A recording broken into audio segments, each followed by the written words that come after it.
Rebecca Thorne had spent 11 years with the National Park Service, and in that time she'd developed an almost pathological need for explanations. Every broken branch had a wind pattern behind it. Every missing hiker had a logical cascade of poor decisions. Every strange sound in the forest could be traced back to elk, to settling trees, to the specific acoustics of narrow valleys.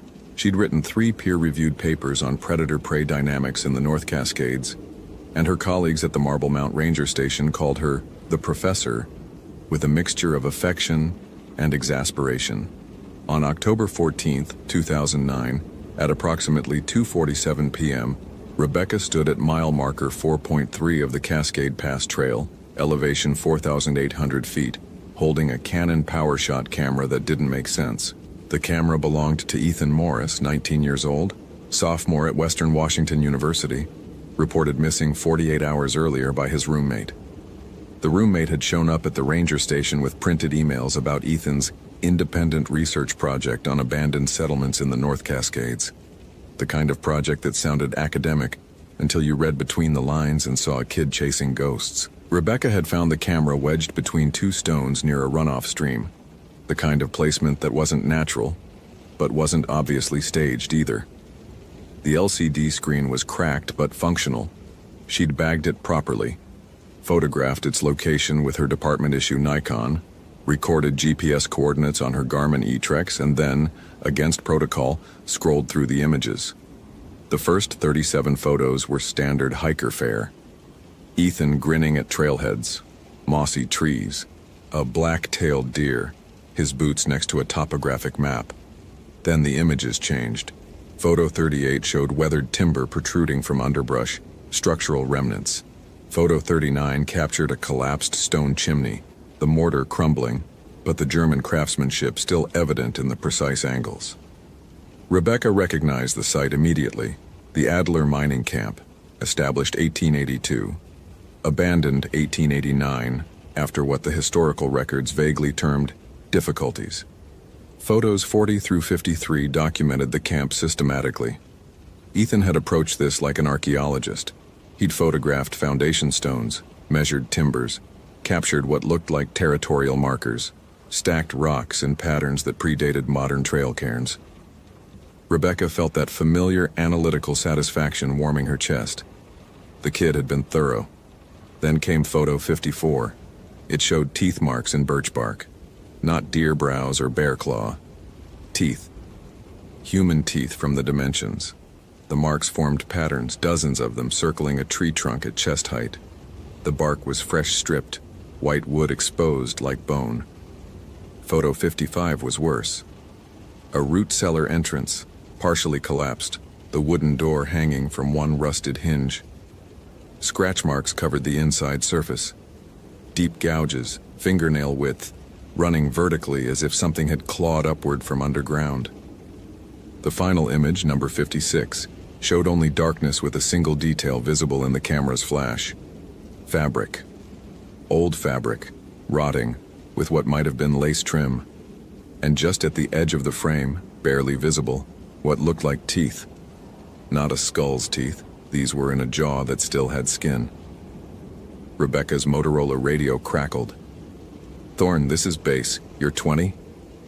She pressed the transmit button, her thumb steady despite the sour taste flooding her mouth. "Mile 4. 3, Cascade Pass Trail. Found Morris's camera." "Any sign of Morris himself?" Rebecca looked at the tree line where old-growth hemlock gave way to the kind of undergrowth that could hide anything. The afternoon sun was already dropping behind Johannesburg Mountain, throwing long shadows across the talus slopes. Temperature had fallen 6 degrees in the last hour. Her weather meter confirmed it. Early season snow was forecast for tonight. Unusual for mid-October, but not unprecedented at this elevation. Negative on Morris, but I'm near the Adler campsite. His photos show he was investigating the ruins. Static then. The what camp? Old German mining operation, 1880s. It's in the historical database. Rebecca had read the file 2 years ago during a slow winter when she'd cataloged every documented human settlement within the park boundaries. The Adler camp had interested her because of the abrupt abandonment, 23 miners had simply left. No gold strike elsewhere to explain it, no documentation of why, just empty buildings left to rot. Jesus, Thorne, you and your homework. Okay, we're losing light. Mark the location and return to base. We'll send a full SAR team at first light. Copy. But Rebecca didn't move. She stared at the camera's final image, at those teeth in the darkness. Her mind cataloged possibilities. Dental remains from a historical burial disturbed by animals. An old root cellar used as a cache site by contemporary hikers. Ethan Morris staging photos for his project, creating mystery where none existed. None of those explanations worked. The flesh on that jaw was wrong. Too intact. Too present. Rebecca had a master's degree in wildlife biology from the University of Montana. She understood decomposition rates, scavenger patterns, the precise timeline of how organic matter returned to soil. Whatever was in that photo didn't follow the rules. She clicked off the camera, sealed it in an evidence bag, and started documenting the area with her own equipment. Standard protocol. She photographed the creek, the tree line, the coordinates. Then she did what she knew she shouldn't. She went looking for the root cellar. The Adler Camp ruins sprawled across roughly 3 acres of what had once been cleared land. Nature had spent 120 years reclaiming it, but the bones of the settlement remained. Rebecca found 5 foundation outlines, 2 collapsed chimneys, and what might have been a sluice system now choked with alder saplings.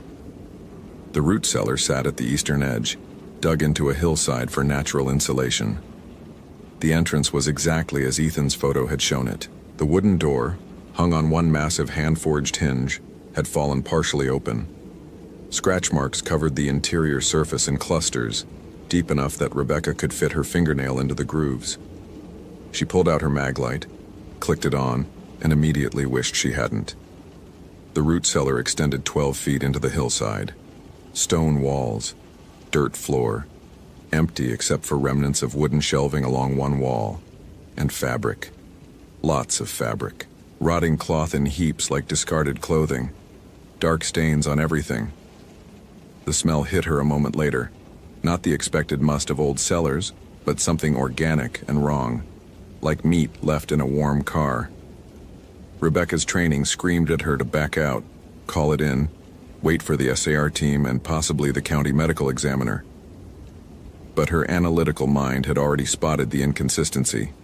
The fabric was too old to smell that fresh.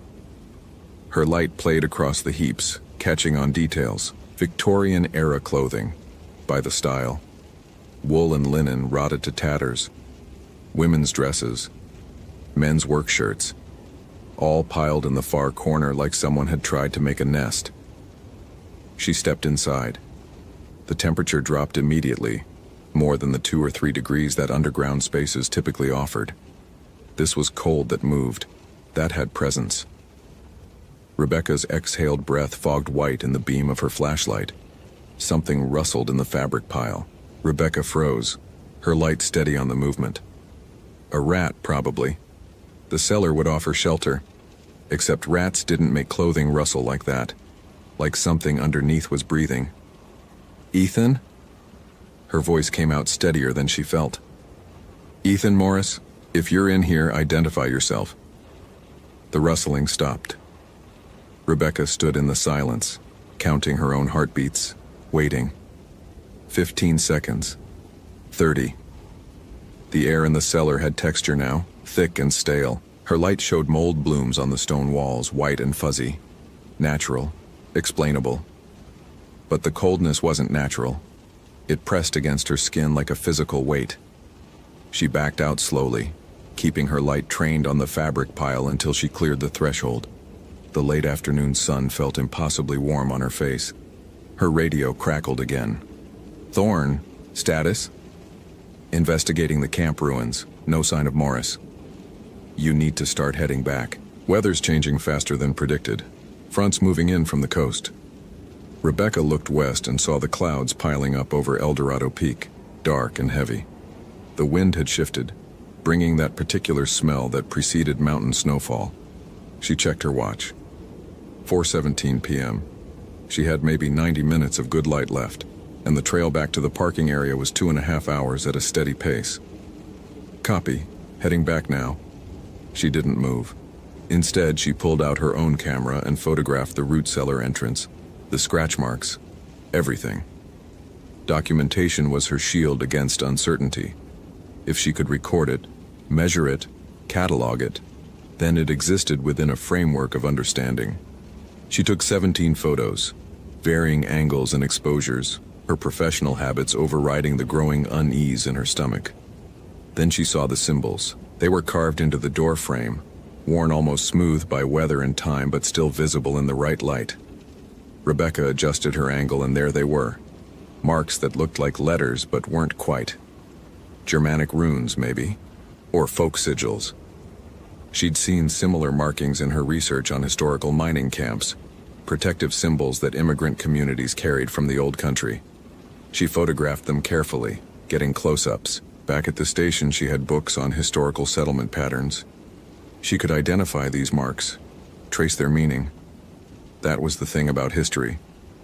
It left evidence. It could be understood. As Rebecca finally turned to leave, she noticed something she'd missed before. The birch tree that Ethan had photographed, the one with the teeth marks, stood directly in line with the root cellar entrance.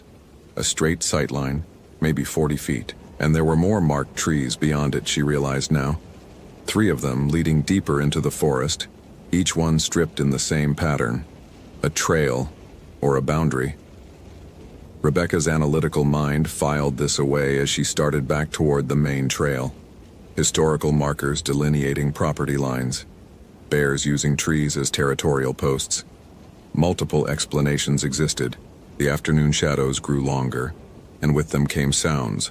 Branches settling, wind through needles, the distant rush of snowmelt streams. All explainable, all normal. But Rebecca couldn't shake the image of those teeth marks.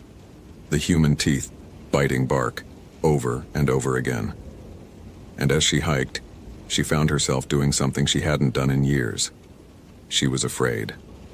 The snow started at 6:42 p.m., just as Rebecca reached the trailhead parking lot. Her pickup truck sat alone in the gravel lot, covered in a thin layer of pine needles. She'd been in the woods for 8 hours. Her legs burned from the descent, and her water bottle was empty. Normal physical symptoms. Measurable fatigue. She sat in the truck cab with the heater blasting, reviewing her photos on the camera's LCD screen while she waited for the engine to warm up. The symbols on the doorframe showed up clear in the close-ups. She pulled out her field notebook and sketched them carefully, adding notes about their location and orientation. Her phone showed no signal, expected at this elevation, but she had a granola bar in the glove compartment and emergency supplies in the bed. Protocol was simple. Drive back to Marble Mount, file her report, hand over the evidence, and let the SAR coordinator decide next steps. Ethan Morris was still missing, but she'd documented his last known location and found potential evidence. She'd done her job.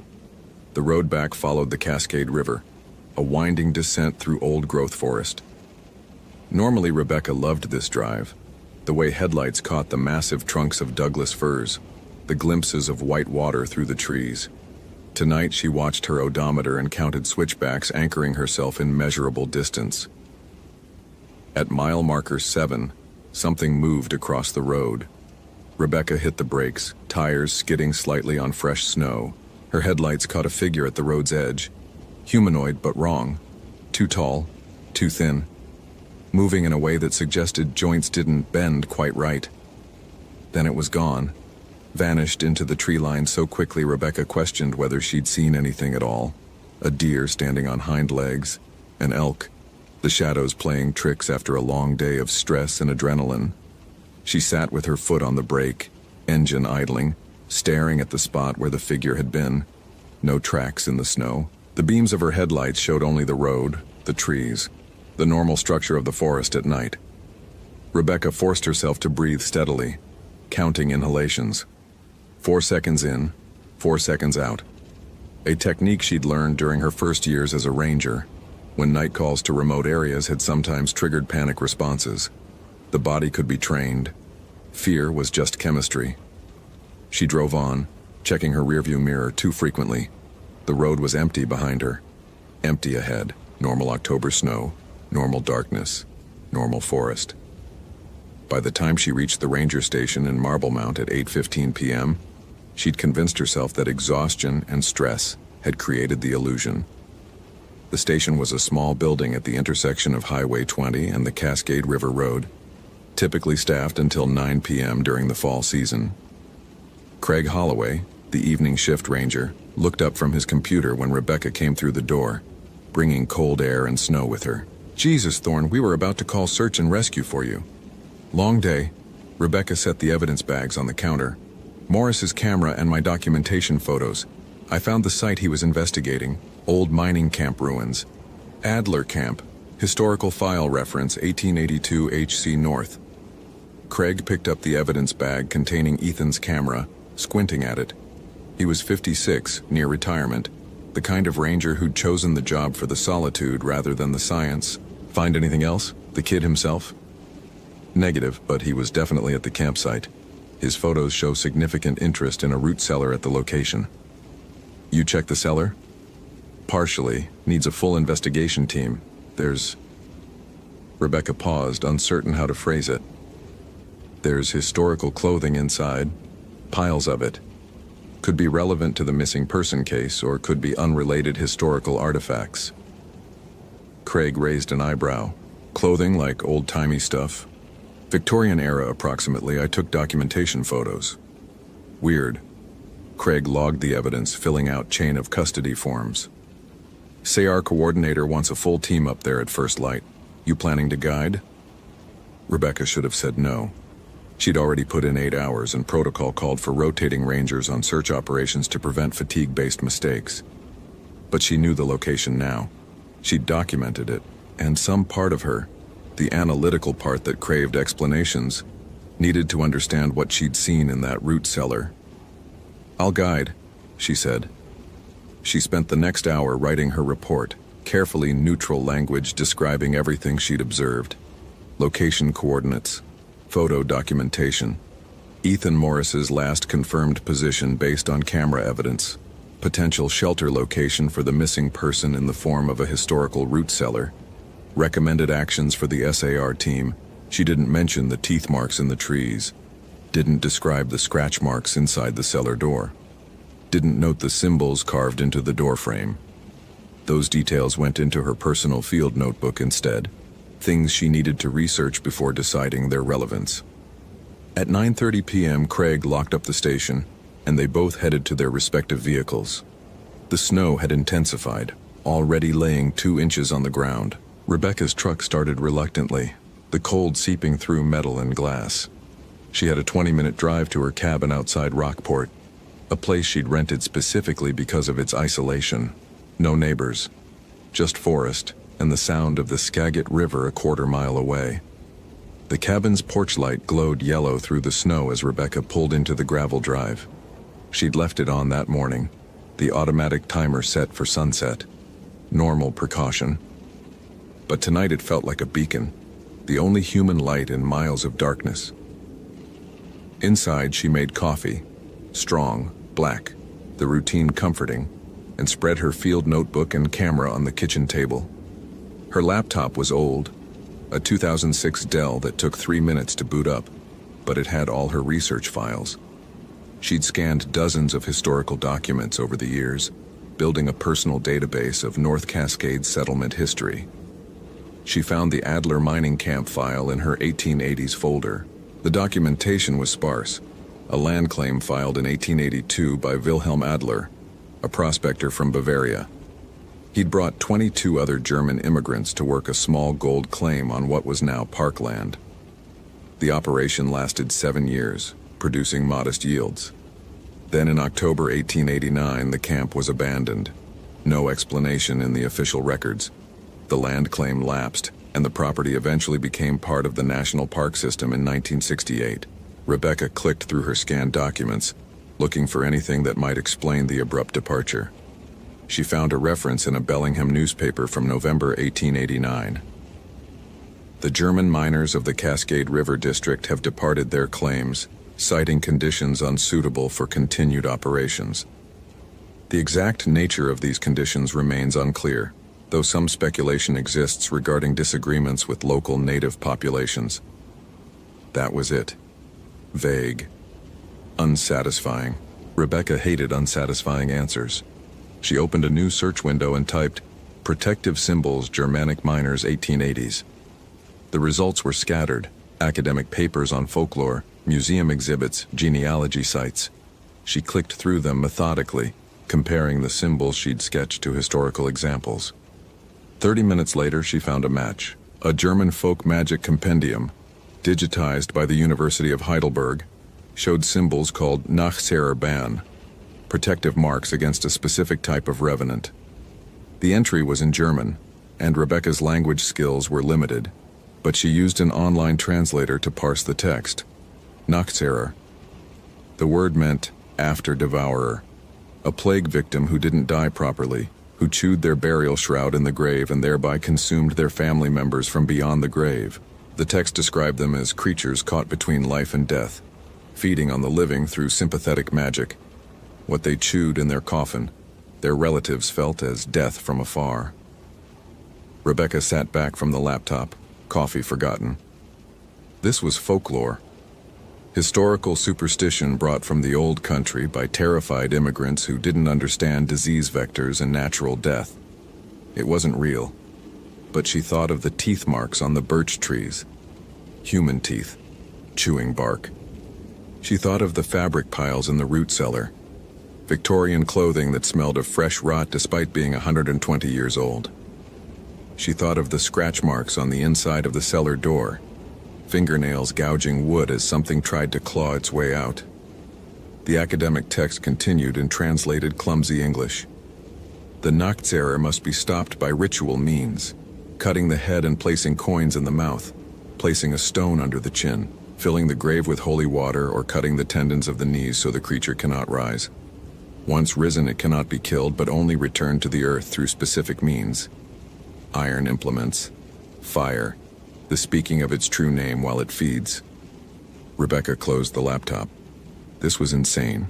She was a biologist. She understood predator-prey relationships, decomposition rates, fungal networks, the measurable mechanics of the natural world. Folklore was interesting from a historical perspective, but it wasn't real. Except 23 German miners had abandoned a profitable claim in 1889 for unknown reasons. Except they'd carved protective symbols into their root cellar door. Except Ethan Morris had disappeared while investigating those same ruins, and his final photo showed something with teeth and flesh in a place that should have held only bones and dust. Rebecca's cabin felt smaller suddenly, the walls too thin. Outside, snow fell through the porch light, and beyond that circle of illumination stretched miles of wilderness. Forest that held 120 years of secrets. Trees that remembered what the miners had fled from. She checked the locks on both doors, something she rarely did. Made sure her cell phone was charging, though out here it wouldn't get signal until morning when she drove to higher ground. Her service weapon, a Glock 22 that she was certified to carry but rarely did, sat in its lockbox in the bedroom closet. She got it out, loaded it, set it on the nightstand. Rational mind, she was in a remote location, involved in a missing person case, taking reasonable precautions. But her hands shook slightly as she changed into sleep clothes, as she brushed her teeth, as she lay in bed staring at the ceiling and listening to the old cabin settle around her. At 3:17 a.m., she woke to the sound of something moving on the porch. Rebecca held perfectly still, listening.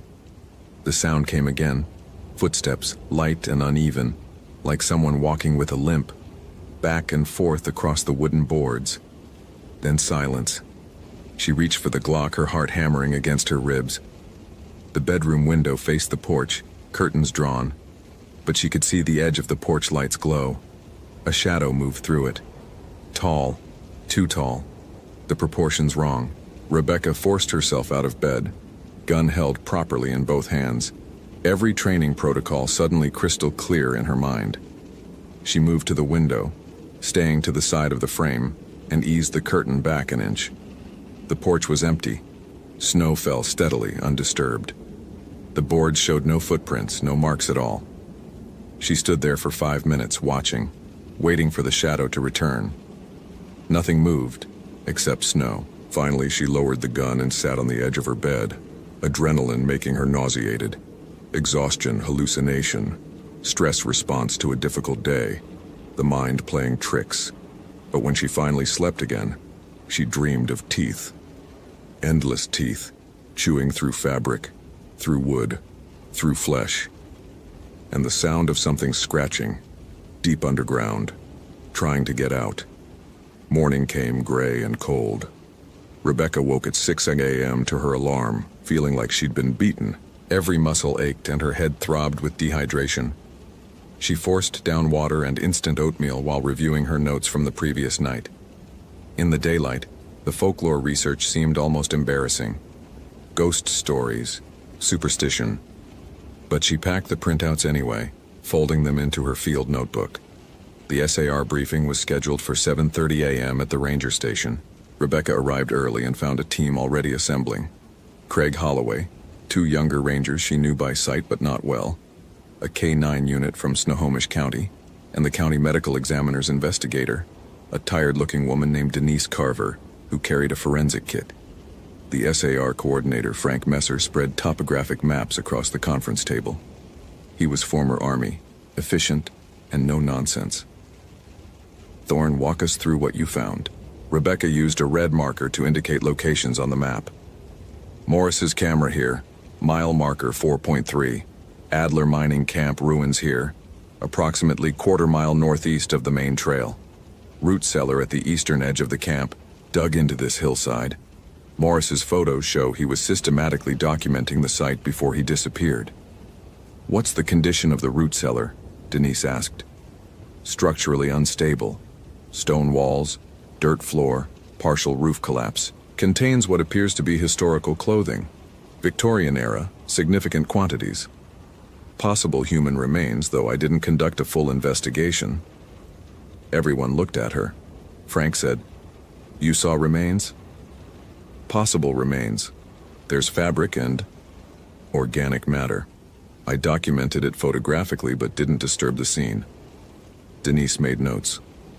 Okay, so we're treating this as a potential recovery operation as well as a search. How far can Morris have gotten if he left the cellar alive?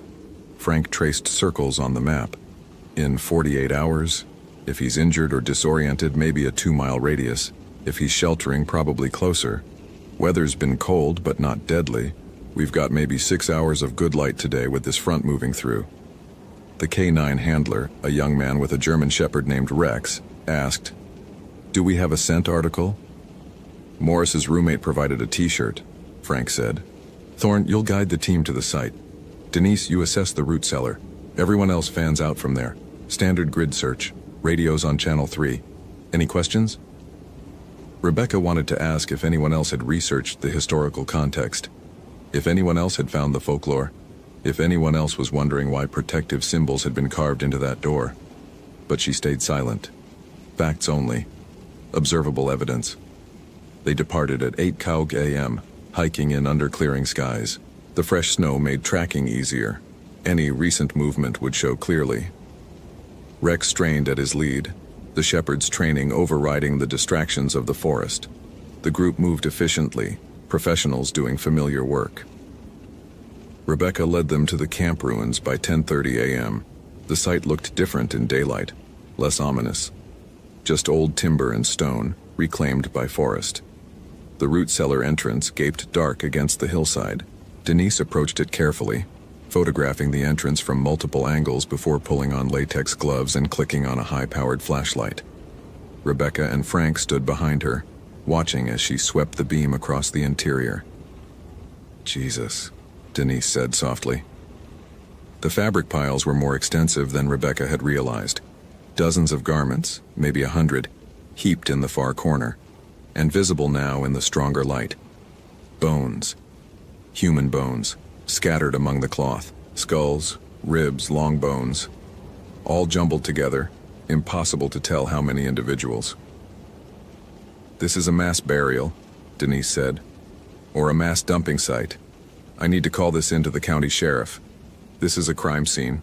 potentially historical, but we can't make that determination without... She stopped. Her flashlight had found something on the far wall. Deep scratches, dozens of them, covering the stone surface. Fresh scratches, the stone powder still white where fingernails had gouged through lichen and dirt. Those weren't there yesterday, Rebecca heard herself say.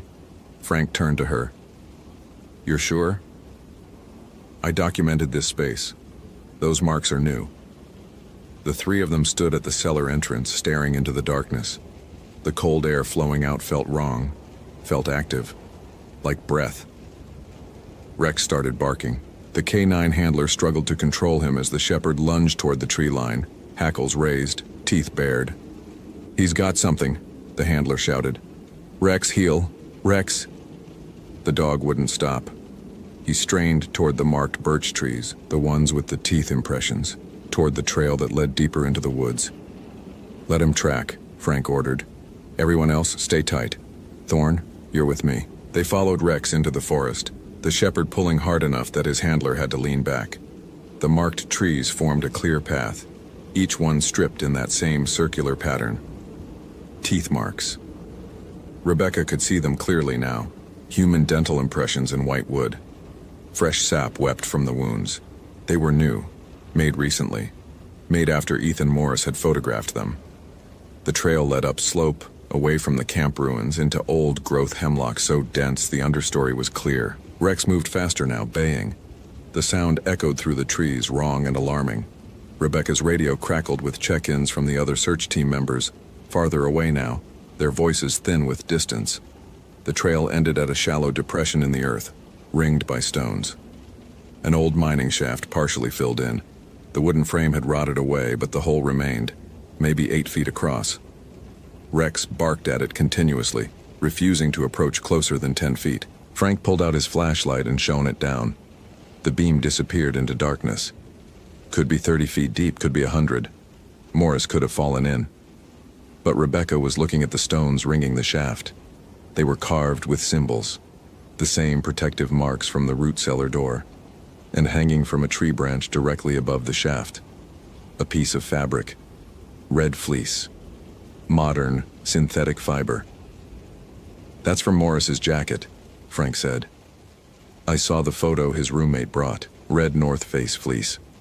Rebecca's analytical mind tried to construct a sequence. Ethan investigates the root cellar, disturbs something, flees into the forest, follows the marked trees, reaches the mining shaft, falls in, is pulled in, leaves his jacket behind as evidence or by accident. None of it made sense. The teeth marks on the trees were fresh. The scratches in the cellar were new. Something had been active here after Ethan disappeared. We need rope, Frank was saying. Technical rescue equipment. This could be a confined space recovery. He keyed his radio. Base, this is Messer. We've located evidence of Morris at a secondary site.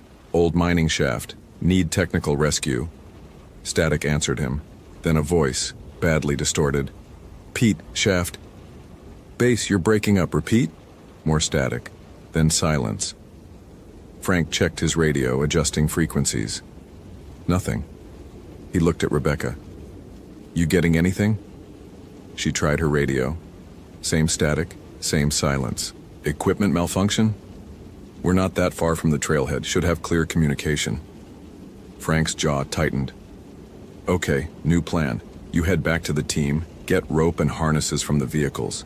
I'll secure this site, make sure nothing else gets disturbed. You shouldn't stay here alone. That's an order, Thorne. Rebecca wanted to argue, but protocol was protocol.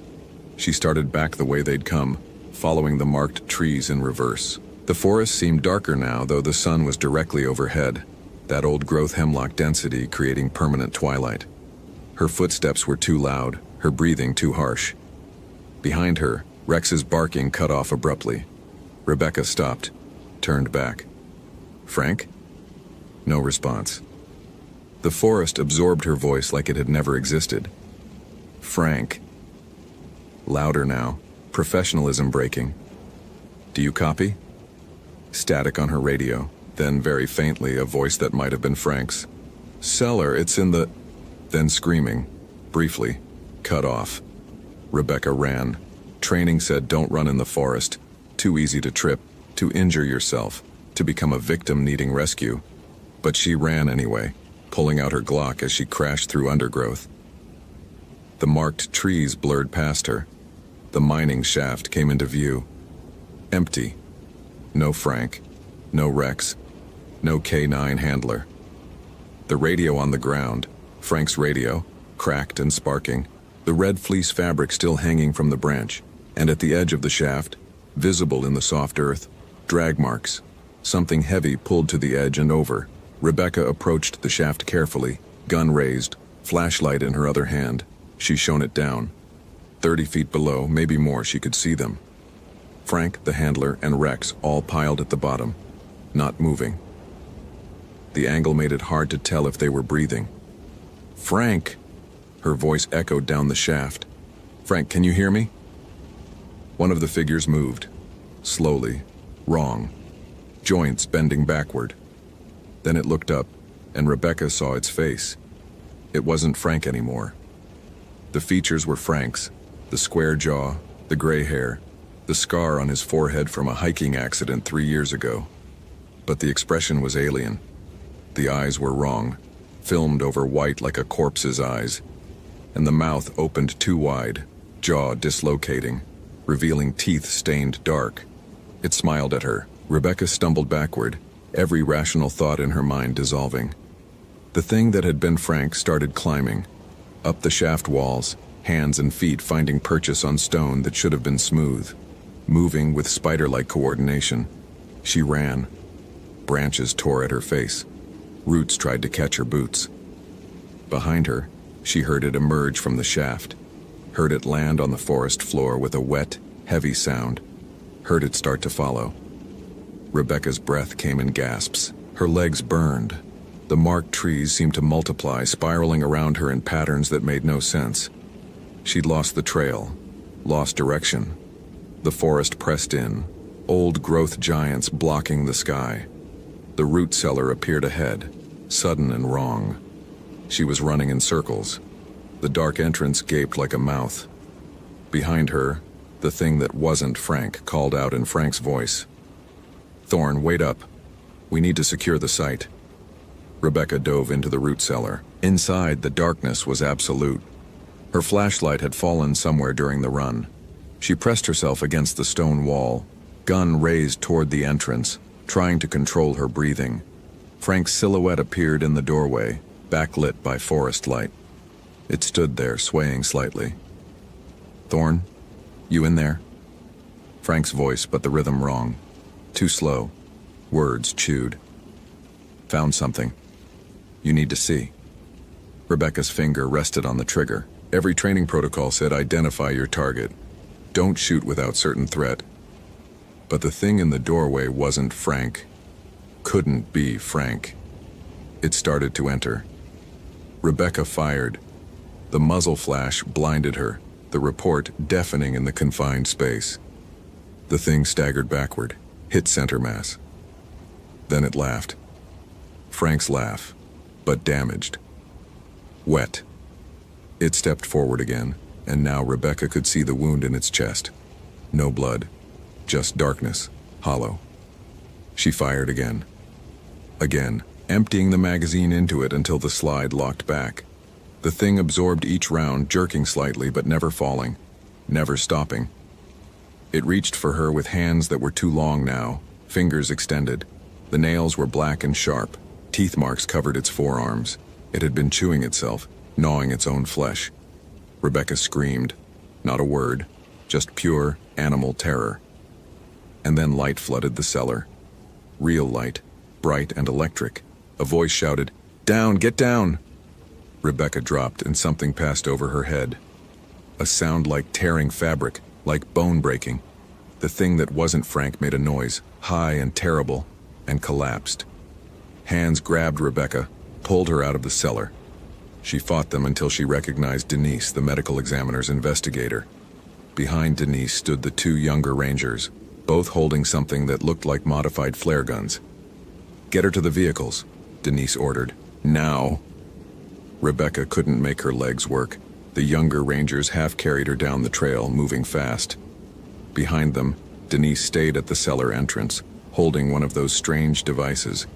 Rebecca heard her voice, chanting something in a language that sounded like German. They reached the parking lot. One of the rangers opened his truck and pushed Rebecca inside, started the engine. The other radioed for emergency response, but his voice was steady, like this was routine. Like whatever had just happened was something they understood. Rebecca found her voice. "Frank, the K9 team. They're in the mining shaft. They're gone," the ranger said flatly. His name tag read Mueller. "We know what this is. We know what it does." What was that thing?" Mueller exchanged a glance with the other ranger, whose name tag said Fisher. German names, Rebecca noticed distantly. Both of them young, maybe late 20s, both with expressions that said they'd seen this before. "Our grandparents worked the Adler camp," Fisher said. "They told us stories, warnings. We thought they were just old country superstitions until—" He stopped, shook his head. "We should have checked when Morris went missing. Should have known." "Known what?" Rebecca's voice was shrill. "What the fuck is happening?" Before either could answer, Denise emerged from the trail, moving quickly. She had something in her hands, a book, leather-bound and old. She climbed into the truck next to Rebecca. "Drive," she told Mueller. "Back to the station, don't stop." As they pulled out of the parking lot, Rebecca looked back. The forest line was dark, solid, but she could see movement in that darkness. Figures, multiple figures, tall and wrong, watching them leave. The truck's heater blasted, but Rebecca couldn't stop shaking. At the ranger station, Denise made coffee, real coffee, strong and bitter, and sat Rebecca down at the conference table. Mueller and Fisher stood by the door, still holding those modified flare guns.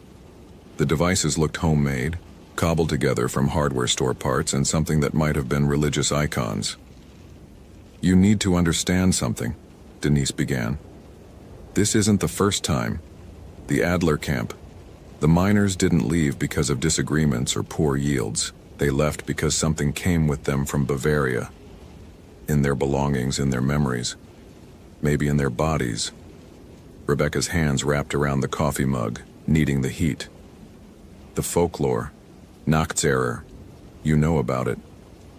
My grandmother was from the same region as Wilhelm Adler. She told me stories before she died. About the plague that hit their village in 1874. About the man who was buried but wouldn't stay buried. About what they had to do to stop him." Denise opened the leather book. The pages were handwritten German script. This was hers.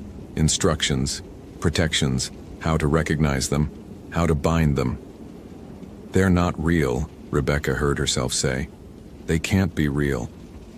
"They're real enough," Fisher said from the door. "My great-great-grandfather was one of the original Adler miners. He kept a journal, described what they found in the root cellar in 1889. One of their own, Heinrich Vogel, had died of pneumonia that winter. They buried him properly, Christian burial. But then people started getting sick, wasting away even though there was no disease, and they heard sounds from Heinrich's grave. Chewing sounds. They dug him up," Mueller continued. "Found him in the coffin, burial shroud half-eaten, his mouth working even though he was dead. They tried to burn the body, but it wouldn't catch. Tried to stake it, but the stake wouldn't go in. Finally, they sealed it in the root cellar with every protective symbol they knew. Then they left, abandoned everything and never came back." Rebecca's mind refused to process this. "That's impossible. Decomposition doesn't work that way. Bodies don't, Denise agreed. "But Heinrich Vogel isn't a body anymore. He's a Nachtzerer, and he's been in that cellar for 120 years, chewing, calling, waiting for someone to break the seals." "Ethan Morris," Rebecca said numbly. "He opened the cellar and became the first victim. The Nachtzerer takes them, feeds on them, makes them into extensions of itself. Frank Messer is gone, Rebecca. The K9 handler is gone. They're not coming back." Rebecca thought of Frank's face in the shaft, the white eyes, the too wide smile. What about other victims? The clothing in the cellar, all those bones. "Hikers," Muller said. Occasionally, every few years someone wanders too close, gets curious about the old ruins. The symbols were failing, worn down by weather. We tried to maintain them, but we? Rebecca stared at them. You knew? All of you knew there was something dangerous there and you didn't tell anyone? Didn't warn? Who would believe us? Denise cut in. Who would believe that an 1880s German folk creature was killing people in a national park? We've been trying to manage it quietly, keep people away from that section of trail, maintain the protective symbols. But when Morris went missing, she closed her eyes. We should have acted faster. The room fell silent except for the coffee maker gurgling in the corner. Rebecca's entire worldview was cracking, reality rearranging itself into shapes that shouldn't exist.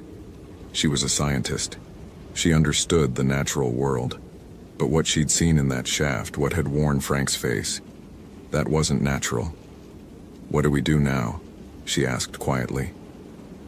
Denise looked at the leather book. According to this, there's only one way to permanently stop a Nox error. You have to behead it, fill its mouth with consecrated coins, and burn the body at a crossroads. But to do that, you first have to find it in its resting place and speak its true name 3 times while it's feeding. Its true name? Heinrich Vogel? His living name, yes.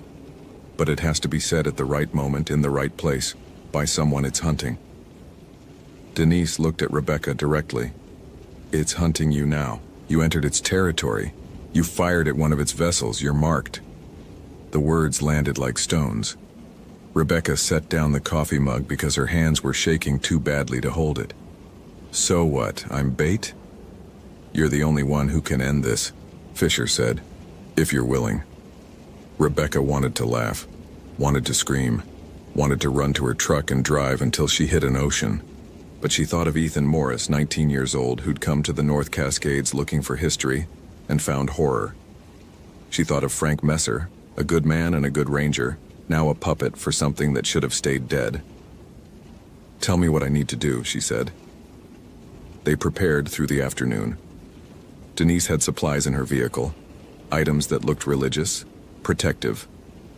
Iron nails, salt, a vial of water she claimed was holy, blessed by a Catholic priest in Bellingham who understood such things. The modified flare guns, which Fisher explained were loaded with iron filings and blessed silver. Iron disrupts them temporarily, Miller explained. Breaks the connection between the Nox error and its vessels, but it doesn't kill them. Only the proper ritual does that.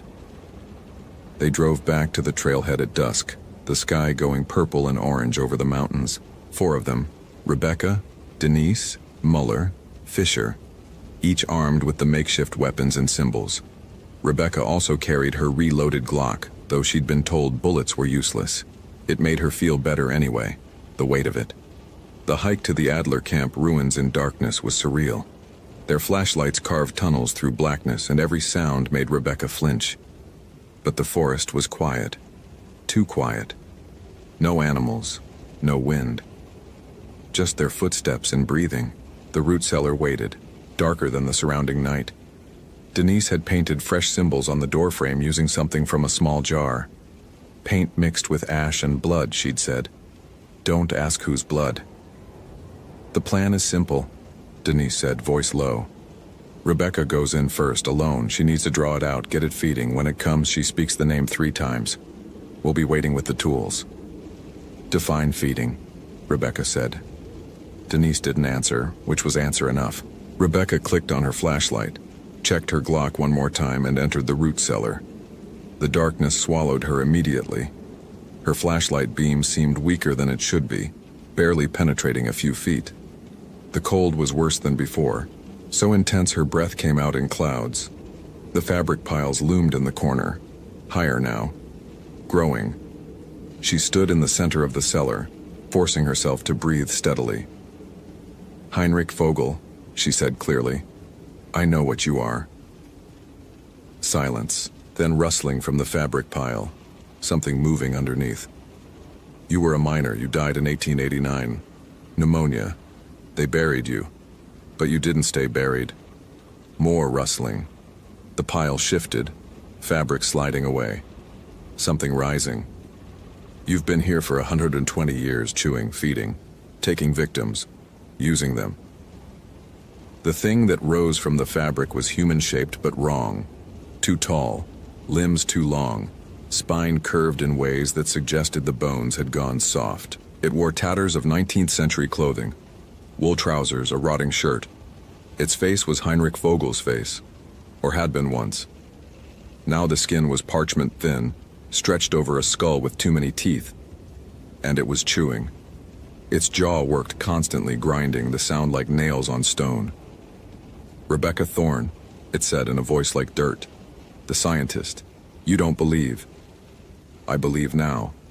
It moved closer, and Rebecca saw that it was chewing something. Fabric, flesh, wood, all mixed together.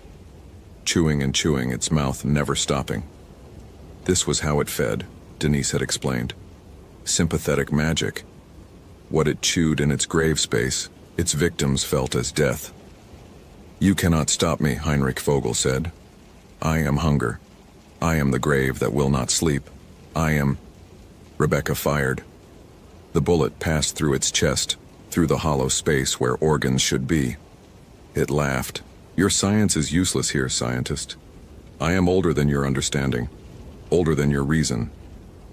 It reached for her, and Rebecca backpedaled, her training screaming at her to run. But running meant failure, meant more victims. She held her ground, flashlight and gun both trained on the thing. "Heinrich Vogel," she said clearly. "I name you. Heinrich Vogel." The thing paused, its jaw stopping mid-chew. Something like fear crossed its ruined face. "Heinrich Vogel," Rebecca said for the third time. The thing screamed, not a human sound, something deeper, older, full of rage and hunger and despair that had festered for 120 years. It lunged at her, and Rebecca dove aside, hitting the stone wall hard enough to crack her shoulder. Denise and the Rangers burst through the entrance, flare guns blazing. Iron and silver erupted in brilliant sparks, coating the thing. It convulsed, the connection to its vessels breaking. Somewhere in the darkness beyond the cellar, Rebecca heard distant screams. Frank, the K9 handler, however many others it had taken over the years, all released at once. Heinrich Vogel collapsed, the shell that had been its body cracking like pottery. Muller was already moving, a short-handled axe in his hands. He brought it down with brutal efficiency, separating the head from the body. Fischer forced open the jaw and placed 3 silver coins inside, 19th century German marks that Denise had somehow acquired. Then they were dragging the pieces outside, moving fast. There was a place where 2 trails crossed, a literal crossroads. They built a pyre there with wood they'd prepared earlier. The body went on top, and Denise poured accelerant from a gas can. "Everyone back," she ordered. The fire caught immediately, unnaturally fast. Flames shot 10 feet high, burning white and blue. The body blackened, curled, and something escaped from it. Vapor or smoke or spirit, visible for just a moment as a screaming face before the flames consumed it. They stood watching until the fire burned down to ash, until nothing remained but charred wood and the smell of burning. Rebecca's shoulder throbbed where she'd hit the wall, and her hands wouldn't stop shaking. But she was alive. "Is it over?" she asked. "It's over," Denise confirmed. "The Noxerer is destroyed. Its vessels will recover if they survive the separation." "And if they didn't?" Denise didn't answer. They hiked back to the vehicles in silence. Dawn was breaking by the time they reached the parking lot, the sky going pink and gold over the Cascades. Normal morning, normal light. The world continuing as if nothing had happened. 3 weeks later, Rebecca Thorne submitted her resignation to the National Park Service. She told the district supervisor that she was pursuing other opportunities, which was technically true. She'd been offered a position at a private research institute in Seattle, studying historical settlement patterns. Good pay, normal hours, no overnight stays in the wilderness. Frank Messer had been found at the bottom of the mining shaft with a broken leg and severe hypothermia. He survived but had no memory of anything after reaching the shaft. The K9 handler had similar injuries, similar amnesia. Rex had to be put down. The separation from the Nachtzehrer had done something to his mind, left him violent and uncontrollable. Ethan Morris's body was never found. The official report listed him as a missing person, presumed dead due to exposure. His parents held a memorial service in Bellingham. Rebecca attended, standing in the back, unable to tell them the truth. The Adler mining camp ruins were declared off-limits. The trails officially closed due to structural hazards. Muller and Fisher still worked as rangers, still maintained the protective symbols, still watched, just in case. Rebecca's cabin sold quickly. She'd priced it low, eager to leave. She moved to Seattle, to an apartment on the 8th floor of a building with 200 other residents. Lots of people, lots of noise, lots of electric lights that never went out. She didn't go hiking anymore, but sometimes at night, in the space between sleeping and waking, she heard it. The sound of chewing. Relentless. Patient. And she wondered if they'd really destroyed Heinrich Vogel, or if they'd only driven him deeper. Wondered if somewhere in the dark places of the North Cascades, in root cellars and mine shafts and forgotten graves, other things were waiting. Other things that were hungry. Other things that chewed. She kept Denise's leather book on her nightstand now, just in case she needed to remember. Just in case someone else went missing in the mountains and the rangers called her, and she had to explain about protective symbols and true names and things that should stay buried. But mostly, she tried not to think about it. Tried to lose herself in her research, in the safe abstraction of historical data and documented facts. Tried to be the scientist she'd always been. Sometimes it even worked. On December 3, 2009, Rebecca woke at 3:17 a.m. to the sound of something moving outside her apartment door. Light footsteps, uneven, like someone walking with a limp, back and forth across the hallway carpet. She lay perfectly still, listening, counting heartbeats. The footsteps stopped. A shadow passed across the gap beneath her door. Tall. Too tall. Then silence. In the morning, the hallway was empty. No footprints, no signs of disturbance. Building security showed nothing on the cameras. Just Rebecca Thorne, former ranger, standing in her doorway at 3:20 a.m. looking at empty space. She called in sick to work that day, and the next day, and the day after that. By the end of the week, she'd purchased a one-way ticket to Portland, somewhere else, somewhere new. Somewhere that didn't have forests or mountains or shadows that moved wrong. But geography doesn't matter to hunger. Geography doesn't matter to things that chew their way up from underground, that feed on doubt and fear, and the terrible knowledge that the world is stranger and darker than science allows. Rebecca knows this now. Knows it in a way that can't be unlearned. She knows that she spoke Heinrich Vogel's name 3 times, and in doing so, connected herself to him. To it. To the hunger that never dies. She knows that the Nachtzehrer was destroyed, but its echo remains. In her, in the way she sometimes catches herself chewing nothing, jaw working unconsciously. In the way food tastes like ash now. In the way she's losing weight, wasting, even though she eats. She knows what's happening.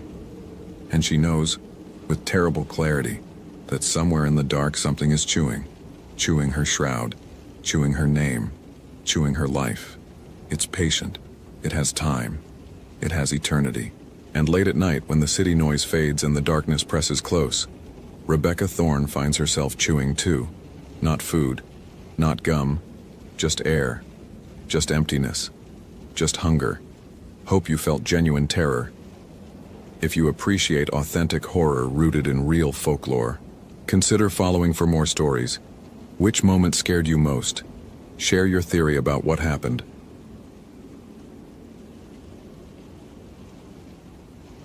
Christopher Mercer had been a backcountry ranger for the National Park Service for 19 years. And in that time, he had developed a reputation for solving problems that confused everyone else. Missing hikers who turned up miles from their planned routes, equipment failures that seemed inexplicable, incidents that rangers attributed to bad luck or poor planning. Chris saw patterns where others saw chaos. He documented everything in his field notebook with the precision of a scientist, cross-referenced incident reports, mapped anomalies on topographic charts spread across his kitchen table. His colleagues at Olympic National Park headquarters called him the professor, though never to his face. They meant it affectionately mostly.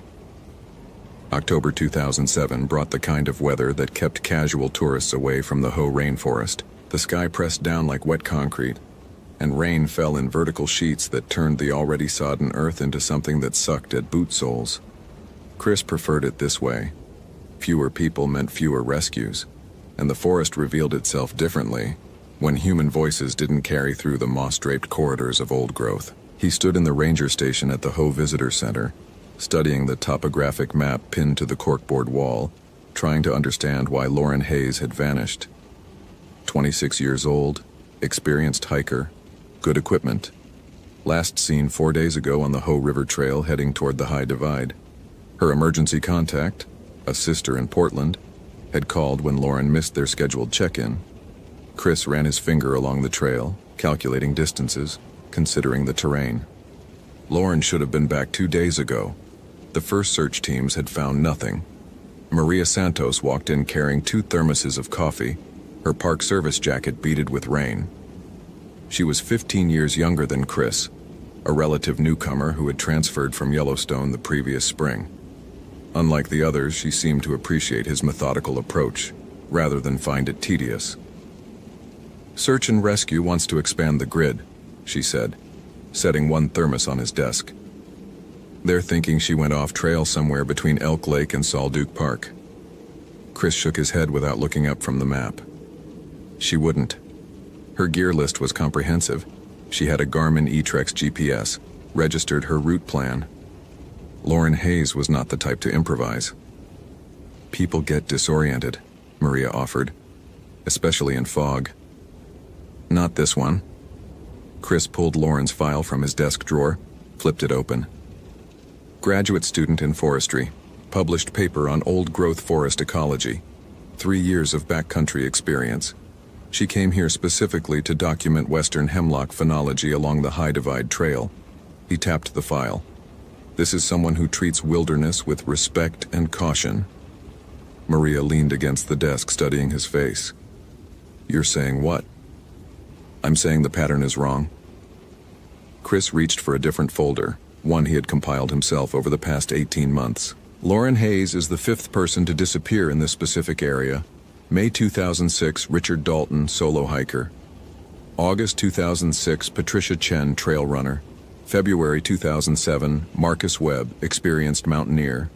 June 2007, Angela Reeves, nature photographer. All of them vanished within a 3-mile radius of the Salduke River tributary, between 1,200 and 2,000 feet elevation. Maria straightened. 5 people? Why haven't I heard about this? Because officially they're unrelated incidents spread across different seasons. Most were classified as presumed accidents, falls, exposure, animal attacks. Webb's case was closed as probable avalanche even though there was no avalanche activity that week. Only 1 body was ever recovered. Chris opened another file, and Maria flinched. The photographs showed what remained of Patricia Chen, or what they thought was Patricia Chen. The identification had been made through dental records. Found 13 months after she disappeared, 8 miles from where she was last seen. Medical examiner's report noted extensive predation damage, and closed it out. "Jesus," Maria whispered. Chris closed the file gently. "The official explanation is that we have a dangerous area with difficult terrain and unpredictable weather, but the data doesn't support that. This section of trail is actually less treacherous than a dozen other routes in the park. We haven't had a fatal incident here in the 8 years prior to 2006. Then suddenly, 5 people in 18 months. What do you think happened to them?" It was the question Chris had been avoiding, because the logical part of his mind, the part that made him good at his job, kept running into a wall. He had theories, of course, drug operations in the backcountry, though that seemed unlikely in terrain this remote. A predator, though no animal in the Pacific Northwest hunted humans with this kind of consistency. Someone deliberately targeting hikers, though the distances and timing made that nearly impossible. Each explanation had holes. "I don't know," he admitted, "but I'm going to find out. I'm heading up the Hoh River Trail tomorrow at first light, following Lauren's exact route. I want to see what she saw." Maria nodded slowly. I'm coming with you. It's not necessary. 5 people, Chris. If you're right about a pattern, you shouldn't go alone. He wanted to argue, but she was correct. Protocol dictated a minimum of 2 rangers for backcountry investigation. Besides, something about the case unsettled him in ways he couldn't articulate, and he found himself grateful for the company. They left the following morning under a ceiling of cloud that reduced visibility to 50 yards. The Hoh River Trail wound through forest so ancient and dense that it seemed to exist outside normal time. Western red cedar and Sitka spruce rose like cathedral pillars, their trunks wider than truck beds, wrapped in blankets of moss that muffled sound. Everything dripped. Water filtered through the canopy in a constant mist, collected in the ferns and fallen logs, ran in rivulets across the trail. Chris had hiked this route hundreds of times, but today it felt different. The usual birdsong was absent. The forest was watching. How far in was Lauren when she made her last contact? Maria asked. Her voice seemed too loud. Chris checked his GPS unit, a yellow Garmin identical to the one Lauren had been carrying. According to her sister, Lauren sent a text message at 1:47 p.m. on the 3rd day. She said she was about to leave the main trail to document a grove of old-growth hemlock about a quarter-mile southwest of the 7.5-mile camp. That was her last communication. They hiked in silence after that, Chris counting paces and watching the forest floor for anything unusual. His notebook stayed in his hand, occasionally marking observations. At mile 7.3, he stopped. This is where she would have turned off. The forest here looked no different from any other section. The same massive trees, the same undergrowth of ferns and salal, the same carpet of moss and decay. But when Chris studied the ground more carefully, he found what he was looking for. Faint disturbances in the duff, barely visible impressions that might have been boot prints. They led southwest, directly away from the maintained trail. "You're sure?" Maria asked. Chris knelt, examining the impressions. Size 7 women's hiking boot. Probably Vasque or Morel based on the tread pattern. Lauren wore size 7. He stood, brushing wet moss from his knees. This is her trail. They followed the prints for 20 minutes, Chris photographing and marking their position every 50 yards. The terrain grew rougher, the undergrowth denser. The prints became harder to follow, then disappeared entirely where a recent rain had washed across a clearing. Chris stood in the center of the open space, turning slowly, trying to think like Lauren Hayes. If she had come here to document old-growth hemlock, where would she have gone? Maria touched his arm. "Chris, look at this." She was standing at the edge of the clearing, pointing at something on the trunk of a massive cedar. Chris walked over, his stomach tightening. Carved into the bark, about chest height, were symbols he didn't recognize. Not random graffiti or trail markers, but deliberate symbols that looked old, the edges of the cuts weathered and dark with sap. 5 symbols in a horizontal line, each about 4 inches across. The first resembled a stick figure with elongated limbs. The second looked like concentric circles. The third was an angular spiral. The fourth showed what might have been a skeletal hand. The fifth was the worst, a figure with antlers or branches growing from its head, arms raised, mouth open in what could have been a scream or a roar. "What the hell is that?" Maria whispered. Chris photographed the symbols from multiple angles, then pulled out his notebook and sketched them carefully. "I don't know. Could be old logging marks or... That's not a logging mark." She was right. These symbols had a ceremonial quality, a deliberate, artistic intention. Chris thought about the Quileute people who had lived in this region for thousands of years before the park was established. He had read about their legends, the stories they told about things in the forest. But these symbols didn't match anything he had seen in the cultural history texts. "We need to keep moving," he said, though his hands had started shaking in a way that annoyed him. "Lauren came this direction. We need to find out why." They continued southwest, the forest growing darker despite the early afternoon hour. The clouds had lowered further and fog now moved between the trees like a living thing. Chris noticed that the temperature had dropped, his breath beginning to show in small puffs. That was wrong. October in the Hoh rainforest rarely got cold enough for visible breath, especially during the day. Maria zipped her jacket higher. "Is it just me, or—" "It's colder," Chris confirmed. "At least 15 degrees colder than it should be." His scientific mind immediately began calculating explanations. Cold air drainage, though they hadn't descended significantly. A microclimate created by the local topography, though nothing about this valley seemed unusual. Temperature inversion, though that typically occurred at night. None of the explanations satisfied him. They found Lauren's backpack 30 yards further on. It lay against the base of a Sitka spruce, partially hidden by ferns. The pack was a Gregory Diva, still fully loaded, the waterproof cover intact. Chris approached it carefully, photographing it in place before touching anything. When he opened it, everything was there. Sleeping bag, tent, stove, food, first aid kit, even Lauren's wallet and cell phone. The phone was dead, the battery drained, but that meant nothing. Cell coverage was non-existent this far into the backcountry. She wouldn't abandon her pack, Maria said. Not with all her gear. Chris agreed. A hiker might drop a pack temporarily to explore or to move faster in an emergency. But Lauren's pack showed no signs of haste. It had been set down carefully, almost placed. He searched the surrounding area, looking for any sign of struggle or disturbance. The forest floor was pristine. "Chris." Maria's voice had changed, gone tight. "Over here."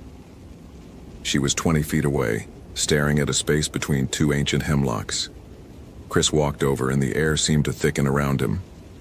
On the ground, arranged in a perfect circle about 10 feet in diameter, were bones, animal bones. He could see the remains of deer, possibly elk, smaller creatures he couldn't immediately identify. The bones were old, cleaned by weather and scavengers, but they had been deliberately arranged. The circle was too precise to be natural. In the center of the circle stood a small cairn of stones, and on top of the cairn sat a human skull. Chris felt his analytical mind fracturing, trying to process what he was seeing. The skull was old, the bone yellowed and cracked, but unmistakably human. His training told him to radio this in immediately, secure the scene, wait for proper authorities. But his hands moved of their own accord, pulling out his camera, documenting everything. "We need to leave," Maria said. "Right now. We need to document." "Chris." She grabbed his arm, her grip painful. "We need to leave right now." He looked at her face and saw something he had never seen there before. Raw terror. Her eyes were locked on something behind him. Chris turned slowly. At first he couldn't process what he was seeing. The fog had thickened, and shapes moved within it that didn't make sense. Too tall, too thin, moving wrong. Then the shapes resolved into something his brain could categorize, and he wished they hadn't. There were figures in the fog, 3 of them, human-shaped but fundamentally wrong. They were impossibly tall, 7 or 8 feet, and so emaciated that their bones seemed to stretch their skin to translucence. Their limbs were too long, the joints bending at odd angles. But it was their faces that stopped Chris's breath. They had faces, human faces, but stretched and distorted, with mouths that opened too wide and eyes that reflected light like an animal's. The figures didn't move. They simply stood there in the fog watching.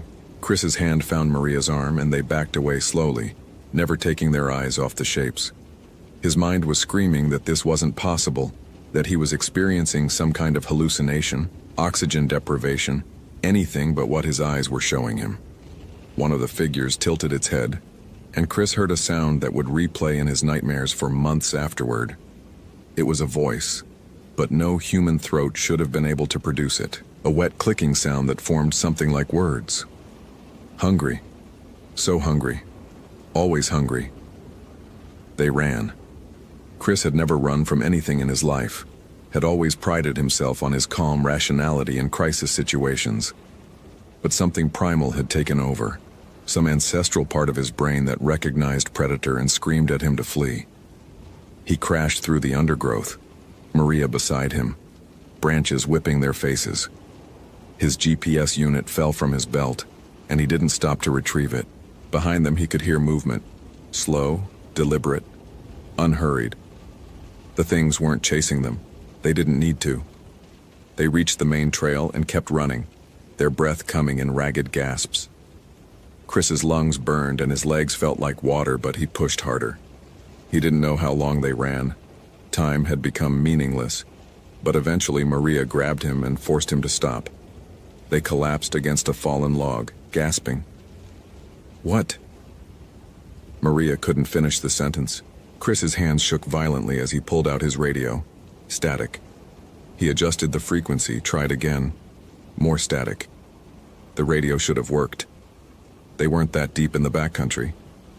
He tried his cell phone. No signal, which was expected, but the phone's battery was at 11%. It had been fully charged that morning. "We need to get out of here," he managed.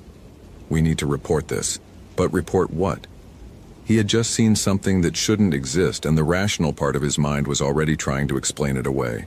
Hallucination, hypothermia, some kind of atmospheric distortion. Except Maria had seen it too, and his camera had been running. The evidence was there. They hiked out in near silence, moving as fast as the terrain allowed. The forest seemed to close in around them, every shadow now potentially hiding something impossible. It took them 5 hours to reach the trailhead, hours that felt like days. The sun was setting when they reached Chris's truck, and he had never been so grateful to see asphalt and civilization. The drive back to headquarters was a blur. Chris's mind kept replaying what he had seen, trying to categorize it, explain it, make it fit into his understanding of the world. Humans who weren't human, figures that moved wrong. That voice, hungry and alien and wrong. Maria broke the silence when they were 10 minutes from town. What were they? Chris gripped the steering wheel harder. "I don't know. But you have an idea." He did, though it made no sense. After they had found Patricia Chen's body 13 months ago, Chris had researched local legends, trying to understand if folklore might provide context for the unusual circumstances of the disappearances. The Quileute people had stories about many things: shapeshifters, trickster spirits, beings that lived in the boundary between worlds. But one story had stuck with him, told by an elder he had interviewed at the tribal center. The old man had called them Quadi, which Chris had later learned was related to the Algonquian word Wendigo. Spirits of winter and famine and endless hunger, things that had once been human but had broken the most fundamental taboo. They had consumed human flesh, and in doing so had transformed into something else. Something always hungry, never satisfied, growing larger with each victim they consumed. The elder had said the spirits were drawn to isolation, to places where people were alone and vulnerable. He had said they were patient hunters who stalked their prey for days before taking them. He had also said they were active again. Chris had documented the interview in his notebook, filed it away as interesting cultural context. He hadn't believed it, of course.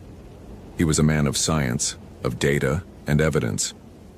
But now, driving through the darkness with his hands still shaking, he found himself reconsidering everything. At headquarters, they filed an incident report, though Chris carefully edited what they had seen. "Unknown large animals observed in the area," he wrote. "Possible grizzly or black bear activity."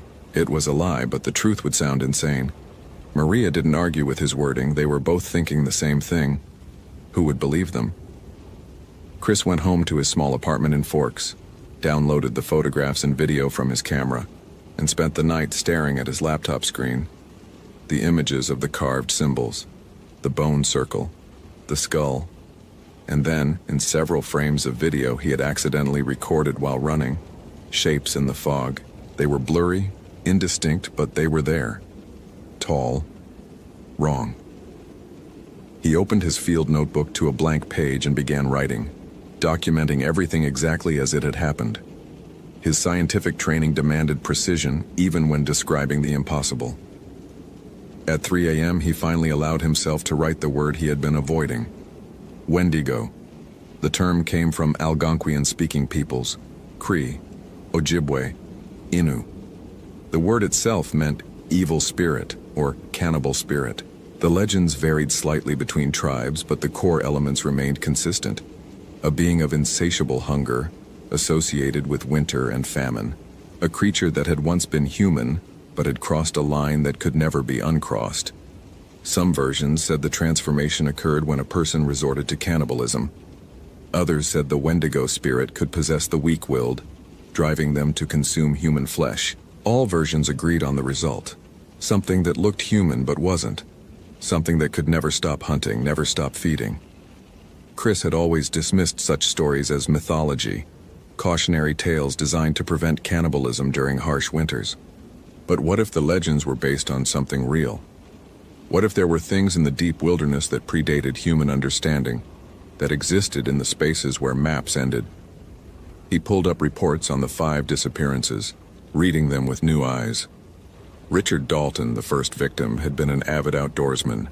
His last blog post mentioned feeling watched during his hike. Patricia Chen's recovery report noted that her body had been found partially consumed, though they had attributed it to animal scavenging. Marcus Webb, the mountaineer, had left a note at his last camp mentioning, "Someone following me, but when I stop, they stop too." Angela Reeves, the photographer, had uploaded several images to her cloud storage before vanishing. Chris pulled up the images now. Forest scenes, nothing unusual, until the last photo. It showed a stand of trees, and in the deep background, barely visible, was a tall figure. Chris enhanced the image as much as his software allowed. The figure was skeletal thin, too tall, its face a blur but its posture unmistakable. It was watching Angela take the photograph. He closed his laptop, his hands trembling again. Lauren Hayes had walked into that forest 4 days ago, and she was still out there, either dead or worse, and whatever had taken her was still hunting. The next morning, Chris requested a meeting with the park superintendent. He brought his documentation, his analysis, everything except the word Wendigo. He presented it as a serial predator scenario, possibly a disturbed individual living in the backcountry, using the forest to hunt vulnerable hikers. The superintendent listened, reviewed the materials, and agreed to authorize an expanded search operation with law enforcement involvement. But Chris knew no amount of search teams would stop what was out there. This required something else. He spent the afternoon in the park library digging through historical records. The Olympic Peninsula had been inhabited for thousands of years before European contact. The Quileute, Ho, and Quinault peoples had lived in these forests, and they had knowledge that went deeper than anything in Chris's textbooks. He found references to ceremonies, to taboos, to ways of protecting oneself from malevolent spirits. Fire was important, salt, certain plants, tobacco, sage, cedar, and most importantly, one should never travel alone. That evening, Chris drove to the Quileute Tribal Center in La Push. He found the elder he had interviewed months before, a man in his 80s named Joseph Blackcloud. The old man's face was deeply lined, his eyes sharp and knowing. "You saw them," Joseph said before Chris could speak. It wasn't a question. Chris sat down heavily. "Yesterday, in the forest near Solduc River tributary. I need to understand what they are." Joseph was quiet for a long time, staring out the window at the gray ocean. Finally, he spoke in a low voice. "My grandfather told me about the Kuwaiti when I was young. He said they were once men, but they had done something so terrible that they became something else. They ate the flesh of other people during a winter when food was scarce, and the act changed them, made them into creatures of endless hunger. They can never be satisfied, you understand? Every person they consume makes them stronger, taller, colder, but it never fills the emptiness inside them. How do you stop them? You don't." Joseph looked at Chris with eyes that held depths of sorrow. "You can only avoid them. Stay away from the places they hunt. Never go into the deep forest alone, and never ever let yourself become isolated. But people are disappearing. A woman is missing right now. I have to. You can't save her." Joseph's voice was flat. "If the Kuwaiti have taken her, she is already gone, either consumed or becoming one of them. That is how they increase their numbers. They feed until their victims are nothing, or they possess the living and drive them to madness and cannibalism. Either way, the person you knew is lost." Chris felt rage building in his chest. There has to be something, some way to fight them. Joseph studied him for a long moment. There is one thing: fire. They are spirits of winter, of cold and hunger. Fire can harm them, drive them away. But you would need to bring the fire to them, and that means going into their territory. Are you willing to do that? Chris didn't hesitate. Yes. The old man sighed, then stood and walked to a shelf in the corner. He returned with a small leather pouch. This is tobacco, blessed in the old way, and cedar for protection. If you're going back into that forest, carry these with you. Burn them if you see the coyote. It may give you time to escape. Chris took the pouch, feeling its weight. Thank you. Don't thank me. I'm sending you to a place of death. Joseph gripped Chris's shoulder. Your mind wants explanations, wants to understand. But some things cannot be understood. They simply are. The coyote are hunger given form. They existed before humans came to this land, and they will exist after we're gone. All you can do is survive them. Chris left the tribal center as dusk fell, the pouch heavy in his pocket. He drove back to Forks, his mind churning. Everything in his training told him this was absurd, that he was giving credence to superstition instead of focusing on rational explanations. But he had seen those figures in the fog. He had heard that voice. And some deep part of him, older than his education and training, recognized the truth. At his apartment, he began preparing. Flares from his emergency kit, a lighter, batteries for his flashlight. He packed the blessed tobacco and cedar into a waterproof container. Then he sat at his kitchen table and wrote 2 letters. One to Maria, explaining where he was going and why. One to his sister in Seattle, in case he didn't come back. At 4 a.m., he left his apartment and drove to the trailhead. The forest was dark and still, the kind of darkness that felt deliberate. Chris shouldered his pack and started hiking, his headlamp cutting a narrow tunnel through the black. He knew this was reckless, knew he was violating every protocol and safety regulation. But 5 people were gone, and he couldn't shake the image of Lauren Hayes out there, alone, being hunted. The hike to Salduck River tributary took him 3 hours in the darkness. He moved carefully, watching for the landmarks he had memorized. When he reached the spot where they had found Lauren's pack, he stopped and listened. The forest was utterly silent. No birds, no small animals, nothing but the sound of water dripping from leaves and his own breathing. Chris pulled out the leather pouch and scattered some of the tobacco and cedar on the ground, then lit it with his lighter. The smoke rose in a thin column, and he whispered the words Joseph had taught him, words in a language he didn't understand. Protection, clarity, courage. Then he continued deeper into the forest. The temperature dropped with each step, his breath fogging in the air. Chris could feel the wrongness pressing in around him, the sense that he was being watched from every direction. The fog thickened, reducing visibility to a few yards. His headlamp seemed to dim, the batteries draining faster than they should. He found the bone circle again, the skull still perched on its cairn. But now there were fresh additions to the circle. Bones that looked newer, flesh still clinging to them. And in the center, next to the cairn, was Lauren Hayes's boot. Chris's stomach lurched. He photographed the scene with shaking hands, his professional training fighting against the rising panic. Then he heard movement in the fog behind him. He spun, pulling out his flashlight and flare gun. The beam of light caught something pale moving between the trees. Then another shape, and another. 3 of them, the same figures from before, circling him slowly. They were making sounds now, wet clicking noises that might have been communication or might have been hunger. I know what you are, Chris said, his voice steadier than he felt. His hand found the lighter in his pocket. Coyote, Wendigo, spirits of hunger. The figures stopped moving. The one directly in front of him tilted its head, and Chris saw its face clearly for the first time. It had been human once. He could see the remnants of features, a nose, cheekbones, eyes. But the humanity was stretched thin over something else, something that had grown too large for the skin it wore.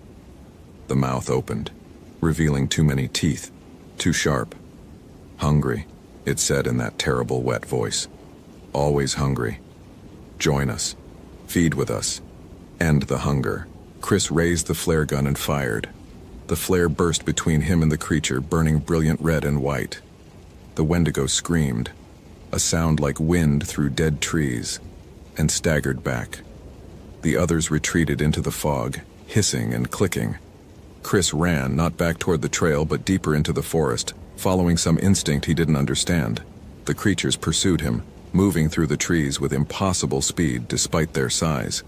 He could hear them behind him, around him, their voices calling out. Feed. Join. Hunger. Never end. Never satisfied. His chest burned and his legs felt like they would collapse, but Chris pushed harder. He burst into a clearing and stopped so suddenly he nearly fell. In the center of the clearing was a structure, an old cabin barely standing, half consumed by forest growth. Its door hung open. Chris had no choice. He ran inside and slammed the door, bracing it with a fallen beam. The cabin was small and dark, smelling of decay and something worse. His flashlight beam revealed old furniture, rotted and collapsed. And in the corner, curled into a ball, was a figure. "Lauren?" Chris's voice cracked. The figure moved, turning toward him, and Chris's hope died. It was Lauren Hayes, or had been. Her face was gaunt, her eyes sunken and wrong. Her skin had taken on a grayish pallor, and when she opened her mouth, he saw that her teeth had changed, grown sharper. "So hungry," she whispered. "They showed me how to end the hunger. But it never ends. It never ends." Outside, the Wendigo were gathering. Chris could hear them circling the cabin, their voices rising and falling in that terrible clicking speech. The walls shook as something massive struck them. Wood splintered. Chris pulled out the leather pouch, scattered the remaining tobacco and cedar on the floor, and set it ablaze. The smoke filled the small space, and Lauren screamed, pressing herself into the corner. The sounds outside intensified, becoming frantic. "I'm sorry," Chris said, looking at what Lauren had become. "I'm so sorry." She looked at him with eyes that held a spark of the person she had been. "Kill me," she whispered. "Please. Before I'm completely gone. Before the hunger takes everything." The door exploded inward, and the Wendigo poured into the cabin. Chris fired his remaining flares, the burning light filling the space. The creatures recoiled, screaming, but there were too many of them. Chris felt hands, impossibly cold hands, grab him, pull him toward a mouth full of teeth. He had one flare left. He lit it and held it like a torch, swinging it at the nearest Wendigo. The creature's skin caught fire, burning with an intense blue flame. It shrieked and fled, crashing through the cabin wall. The others hesitated, their hunger warring with their fear of fire. In that moment of hesitation, Chris grabbed Lauren's hand and ran. They burst out of the cabin into the clearing, surrounded by fog and creatures. Chris swung the flare in wide arcs, keeping the Wendigo at bay. But the flare was burning down, would be gone in seconds. "Go!" Lauren screamed. She yanked her hand from his grip and ran directly at the nearest Wendigo, throwing herself at it. The creature caught her, its mouth opening wide. "Go!" Chris ran. He ran through the forest in the darkness, branches tearing his face and clothes, his lungs screaming for air. Behind him, he heard Lauren's final scream cut off abruptly, and the wet sounds of feeding. He ran until he couldn't run anymore, until he collapsed on the trail and lay there gasping. When the sun finally rose, Chris was still lying on the trail, shaking uncontrollably. His radio suddenly crackled to life. Somehow the interference was gone. Maria's voice came through, frantic, saying his name over and over. He managed to key the radio and whisper that he was on the trail, that he needed help. The rescue team found him 2 hours later, suffering from hypothermia and shock. They took him to the hospital in Forks, where he spent 3 days under observation. He told them he had gotten lost, become disoriented in the fog, spent the night in the forest. They accepted the explanation because it was easier than asking uncomfortable questions about why an experienced ranger would venture into the backcountry alone in the middle of the night. Lauren Hayes was officially listed as missing, presumed dead. Her body was never recovered. Chris returned to work after a week, but something had changed. He couldn't look at the forest the same way anymore. Every shadow seemed to hide something terrible.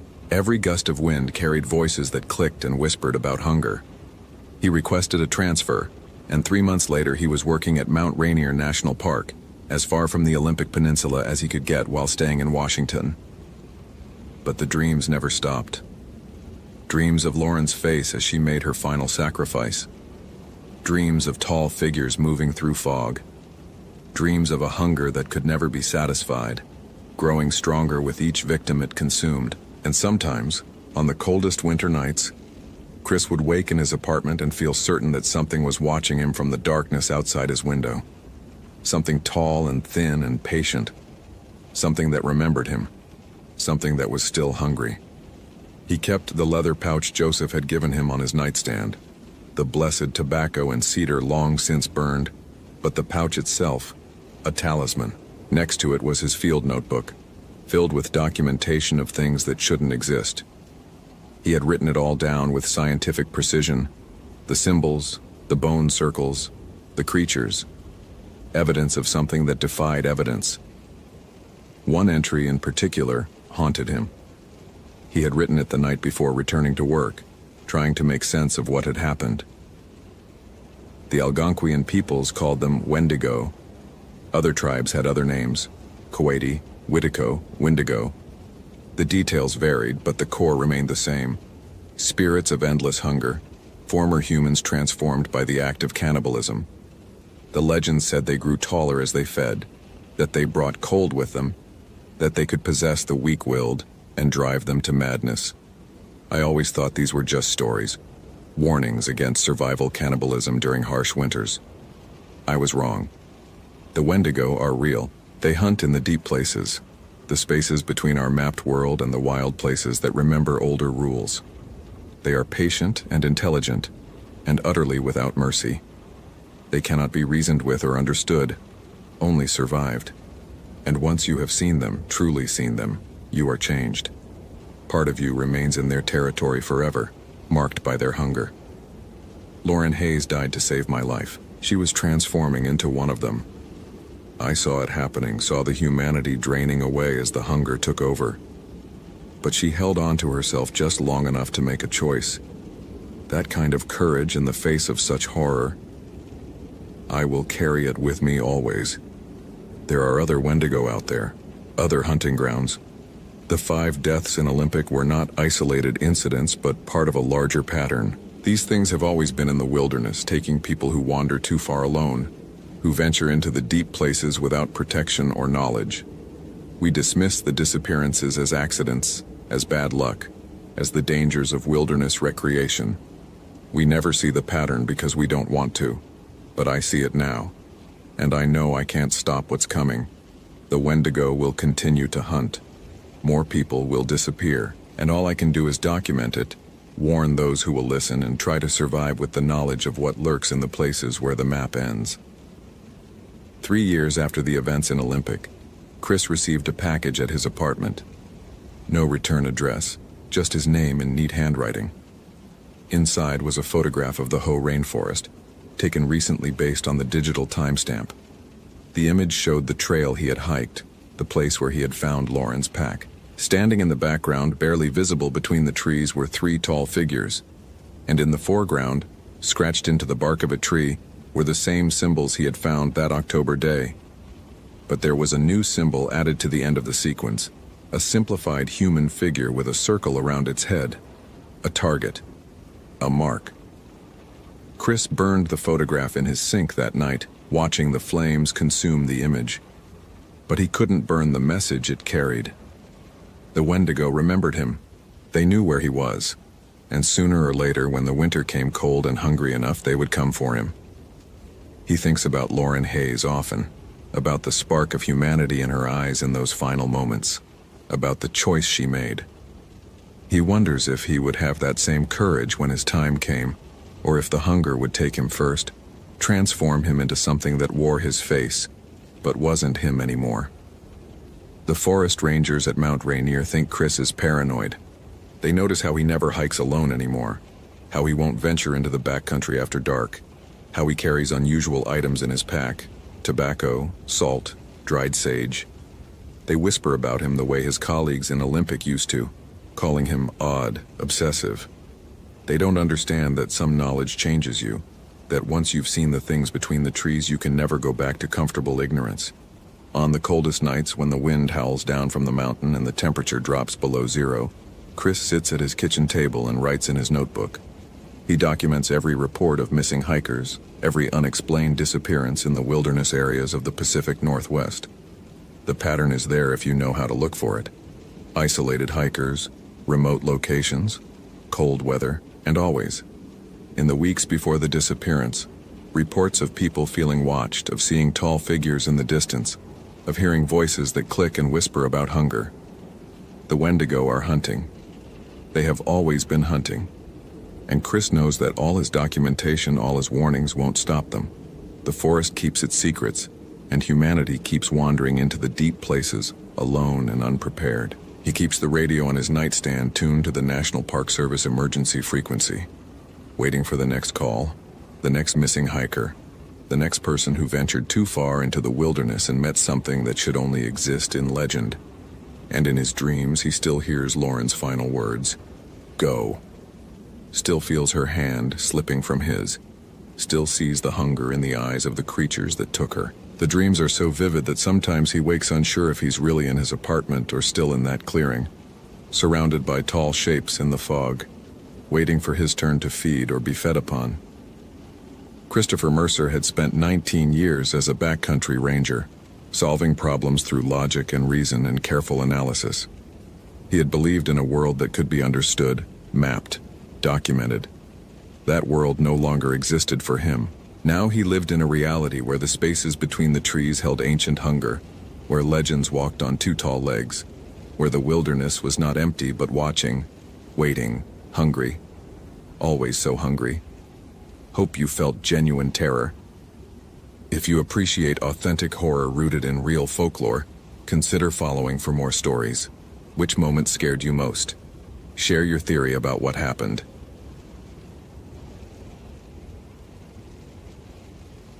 Nathan Cross had been documenting fungal growth patterns along the Hoh River Trail for 3 weeks when the call came through his Motorola radio. The static-laced voice of dispatch cut through the cathedral silence of the rainforest at 14:37 on October 28, 2009, requesting his immediate assistance with a missing person case. Emily Russo, 26, solo hiker, last known position approximately 4 miles northeast of his current coordinates. Nathan marked his GPS waypoint, latitude 47, 8156, longitude 123.8642, elevation 578 feet, and closed his field notebook with the methodical precision that had defined his 7 years with the National Park Service. The Hoh rainforest absorbed sound like a living thing. Sitka spruce and western hemlock rose 200 feet overhead, their trunks wrapped in club moss that dripped perpetually in the mist. Nathan had always appreciated the empirical beauty of this ecosystem. 140 to 170 inches of annual rainfall, a biomass density unmatched in North America, over 1,000 species of fungi creating a decomposition cycle that could reduce a fallen tree to soil in a human lifetime. The numbers comforted him. Data was reliable. Data didn't lie. He reached the trailhead parking area 43 minutes later and found Ranger Jessica Park reviewing a topographic map spread across the hood of her patrol vehicle. She looked up as Nathan approached, her expression carrying the controlled tension of someone managing a crisis by the book. Emily Russo, Sacramento resident, registered for a 3-day backcountry permit on October 26th, Jessica said, pointing to a highlighted route on the map. Planned circuit, Hoh River Trail to Elk Lake, then looping back via the old homestead area. She was due back yesterday afternoon. Her car's still here. No sign of her. Nathan studied the map. The homestead area. He'd hiked past it twice in his tenure here, both times noting the unusual atmosphere rangers developed around that sector. Nobody forbade access to the abandoned settlement, but nobody recommended it either. The unspoken understanding that some places deserved their isolation. Last contact? Nathan asked. Jessica produced a small digital recorder. Radio transmission yesterday morning at 08:14. Brief, mostly static. She pressed play. The recording crackled with interference. Emily Russo's voice compressed and distant. Following the creek bed as marked. Think I found something. Old structures near coordinates. A pause, longer than natural. When she spoke again, her tone had shifted fractionally toward uncertainty. There's someone in the old cemetery. I can see. Static consumed the rest. Nathan replayed it 3 times, noting the timestamp, the background noise signature, the specific word choices. She said, "There's someone," present tense. Not, "There was someone," or "I saw someone." Active observation. "Search and rescue is assembling," Jessica said. "They want us to begin preliminary reconnaissance. You know the homestead area better than most." This was technically accurate. Nathan had surveyed the sector twice, documenting the architectural remnants of the 1880s German immigrant community that had attempted to establish a logging operation in the area. The venture had lasted less than 2 years before the settlers abandoned it. Park records attributed the failure to economic factors and the difficulty of the terrain. But Nathan's research had uncovered something more specific.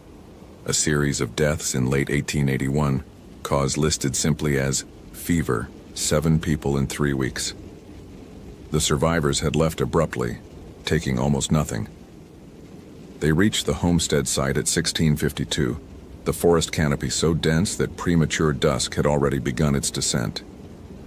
The settlement consisted of 4 collapsed structures and a small fenced cemetery, all slowly being consumed by moss and sword ferns. Nathan had photographed these buildings extensively during his previous visits, establishing a visual timeline of their decomposition. Science could measure everything, even decay.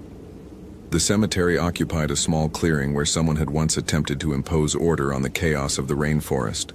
12 wooden markers, most illegible, enclosed by a fence of weathered posts connected with rust-eaten wire. Nathan approached with his digital camera ready, documenting as he advanced. Jessica split off to examine the nearest collapsed cabin. He noticed the disturbance immediately. The earth around one grave had been disturbed, fresh soil mixed with older sediment. Not recent enough to be from today, but within the past week. Someone had been digging. Nathan photographed the site from multiple angles, noting the specific location. 3rd row, eastern side, marker rotted beyond legibility. He knelt to examine the soil composition more closely. The smell reached him then. Not the clean decay of the forest, not the mushroom earth scent of decomposition following natural cycles. This was different, sweeter, wronger, like meat left in a closed space, but with an underlying sharpness that made his sinuses ache. "Nathan," Jessica's voice carried a careful neutrality that made him look up immediately. She stood near the largest collapsed cabin, holding something in her gloved hand. "Found Emily's GPS unit." He crossed to her position, already pulling evidence bags from his pack. The Garmin E-Trex was intact, screen still functional when Jessica pressed the power button. Nathan documented its location with his camera before they examined the stored waypoints. Emily had marked 17 locations over her 3 days in the backcountry. The last one, time-stamped 0809 the previous morning, was labeled simply, "Mistake." The coordinates placed it 200 yards northwest of their current position, deeper into the homestead ruins. Nathan felt something shift in his chest, a sensation he immediately categorized as heightened sympathetic nervous system response. Elevated heart rate, increased alertness, the body preparing for threat assessment, perfectly normal physiological reaction. They found Emily's campsite at 1723. The tent remained properly staked, no signs of distress or hurried departure. Her backpack lay inside, contents organized with evident care, food properly stored in a bear canister, water purification tablets, first aid kit. Her sleeping bag had been used but not packed away. A paperback novel rested on top, bookmarked 3/4 through. Her journal lay beside it. Nathan photographed everything before touching anything. Jessica called in their findings while he examined the journal. carefully turning pages with gloved hands. Emily's entries were brief, observational. She noted wildlife sightings, trail conditions, weather patterns. Nothing unusual until the final entry, dated October 27th. Found the old settlement. So much sadder than I expected. 12 graves. Most are children. There's something carved on several of the markers, same symbol repeated. Looks like a curved line with smaller lines branching off. Almost like ribs. Or maybe teeth. Going to photograph it tomorrow in better light. The ranger at the station said nobody knows much about who these people were. Seems wrong that they're just forgotten out here. Below this, in different ink suggesting a later edition, heard something walking around the tent last night. Heavy footsteps but wrong rhythm, like someone with a bad limp, probably an elk. That was the final entry. Nathan checked the timestamp on his camera against his GPS unit. They had approximately 43 minutes of usable light remaining. We're establishing this as base camp, Jessica said, ending her radio call. Sayar arrives at first light. We need to canvass the immediate area before dark. They split the search grid into quadrants. Nathan took the northwestern section, moving deeper into the homestead ruins. He found the symbol Emily had described on the fourth grave marker he examined, a curved line with 7 smaller lines descending from it, carved deep into weathered wood. He photographed it, made a pencil rubbing, and noted its location. The same symbol appeared on 5 more markers in the immediate vicinity. He was photographing the 7th instance when he noticed the structure, partially collapsed into itself. Hidden behind a massive fallen spruce, stood what appeared to have been a root cellar. Stone foundation, wooden door hanging askew on leather hinges that had somehow survived 128 years of rainforest moisture. The door stood open approximately 18 inches, just wide enough. Nathan documented the structure's location, architecture, and state of preservation. He should wait for Jessica. Protocol suggested waiting for his partner. But the light was failing rapidly, and the methodical part of his mind that governed his decisions insisted that a preliminary examination would be more efficient. He approached the cellar entrance and aimed his flashlight through the gap. The beam illuminated stone steps descending into darkness. The walls were hand-cut stone, fitted without mortar in a technique uncommon in American frontier construction, but typical of European methods. German settlers would have possessed this knowledge. The temperature differential between the cellar and the outside air created a steady exhalation of cool dampness through the opening, carrying that wrong smell again, stronger now. Nathan descended 3 steps before his light found the shrine. Someone had arranged objects on a natural stone shelf approximately 6 feet down. Candles burned to irregular stubs, photographs too water damaged to identify, scraps of fabric, and at the center a book. Leather-bound, swollen with moisture. Nathan's hand moved automatically to document with his camera, but something made him pause. The objects had been placed recently. Some of the candle wax remained soft. He was reaching for the book when Jessica's voice called his name from somewhere above, tight with urgency. Nathan climbed back up, emerging into the twilight to find her running toward him through the trees. "We found her," Jessica said. "Or part of her trail. Fresh tracks heading east, but Nathan..." She stopped, catching her breath. "The tracks are wrong. The gait pattern doesn't match normal human locomotion. The stride is too long, and there's this dragging mark between the footprints like..." "Show me," Nathan interrupted. They documented the tracks thoroughly, Nathan photographing while Jessica measured. The prints were indeed wrong. Too deep at the toe, too shallow at the heel. The spacing suggested a stride of nearly 4 feet, impossible to maintain naturally through this terrain. And between each pair of prints, something had scraped through the moss, leaving a furrow approximately 2 inches wide. They followed the trail for 70 yards before full darkness forced them to halt. The tracks led steadily east, toward a section of the forest where the tree density increased and the canopy became absolute. Nathan marked the final GPS waypoint, and they returned to establish night camp near Emily's tent. Jessica assembled their emergency shelter while Nathan organized their supplies with meticulous care. Order imposed control. Control mitigated chaos. He arranged their equipment in precise categories: communications, illumination, food, medical, documentation. The familiar routine provided structure. At 2014, Jessica's radio crackled with an update from dispatch. Emily Russo's emergency contact, her sister Michelle in Portland, had provided additional information. Emily had been acting strangely in the weeks before her trip, talking about researching their family genealogy. She'd discovered that their great-great-grandmother had emigrated from Germany in 1879, settling briefly in Washington Territory before moving to California. Emily had become increasingly obsessed with finding the original settlement location. Nathan felt something cold materialize in his chest. What was the great-great-grandmother's name? Jessica relayed the question. The response came back 30 seconds later. Anna Russo, maiden name Kessler, emigrated from Baden-Württemberg. Nathan opened his field notebook to a page of documentation from his first survey of the homestead cemetery. He'd attempted to transcribe the legible names from the grave markers. Third row, eastern side where the recent disturbance had occurred. The marker had been mostly illegible, but he'd managed to capture one partial name through careful angling in specific light. Essler, 1881. Jessica, he said carefully. Emily wasn't looking for historical sites. She was looking for family. They sat in silence as the implications assembled themselves. The forest around them had achieved that particular density of darkness possible only in old-growth ecosystems, where artificial light penetrated only inches before being absorbed by the sheer mass of vegetation. Nathan's flashlight created a sphere of visibility approximately 6 feet in diameter. Beyond that, nothing.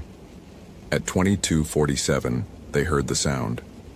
Footsteps, heavy, irregular rhythm, moving through the forest from the east, from the direction the tracks had led. Nathan and Jessica froze, hands moving simultaneously to their flashlights. The beam caught nothing but trees and moss, but the sound continued. Step drag, step drag, step drag. Something was walking toward them through the absolute darkness, and it was walking wrong. Nathan's training insisted on rational assessment. Large mammal, possibly injured. Elk, deer, even bear, all could produce heavy footfalls in certain circumstances, but the rhythm was too regular, too deliberate. This was bipedal locomotion, or something approximating it. The sound stopped approximately 30 feet from their position. In the silence that followed, Nathan became aware of his own breathing, too loud in the humid air. Jessica had her radio ready but didn't key it. What would she report? That they'd heard something walking? The protocols didn't cover this particular category of experience. Then, from the darkness, Nathan Cross, his name, spoken in a voice that sounded like Emily Russo but wrong, the consonants slightly off, the pitch modulated strangely, like someone speaking through damaged vocal cords, like someone whose mouth wasn't quite the right shape anymore. "Emily?" Jessica called out, her voice controlled despite the obvious tension. "Emily Russo? This is Park Ranger Jessica Park. Are you injured? Do you need assistance?" No response.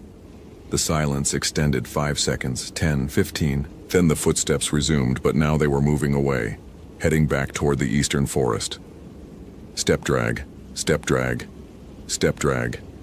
They didn't sleep that night. Nathan documented everything in his field notebook, recording timestamps, sound characteristics, weather conditions, temperature readings, facts, data. Reality could be measured and recorded. At 03:22, he pulled out his personal laptop and activated his portable satellite internet connection. The signal was weak but functional. He needed to research something that had been troubling him since finding that symbol on the grave markers. He started with German cemetery customs in the 19th century, then narrowed to Baden-Württemberg region folklore. The search led him through academic databases and historical society archives. At 04:17, he found it. The symbol on the grave markers wasn't decorative. It was apotropaic, specifically a charm against a creature from Germanic folklore called a Nachtzehrer. The name translated roughly as after devourer or after consumer. According to documented beliefs from the Baden-Württemberg region, a Nachtzehrer was created when someone died during an epidemic and was buried improperly, or with their burial shroud wrapped incorrectly. The corpse would consume its own shroud and flesh in the grave, then begin to psychically drain the life force from its living relatives, drawing them toward death. As relatives died and were buried, they too would become Nachtzerer if proper precautions weren't taken. The preventative measures were specific: stake through the heart, decapitation, placement of a coin in the mouth, removal of the heart, or burning. The symbol carved on the markers represented a Totenbaum, a death tree meant to prevent the deceased from rising. Nathan stared at his laptop screen as dawn began its slow infiltration of the rainforest. The rational part of his mind immediately cataloged this as folklore, superstition, cultural artifact. But another part, the part that maintained rigorous documentation precisely because reality needed to be verified, noted several correlations. Anna Kessler died 1881 during what records described as a fever outbreak, buried in what was evidently great haste, given the abrupt abandonment of the settlement shortly after. 7 deaths in 3 weeks, all possibly related, and now, 128 years later, her great-great-granddaughter had come looking for her grave. Nathan.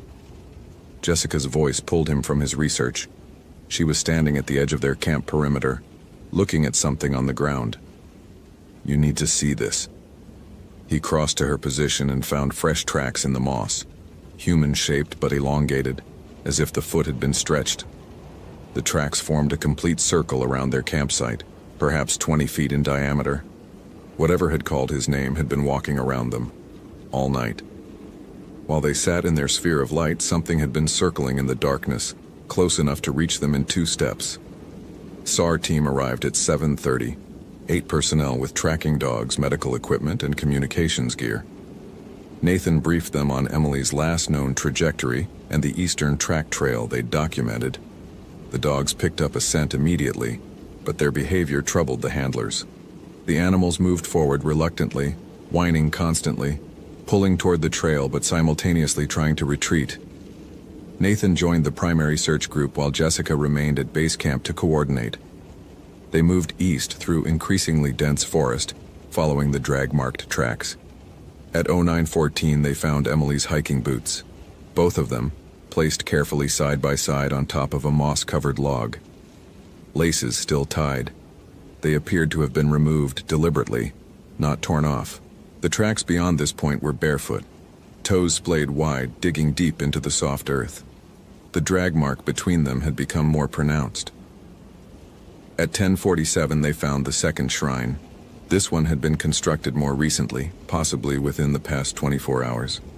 Arranged on a flat stone, Emily's digital camera, her car keys, her driver's license, and her cell phone.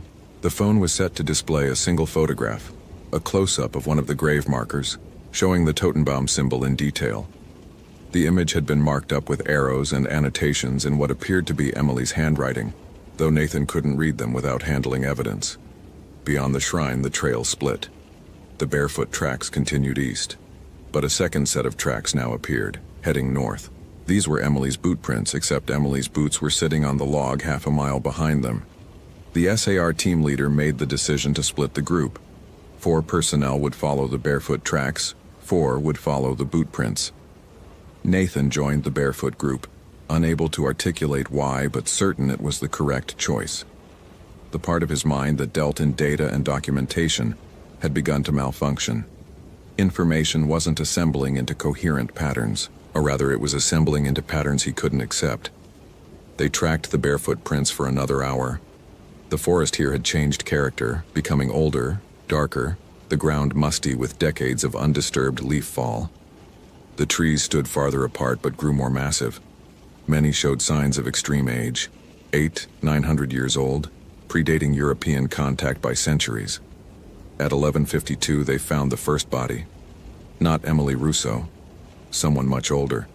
The corpse lay partially exposed in a shallow depression, wearing clothes that had rotted to tatters but maintained enough structure to suggest 19th century construction. Male, based on the skeletal structure. The remains were wrong in ways Nathan's scientific training couldn't immediately categorize. The bones looked porous, as if something had been leaching calcium from within. The skull showed unusual wear patterns around the jaw and teeth. the mandible slightly disarticulated, opened too wide. One of the SR personnel, a paramedic named Torres, examined the remains professionally. "This should be mostly skeletal at this age," he said. "But there's preserved tissue. Look at the hands." The corpse's hands retained desiccated flesh, fingers elongated, nails grown thick and yellowed. The right hand clutched something, a scrap of fabric, very old, partially consumed. Burial shroud, Nathan's mind supplied. It had been eating its burial shroud. They found 3 more bodies in the next 90 yards, all in similar states of preservation, all showing the same characteristics: porous bones, disarticulated jaws, preserved tissue on the extremities. They were arranged in a rough line, pointing east, pointing towards something. The barefoot tracks led directly to the 5th body. Emily Russo lay in a natural depression between 2 ancient spruce trees, her body positioned as if sleeping, hands folded across her chest. She wore her hiking clothes, but her feet were bare, covered in cuts and moss stains. Her eyes were closed. For exactly 3 seconds, Nathan thought they'd found her in time, that she was merely unconscious, that emergency medicine and evacuation procedures would restore order to this situation. Then Torres leaned in to check her pulse and jerked back. "She's cold, she's been dead for hours, but look." Emily Russo's mouth hung open slightly. Her lips had retracted, exposing teeth that seemed too long, too sharp. The soft tissue around her jaw looked wrong, as if the bone structure beneath had begun to change. Her hands, folded peacefully across her chest, showed elongated fingers with yellowed nails. Most disturbing, her mouth contained scraps of fabric, partially consumed, the dye patterns still faintly visible on the cloth. She'd been eating her own clothing. Nathan's documentation reflex took over. He photographed Emily's body from multiple angles, noting every detail with mechanical precision. His hands were shaking. He documented that too, clinically noting the involuntary tremor as a stress response requiring management. Torres was calling in their findings when Emily Russo's eyes opened. Not the sluggish flutter of returning consciousness. The eyes simply snapped open, fully dilated, moving immediately to focus on Nathan's face. Her jaw distended with a sound like tearing fabric, opening far too wide. The scream that emerged wasn't human. It was a sustained shriek of rage and hunger that seemed to vibrate in Nathan's chest cavity. Then she was moving, impossibly fast for someone who'd been dead moments before, lunging toward him with those elongated fingers reaching. Nathan fell backward, camera flying from his hands.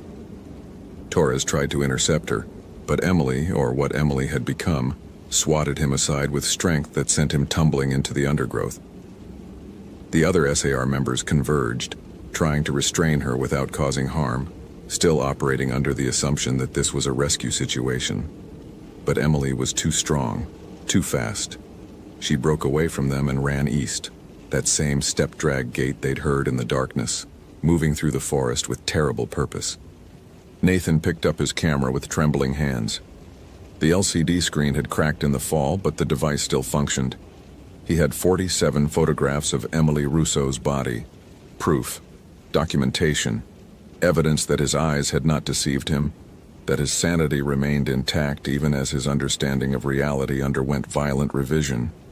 They pursued Emily for 3 hours, the trail leading deeper into forest that grew progressively older, darker, more silent. The dog teams had given up, the animals refusing to follow despite the handlers' coaxing. At 1533, they reached the original settlement site, not the homestead Nathan had surveyed, but something much older. Structures built with European methods but predating the 1880s community by decades. Stone foundations for buildings that had rotted away entirely. And at the center, a cemetery, not 12 graves, 47. Emily stood in the middle of the graveyard, motionless, facing a particular marker. Nathan approached cautiously, his rational mind gibbering in the background while his documentation reflex continued operating on automatic. He could see that Emily was crying, actual tears streaming down her face even as her jaw hung open at that impossible angle, even as her fingers curved into claws. The grave marker before her read, Anna Kessler, 1843-1881. Gott hab Erbarmen. God have mercy. Anna's grave had been opened from within. The earth was torn up, displaced from underneath as if something had clawed its way out. The burial shroud lay in tatters among the disturbed soil, and scattered around the grave, leading away into the forest, were more barefoot tracks. Older tracks, weeks old perhaps, the impressions deep with that characteristic drag mark between them. Nathan understood then, with the clarity of despair. Emily hadn't just found her ancestor's grave. She'd found Anna Kessler herself, still walking these woods 128 years after burial, drawn by the approach of living family, psychically consuming her relative's life force according to the specific mechanisms of Nachtzerer folklore. Emily had been drained, died, and been buried improperly.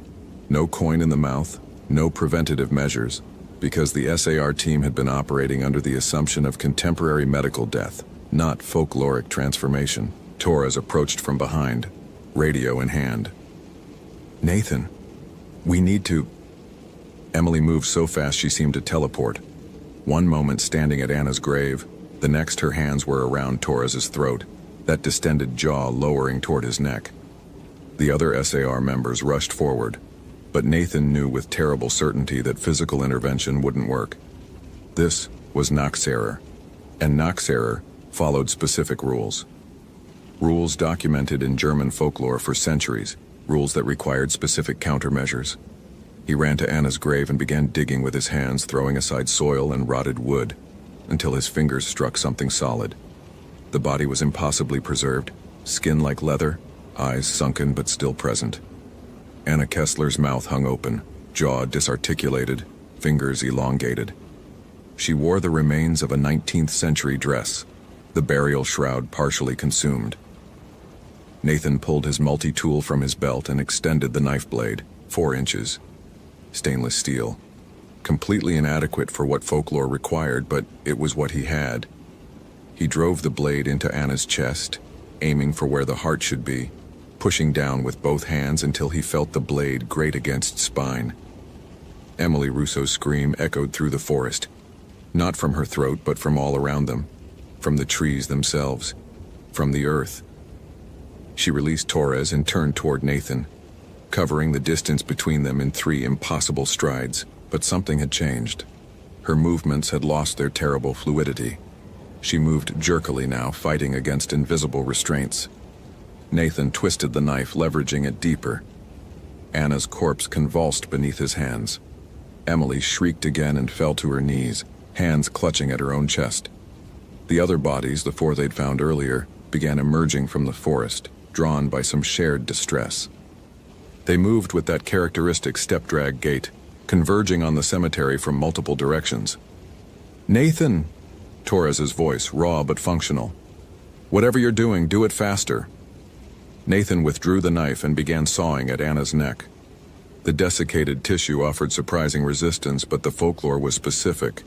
Stake through heart, then decapitation. He needed to complete the sequence. The blade cut through leather-like skin, through preserved muscle, through vertebrae made porous by years of supernatural consumption. When Anna Kessler's head finally separated from her body, Emily Rousseau collapsed completely. The other Nachtzerer stopped their advance, standing motionless at the cemetery's edge. Nathan counted them, 7 figures, matching the death toll from the 1881 fever outbreak, the original settlers who died during the epidemic and been buried incorrectly, transforming one by one as the living fled in terror, unable to comprehend what their folklore had tried to warn them about. Emily lay in the moss, breathing shallowly, her jaw slowly returning to normal alignment. The elongation in her fingers began receding, but Nathan knew, from his research from the patterns in the folklore, that the transformation wasn't complete. Emily had died. Emily had fed.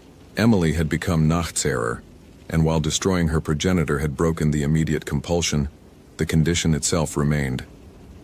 The other 6 Nachtzerer watched from the trees, waiting, patient. They'd waited 128 years. They could wait longer. The SR team evacuated Emily on a stretcher, noting her confusion, hypothermia, and signs of psychological trauma. Torres had defensive wounds on his neck, but nothing life-threatening. The official report would document severe weather exposure, psychological break, possible wildlife attack. The cemetery would be noted as a significant historical find requiring proper archaeological survey. Nathan remained behind after the others left, standing in the ruins of the 1881 settlement as dusk gathered. He knew what he had to do. The folklore was specific. 7 graves needed 7 countermeasures. He had 1 multi-tool knife, 1 cigarette lighter, and the knowledge that his professional career was about to end in a way no rational person could ever explain. He started with the first Naxerer, the one that approached most willingly, as if relieved. It took him 4 hours to complete the proper sequence on all 7 bodies. Stake to the heart, decapitation, burning what remained. The creatures didn't fight him. They stood passive as he worked, as if grateful for release from their 128-year hunger. When it was finished, Nathan collapsed beside the smoldering remains of Anna Kessler and cried for the first time since childhood. Not from fear, not from horror, but from the sudden, terrible understanding that documentation wasn't enough, that data couldn't contain reality, that the universe was vastly more complex and more terrible than his years of methodical observation had prepared him for. He burned his field notebooks that night. All of them. 7 years of meticulous documentation reduced to ash and scattered in the Hoh River. Some knowledge wasn't meant to be preserved. Some patterns shouldn't be recorded. Emily Russo was released from Olympic Medical Center 4 days later, with diagnoses of severe dehydration, exposure, and associative fugue state. She returned to Sacramento and never hiked again. Nathan requested transfer to a desk position in Aberdeen, processing permits and managing supply logistics. He stopped carrying his camera. He stopped taking notes. He stopped trying to measure and document the world, because measurement implied understanding and understanding implied control, and Nathan Cross no longer believed he controlled anything at all. On November 15th, he received a letter from Michelle Russo, Emily's sister, thanking him for finding Emily alive. The letter included a photograph. Emily standing in her apartment smiling, looking healthy and recovered. But if you looked closely at her hands in the photograph, if you studied the image with the careful attention Nathan had once brought to every observation, you could see that her fingernails were slightly yellowed, slightly thickened. Her smile showed teeth that seemed fractionally too long. The Nachtzerer condition, according to folklore, was permanent once established. It could be suppressed but never truly cured. Emily would need to be watched. Her relatives would need to be warned. But who would believe him? What documentation could he provide? The evidence had been burned. The bodies reduced to ash. The only proof was his own shattered certainty, and that proved nothing at all. Nathan kept Michelle's letter in his desk drawer. Sometimes, late at night, he would take it out and study Emily's photograph, looking for progression in the transformation, calculating timelines, estimating risks. Old habits died hard. Documentation reflex remained even when documentation itself had been abandoned. 3 weeks after the incident, a family reported their daughter missing in Olympic National Park. Last known position, approximately 4 miles northeast of the Hoh River Trail, near an abandoned settlement. The girl's name was Michelle Russo, 28, visiting from Portland. She'd been researching her family genealogy. She'd wanted to see where her great-great-great-grandmother had been buried. Nathan heard the report on his office radio and said nothing. He filed paperwork. He processed permits. He managed supply logistics. He did not volunteer for the search and rescue operation. Some trails shouldn't be followed. Some family connections needed to stay broken. That night, for the first time in his adult life, Nathan Cross prayed. Not to any god he believed in, but to the vast, indifferent universe that had revealed itself to be so much stranger than data could capture. He prayed that the search team would find Michelle Russo quickly. He prayed they would understand what they were dealing with before someone else died. He prayed that he was wrong about everything he'd learned. But the universe didn't answer. The forest kept its secrets, and somewhere in the ancient darkness of the Hoh rainforest, Something moved with a familiar step-drag rhythm, following the scent of family blood, patient and hungry and eternal. Nathan Cross documented nothing at all. Hope you felt genuine terror. If you appreciate authentic horror rooted in real folklore, consider following for more stories. Which moment scared you most? Share your theory about what happened. Marcus Bennett had been a ranger in Superior National Forest for 8 years, and he understood the wilderness through equations. Temperature drops of 3 degrees per 1,000 feet of elevation. 7 miles per day was sustainable hiking speed with a 40-pound pack. A healthy adult could survive 3 weeks without food, 3 days without water, 3 minutes without air. The Boundary Waters wilderness sprawled across 1,090,000 acres of glacially carved lakes and boreal forest along the Minnesota-Ontario border, and Marcus knew every navigable route through its labyrinth of waterways. Numbers made sense. Numbers were predictable. Numbers didn't lie. Sarah Whitman had been missing for 41 hours. Marcus adjusted the Garmin GPS unit clipped to his parka, watching the coordinates flicker in the pre-dawn darkness. -12 degrees Fahrenheit. The device's backlight cast pale blue across his unshaven face as he stood outside the ranger station at the Moose Lake entry point. Behind him, the station's windows glowed with the harsh fluorescent light of an emergency coordination center. Inside, 2 county sheriffs hunched over topographic maps while the park superintendent argued with someone on a satellite phone. They'd called in a helicopter from Duluth, but the bird wouldn't fly until the winds dropped below 30 knots. Weather Service predicted another 6 hours minimum. Sarah's last radio check had come at 14:37 on January 3rd. She'd been conducting a winter patrol along the Kekikabik Trail, documenting illegal campsites and checking for signs of poaching. Her voice on the recording was calm, professional, mentioning she'd found something unusual near the portage between Amakose and Wissini Lakes. She'd requested permission to investigate. District Supervisor Chen had approved. Then nothing. Marcus had listened to that final transmission 11 times. Each replay brought the same details. Sarah's breathing was slightly elevated, suggesting she'd been hiking uphill. Background noise indicated wind through spruce trees at approximately 15 miles per hour. She'd paused before saying unusual, a hesitation lasting 0.8 seconds. That pause bothered him more than anything else. Sarah didn't hesitate. She was 28, had 3 years in the park, and possessed the kind of practical competence that came from growing up in northern Wisconsin. She could navigate by stars, start fires in wet conditions, and remained methodical under pressure. She didn't get rattled by animal tracks or strange campfires. So what had made her hesitate? Marcus exhaled, watching his breath crystallize instantly in the sub-zero air. The parking area held 4 vehicles, 2 sheriff's cruisers, the superintendent's Suburban, and Marcus's own Ford Ranger. Beyond the plowed area, snowmobile tracks crisscrossed into the wilderness. The search and rescue team from Ely had already deployed along Sarah's known route, working from her last confirmed position backward toward the Moose Lake entry point.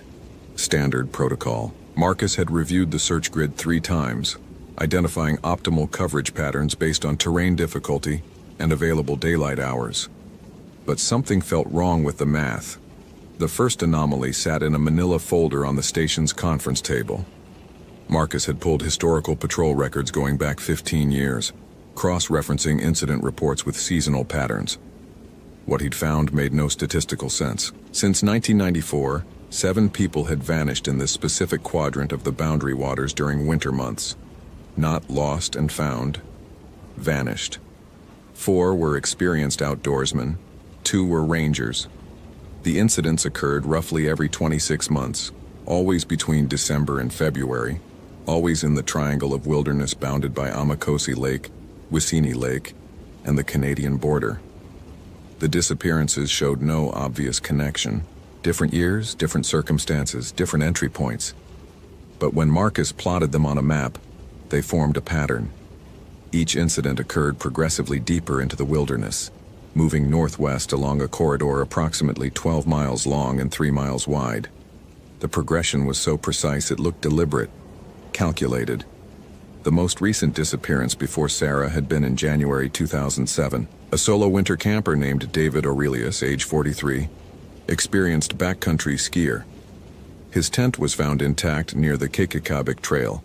Equipment undisturbed, sleeping bag still warm. No tracks led away from the site.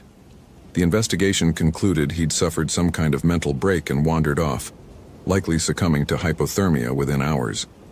Except David Aurelius had done 3 tours in Afghanistan and held a PhD in environmental psychology. He wasn't the type to panic. Marcus's radio crackled. "Bennett, you copy?" He thumbed the transmit button on his Motorola. "Copy, Chen. Sayar just found Sarah's snowmobile, 3 miles up the Kekakabik, coordinates north 48.074, west 91.342. Machines intact, key still in the ignition." Marcus pulled out his map marking the position. The location made his stomach tighten. It was exactly where the pattern predicted the next incident would occur. "Any sign of her?" "Negative, but Bennett." Chen's voice carried an edge Marcus had never heard from the normally unflappable supervisor. "They found something else. Tracks." "What kind of tracks?" "Just get up there. Helicopter's leaving in 10 minutes. We got a break in the wind. They'll drop you at the site." The helicopter was a Bell 206 operated by a civilian contractor, the same company that ran aerial firefighting operations in the summer. The pilot was a Vietnam veteran named Kowalski, who flew with the kind of casual competence that suggested nothing could surprise him anymore. Marcus strapped into the back, his emergency pack wedged between his boots. Through the plexiglass canopy, the wilderness rolled away in every direction. A monochrome landscape of snow-covered lakes and dense conifer forest, broken only by occasional granite outcroppings. They flew northwest, following the Kekikabik Trail's general trajectory. Below, Marcus could see the thin line of the path cutting through the forest, marked by the occasional orange diamond nailed to trees. The trail was a historical route, originally used by Ojibwe fur traders, later adopted by voyageurs, now maintained as a primitive hiking corridor. 40 miles of undeveloped wilderness linking the Gunflint Trail to the west with Ely to the southeast. In winter, it was one of the most isolated places in the lower 48 states. "Sights coming up," Kowalski said through the headset. "Looks like your people already set up a perimeter." The helicopter descended toward a small clearing near the frozen lake. Marcus could see the search and rescue team's snowmobiles parked in a rough semicircle, 4 orange-suited figures moving through the trees. Sarah's machine sat apart from the others, a solitary blue Polaris with the Park Service emblem on the cowling. As they dropped below the tree line, Marcus caught sight of what had brought him here. The tracks. They circled Sarah's snowmobile in a wide ring, clearly visible in the fresh snow. But these weren't animal prints in any standard sense.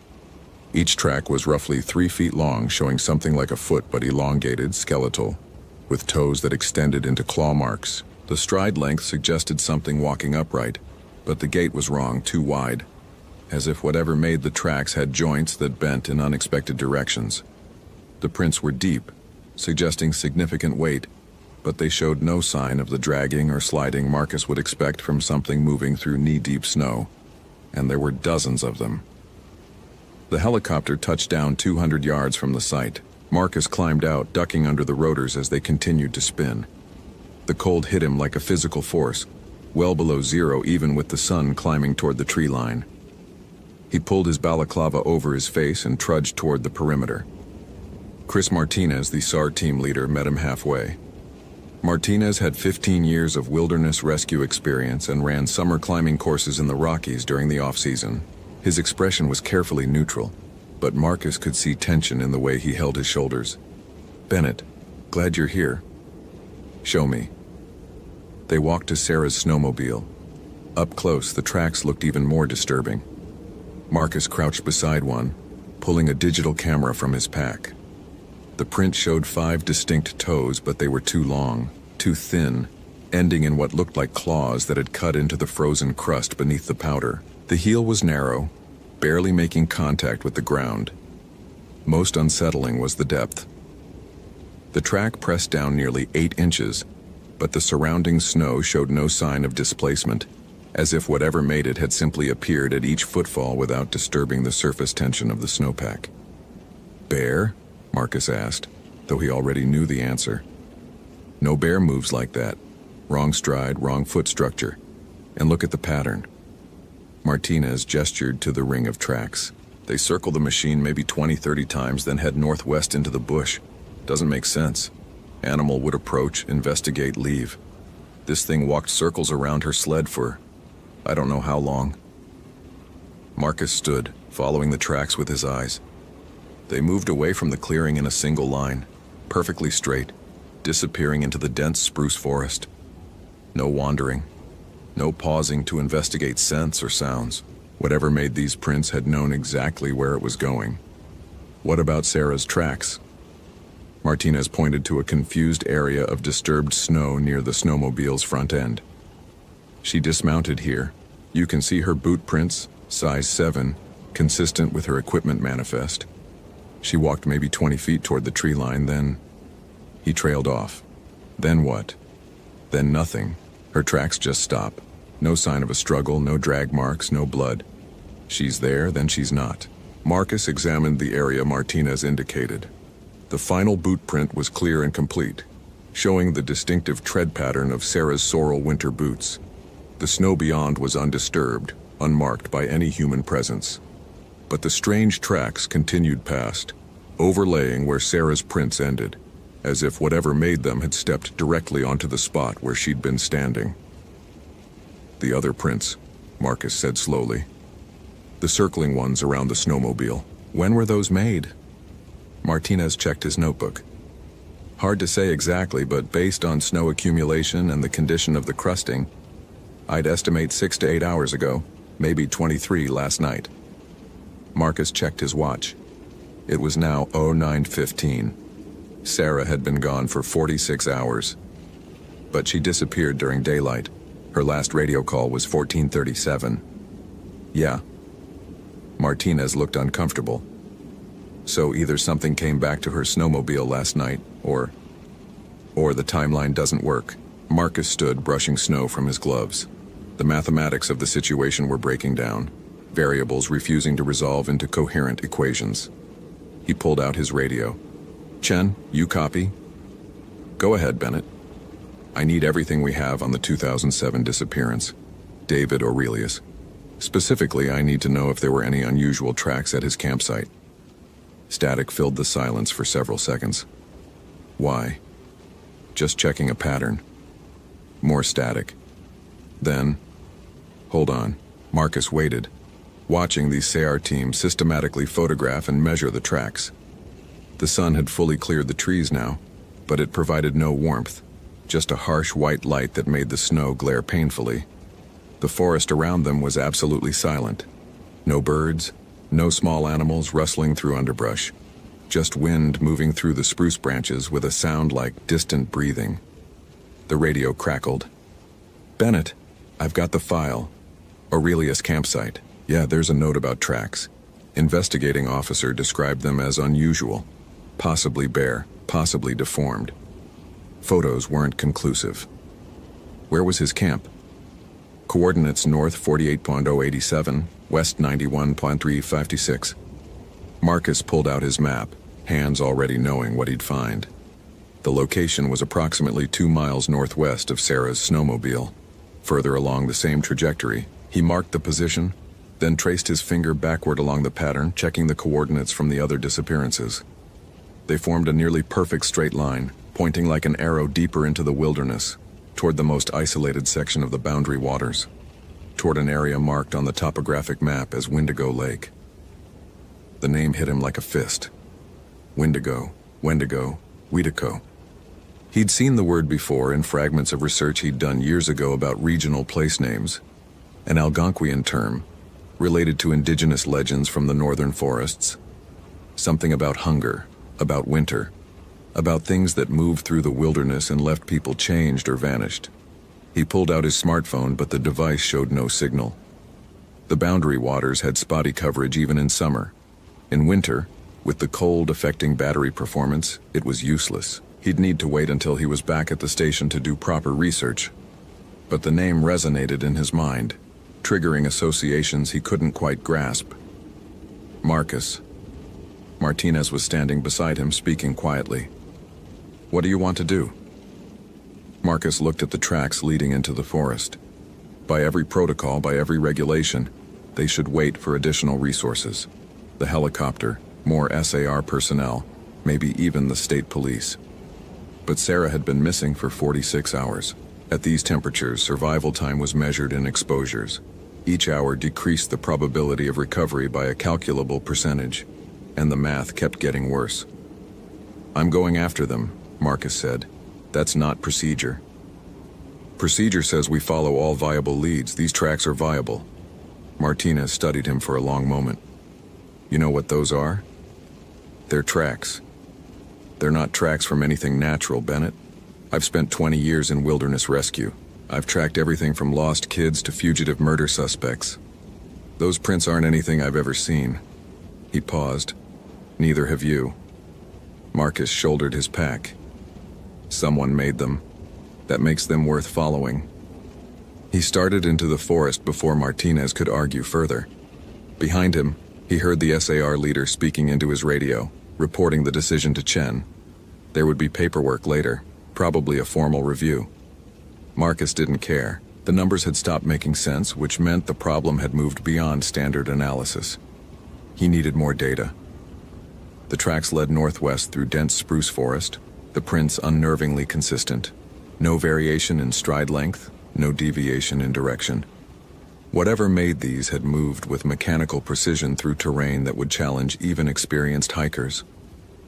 Marcus followed at a steady pace, marking his route with orange survey tape every 50 yards. The forest changed around him, gradually at first, then more noticeably. The spruce trees grew more twisted, their branches contorted into shapes that seemed deliberately wrong. Moss hung from the limbs in thick streamers, unusual for winter, as if the normal seasonal cycles didn't apply here. The snow became harder to traverse, developing a crust that broke under his boots with sounds like snapping bones. After 30 minutes, Marcus stopped to check his GPS. The device's screen flickered erratically, showing his position jumping between coordinates separated by hundreds of yards. He tapped the unit, but the readings refused to stabilize. Equipment malfunction, possibly cold-related, though his spare batteries were fresh and the device was rated for temperatures far below what he was experiencing. He switched to compass navigation, but the needle spun lazily without settling on any particular bearing. Magnetic anomaly, probably iron ore deposits in the bedrock, though the geological surveys didn't indicate any significant mineralization in this area. He marked his current position on the paper map, relying on dead reckoning. The tracks continued their straight line. Marcus followed. An hour passed, then two. The forest grew darker despite the daylight, the canopy overhead thickening until only scattered shafts of illumination penetrated the gloom. Marcus's breath came in harsh gasps, the cold air burning his lungs. His internal calculations told him he should have covered approximately 4 miles, but the terrain made that estimate uncertain. The tracks never wavered, never paused, never showed the slightest hesitation. He rounded a massive white pine and stopped. A structure stood in a clearing ahead, not a natural formation. Someone had built a shelter here, a crude A-frame assembled from deadfall timber and branches. Old, at least several winters old, judging by the weathering on the exposed wood, but maintained. Fresh boughs covered sections of the roof, and the snow around the structure had been disturbed recently. The tracks led directly to the shelter's entrance, then stopped. Marcus approached slowly, his breath loud in the silence. The clearing felt wrong in ways his rational mind couldn't articulate. The snow was darker here, stained with something that created irregular brown patches around the shelter. The smell was worse, a thick, organic reek that suggested decomposition accelerated beyond what the freezing temperatures should allow. He pulled a flashlight from his pack and directed the beam through the shelter's opening. Bodies, or what remained of them. 3 shapes lay inside, twisted into positions that suggested they'd died in extreme agony. The cold had preserved them, but something had been feeding. Large sections of tissue were missing, removed with what looked like bite marks, but far too large, far too savage. The corpses were ancient, mummified by cold and time, but the feeding looked recent, fresh. Marcus's training kicked in, overriding his horror with procedure. He documented the scene with his camera, forcing himself to note details. 2 males, 1 female, all wearing clothing consistent with outdoor recreation from various decades. One body still wore the remnants of what might have been a ranger's uniform, though the fabric was too deteriorated to be certain. The position suggested they hadn't died together, but had been brought here afterward, arranged in a specific pattern. A pattern Marcus recognized. He'd seen something similar in a book about indigenous burial practices years ago. The bodies were positioned to form the shape of something, a symbolic representation. He stepped back, trying to see the larger picture. The positioning was deliberate, careful, showing an intelligence that made his skin crawl. The 3 corpses created the outline of a larger form, arms and legs extended to suggest something much bigger, much more terrible. Something that walked on 2 legs but wasn't human. His radio crackled, startling him violently. "Bennett, you copy?" The signal was weak, breaking up. Marcus keyed his transmitter. "Copy, Chen. Barely reading you." "SAR. Lost. Signal. Return to..." The transmission dissolved into static. Marcus tried to respond, but his radio was dead, the battery indicator showing full charge but the device completely unresponsive. He checked his spare radio. Same result. He was alone. The smart move was to return to the perimeter immediately, report what he'd found, bring back a proper forensic team. Marcus turned to retrace his steps. The tracks he'd followed were gone. Not covered by snow, just gone. The orange survey tape he'd marked still hung from branches every 50 yards, but the footprints he'd been following had vanished completely, as if they'd never existed. The snow between markers was smooth, undisturbed, showing no sign that anything had passed through in either direction. Marcus stood motionless, his heart hammering against his ribs. This violated every principle he understood about the physical world.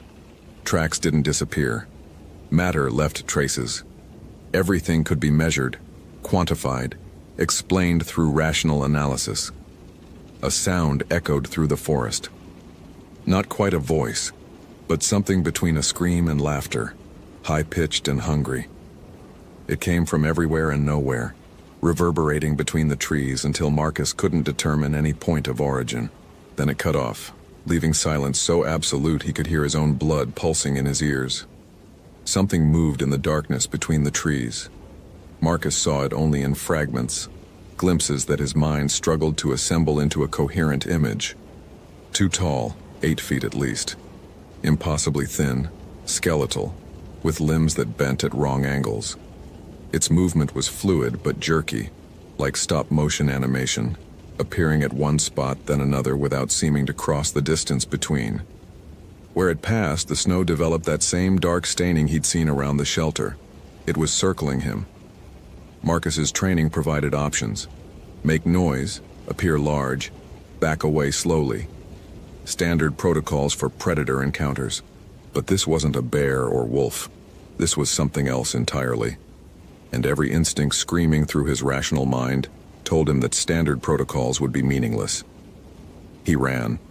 The forest became a blur of white and black, branches tearing at his parka, roots hidden under snow trying to trip him. Marcus focused on maintaining speed, on keeping his breathing controlled, on not thinking about what was behind him. The orange survey tape flashed past, each marker a small victory, proof that he was covering ground, getting closer to the perimeter. The thing was faster. It appeared ahead of him, materializing between 2 trees. Marcus veered left, changing direction without slowing. The creature didn't pursue in a straight line. It flanked him, always staying at the edge of his peripheral vision, never quite in full view, playing with him. The realization was worse than the chase itself. It could catch him whenever it wanted. It was choosing not to. Marcus broke through the tree line into a clearing he didn't recognize. A frozen lake stretched before him, maybe a 1/4 mile across. The ice looked thick, safe for crossing. But he'd been moving northwest, and there should be no lake in this direction according to his maps. He'd gotten turned around somehow, disoriented during the chase. The thing stood at the tree line behind him, finally visible in full. Marcus's mind tried to reject what he was seeing. The creature was impossibly emaciated, ribs showing through grayish skin that looked more like bark than flesh. Its face was elongated, almost lupine, but with two human eyes that gleamed with an intelligence that was terrifying in its clarity. Antlers sprouted from its skull, massive and complicated, dripping with something that steamed in the cold air. Its mouth was a ruin of broken teeth and exposed jawbone, and when it opened to make that terrible sound again, Marcus saw the remains of something recent wedged in the back of its throat. A piece of blue fabric. Standard Park Service issue, Sarah's uniform. The creature stepped onto the ice. Marcus ran. He made it perhaps 200 yards before the ice began to crack. The sound was unmistakable, a deep groaning that rose from beneath his feet. Marcus changed direction, trying to reach the far shore, but the crack spread faster than he could move. The ice buckled, and suddenly he was in the water. The shock of cold so intense it drove every thought from his mind except the immediate, desperate need to breathe. He surfaced, gasping, his limbs already going numb. The edge of the ice was 5 feet away. Might as well have been 5 miles. His pack was dragging him down, the weight impossible to shed with fingers that no longer responded to commands. The water was impossibly cold, below freezing somehow, staying liquid through some mechanism his rational mind couldn't process even as it killed him. The creature stood on solid ice 20 feet away, watching. Not hunting now, just observing. Waiting. Marcus tried to swim, but his muscles refused. Tried to call out, but his jaw was locked shut. Tried to understand what was happening, but his thoughts were fragmenting. Neurons shutting down as his core temperature dropped past the point of recovery. Numbers filled his consciousness. 3 minutes without air, 3 days without water, 3 weeks without food. But no equations for this, no variables to calculate survival probability when the wilderness itself had become hostile, when the natural laws he'd built his worldview upon had stopped applying. Something grabbed his collar. He was dragged onto the ice, coughing water, his body convulsing with shivers so violent they might crack bones. Through the haze of hypothermia, Marcus saw the shape above him. Not the creature. A person. Human. Small, female, wearing a tattered Park Service parka. Sarah. She looked wrong. Her face was too pale, lips blue-black with frostbite. Her eyes were distant, focused on something beyond the immediate physical world. But she was moving, functioning, pulling him away from the broken ice with strength that seemed impossible for her frame. "Don't look at it," she whispered. Her voice was rough, damaged. "Don't meet its eyes. That's how it finds you." Marcus tried to respond, but his teeth were chattering too hard for speech. Sarah dragged him into the tree line, into a small depression where the snow had drifted deep. She pulled off her own outer layer and wrapped it around him, then began the process of treating hypothermia with the mechanical efficiency of someone who'd done this before. What? Marcus managed. "The Wendigo," Sarah said quietly. "I read about them when I first got posted here.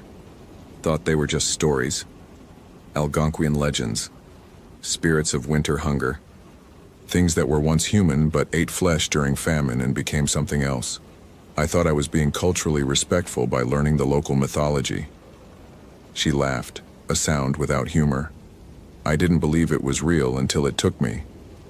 The T-tracks. It doesn't leave tracks. Not really. Those prints are what people expect to see. What their minds create to explain what can't be explained. The Wendigo moves between moments, between the spaces in perception. You don't see it approach, it's just suddenly there, and by then it's too late." She pulled his soaked gloves off, examining his fingers. "You'll probably lose some tissue to frostbite, but you'll live, unless we're still here when night comes. We need to get out. Radio for extraction." "Radio doesn't work here. None of the equipment does. We're in its territory now, the place where winter is always hungry, where the old rules apply." Sarah looked toward the lake, her expression haunted. It's been feeding on people for decades, maybe centuries. The Park Service knows, I think. They have to. All those disappearances in the same area, the same pattern. They know, but what can they do? How do you warn people about something that shouldn't exist? Marcus's shivers were beginning to subside, his core temperature slowly stabilizing. His rational mind tried to process what Sarah was saying, tried to fit it into a framework that made sense. But the framework was broken. He'd seen the creature, seen tracks appear and disappear, seen ice break under him in water that shouldn't be liquid. The math didn't work because the equations were wrong. The universe operated on principles he'd never learned. The people in the shelter, he said. The bodies. Offerings. Or warnings. I'm not sure which. The Wendigo keeps them there, preserved, arranged in that pattern. I think it's showing us what we'll become. What we are in its eyes. Sarah pulled a space blanket from her pack, wrapping it around Marcus. I've been hiding for 2 days. It finds me at night, chases me but doesn't kill me. Not yet. I think it's playing. Or maybe it's waiting for something. For me to weaken enough. To get hungry enough. Hungry? That's what the legends say. The Wendigo was human once. Someone who ate another person's flesh to survive winter. The act transformed them, made them into something that can never be satisfied. They're always starving, always hunting, always feeding, but never full. And the hunger spreads. If you eat, if you consume what it offers. She trailed off, looking at her hands. I've been so hungry, Marcus. 2 days without food in this cold. The Wendigo keeps leaving things. Pieces of meat. I know what they are, but part of me doesn't care anymore. That's how it works. It waits until you're desperate enough to cross the line. Then you become like it. Marcus forced himself to sit up despite the pain, despite the way his muscles screamed in protest. We're getting out of here, both of us. How? Which direction is out? The forest changes. The paths don't stay where they're supposed to be. I've tried to leave. I've followed every trail I could find. They all loop back here to the lake, to its territory. The sun. We use the sun for navigation. Basic survival technique. Northeast gets us back to the Kakakabik Trail. Then we follow it south to the perimeter. Sarah looked at him with something like pity. You still think this is a normal wilderness. You still believe in compasses and GPS and straight lines. This isn't that kind of place, Marcus. This is where the old stories are true. Where winter has teeth. Where hunger wears skin like a costume and whispers in voices you recognize. The temperature was dropping. Marcus could feel it. A change that went beyond the normal chill of a Minnesota January. This was something deeper. A cold that emanated from the forest itself. From the ice on the lake. From the spaces between the trees where the Wendigo waited. His chronograph showed 1547. Which meant they had maybe 2 hours before full darkness. 2 hours to find a path that might not exist, to escape something that defied every natural law he understood. We move anyway, Marcus said. Standing still guarantees we die. They moved northeast, Marcus using the sun's position despite Sarah's protests. The forest resisted them. Deadfalls appeared where none should exist. Ravines opened up that weren't on his topographic maps. The snow deepened until they were wading through drifts that came to their waists. But they kept moving, kept pushing through the wilderness that seemed determined to hold them. After an hour, they found the trail. Not the Kakakabik Trail. Something older, a path worn through the forest floor where the snow didn't accumulate, where the trees grew back from the edges as if afraid to encroach. Stone markers stood at intervals, carved with symbols Marcus didn't recognize, but that made his eyes hurt to look at directly. Algonquian petroglyphs, maybe, or something older. This isn't on any map, Sarah said. Neither are we. Marcus started down the trail. It led southeast, roughly the direction they needed. The alternative was to continue fighting through the forest as darkness approached. The choice wasn't really a choice at all. They walked for what felt like hours, but might have been minutes. Time had become elastic, unreliable. Marcus's chronograph showed impossible readings. jumping forward then backward, the second hand sometimes moving counterclockwise. The trail curved around the northern shore of the frozen lake, then descended into a valley where the trees grew so thick that even midday light couldn't penetrate. The markers became more frequent, the symbols more elaborate, and between them, hanging from branches, were objects. Carved wooden figures, bundles of herbs, small animal bones arranged in specific patterns. Offerings, Marcus realized. People had been here before, had walked this path, had tried to appease whatever lived in these woods. Marcus. Sarah's voice was strained. I smell food. He smelled it too. Cooking meat, rich and fatty, impossibly appealing given their circumstances. His stomach clenched with sudden hunger, saliva flooding his mouth. They hadn't eaten in hours. The smell was overwhelming, promising warmth and sustenance and relief from the cold that seemed to have settled permanently into his bones. Don't, Sarah whispered, but her feet were already carrying her toward the source of the smell. Marcus grabbed her arm. It's the Wendigo. It's trying to lure us. I know, but I'm so hungry. I can't think about anything else. Just one bite. Just enough to keep going.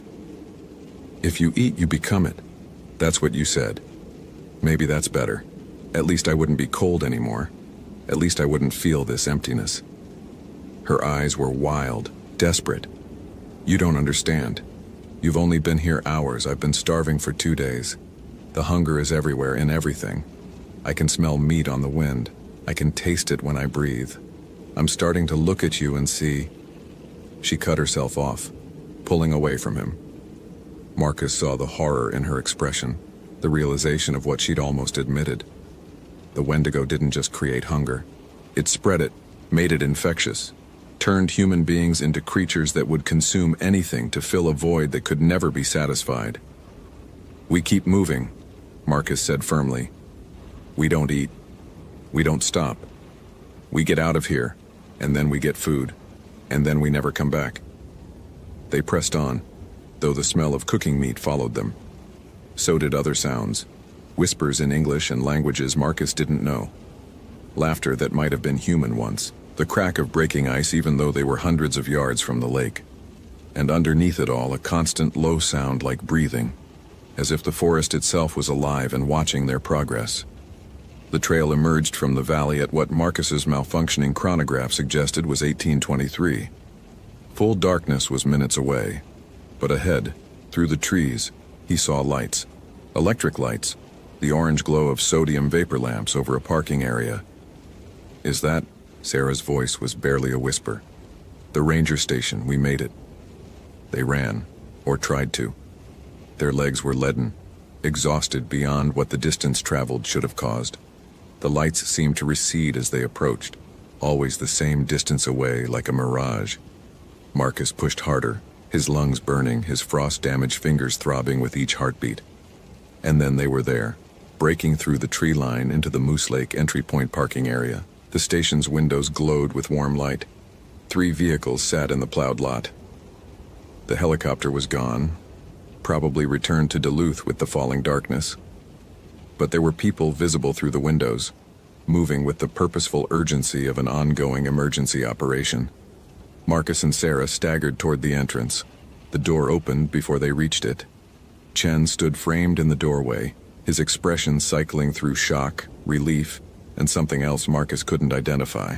Jesus Christ, Chen breathed. We've been searching for you for 3 days. Marcus stopped. 3 days? You went into the woods at 09:15 on January 4th.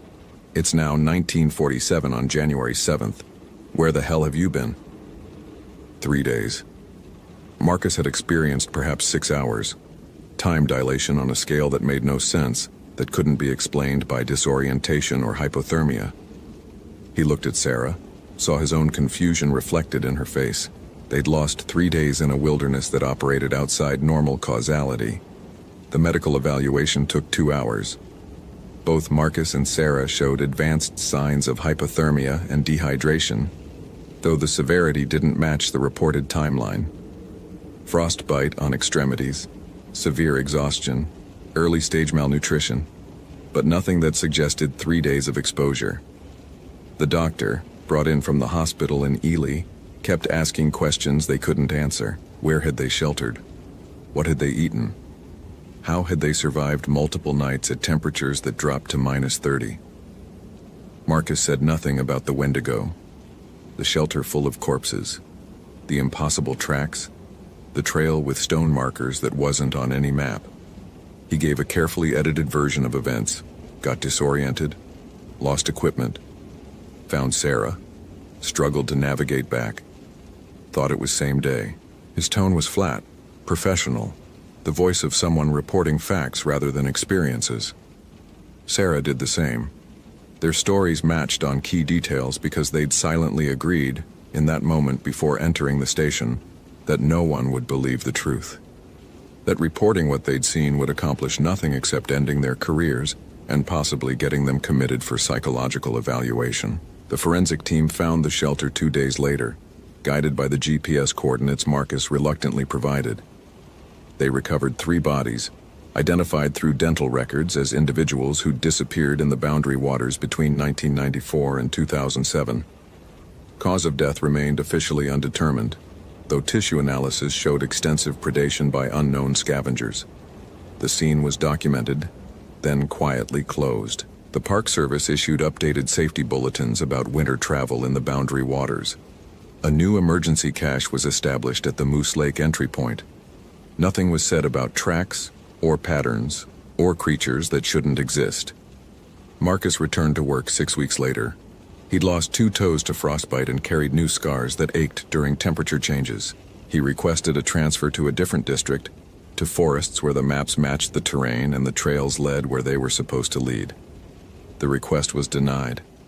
The Park Service needed experienced rangers in the Boundary Waters, especially after the recent incidents. He adapted. He learned to avoid certain areas, to recognize the subtle signs that marked the Wendigo's territory. The twisted trees, the silence where birds should sing, the dark stains in the snow that appeared during the coldest months. He warned other rangers in careful language that sounded like standard safety briefings, but contained coded messages for those who'd listen. Stay on marked trails during winter. Don't investigate unusual tracks. If you smell cooking meat in the wilderness, move immediately in the opposite direction. Never eat anything you find in the woods between December and February. And if you see something that shouldn't exist, something tall and thin that moves between the trees, don't try to rationalize it. Just run. Sarah quit the Park Service entirely. Marcus heard she moved to Arizona, to desert landscapes where winter was a mild inconvenience rather than a living predator. They spoke once after her departure, a brief phone call where neither mentioned what had happened. But at the end, before hanging up, Sarah said something that Marcus thought about during every winter patrol afterward. It's still hungry. It's always hungry. And we fed it just by being there, by existing in its territory, by bleeding and sweating and radiating warmth into the cold. That's what it eats, really. Life itself. The heat we generate just by living. And there's never enough. There can never be enough. Marcus understood. The Wendigo wasn't just a creature or a spirit. It was winter's essence given form, the inevitable entropy that ate at the edges of all living things. It was the void inside every survival shelter, the darkness beyond every campfire, the hunger that waited in the spaces between human warmth. And every winter it woke up. Every winter it hunted. Every winter someone new wandered into its territory, following tracks that would disappear, chasing explanations that would never satisfy the rational mind. He saw its work in the statistics. Every 26 months another disappearance. Different circumstances, different entry points, but always the same pattern. The progression northwest, deeper into the wilderness, following a trajectory that pointed toward places where the old names still had power, where the stories remembered what modern maps had forgotten. On February 12, 2011, a solo winter camper named James Morrison vanished near Amicos Lake. His tent was found intact, his equipment undisturbed. The investigation concluded he'd suffered a medical emergency and wandered away from his campsite. The report made no mention of the tracks that circled his tent 23 times before leading northwest into the forest. Marcus read the report and said nothing. He marked the coordinates on his personal map, noting the pattern's continuation. By his calculations, the next incident would occur in December 2013, approximately 3 miles further along the same trajectory, deeper into the Wendigo's territory, closer to whatever lay at the heart of that hungry darkness. He thought about requesting another transfer, about warning people more explicitly, about organizing an expedition to hunt the thing that had nearly killed him. But he knew none of those actions would change anything. The Wendigo was patient. It had been hunting these woods for longer than the Park Service had existed, longer than white settlers had mapped the territory, longer than anyone could document. It was part of the landscape now, woven into the ecology like wolves or bears, a predator that couldn't be removed without understanding the fundamental nature of winter itself. So Marcus did his job. He conducted patrols, filed reports, helped coordinate search operations when someone went missing, and every winter when the temperature dropped below zero and the boundary waters transformed into a maze of frozen lakes and silent forests, he felt it out there, watching, waiting, hungry. The rational part of his mind, the part that still believed in equations and measurable variables, kept trying to find patterns, to develop protocols, to create systems that would prevent future disappearances. But the part of him that had walked the trail with stone markers, that had looked into eyes that reflected no humanity, that part understood the truth. Some things couldn't be calculated. Some variables refused to resolve. Some equations had no solution because the universe operated on principles that predated mathematics, that existed in the spaces where logic broke down and older truths held sway. The Wendigo was one of those things, and it was still out there, circling in the darkness beyond the reach of his flashlight, leaving tracks that would disappear by morning, feeding on the warmth that radiated from every living body that dared enter its frozen domain. Always hungry, never satisfied, eternal as winter itself. Marcus understood that now, and understanding changed nothing. The wilderness kept its secrets, the cold kept its teeth, and every winter something ancient and terrible woke up in the boundary waters, patient and predatory, waiting for the next moment of human weakness, the next opportunity to feed. The numbers no longer mattered, because some appetites couldn't be measured. Some hungers had no equation. And in the deepest winter in the most isolated corners of the northern forest, mathematics gave way to mythology, and reason surrendered to ancient gnawing terror that could never be satisfied.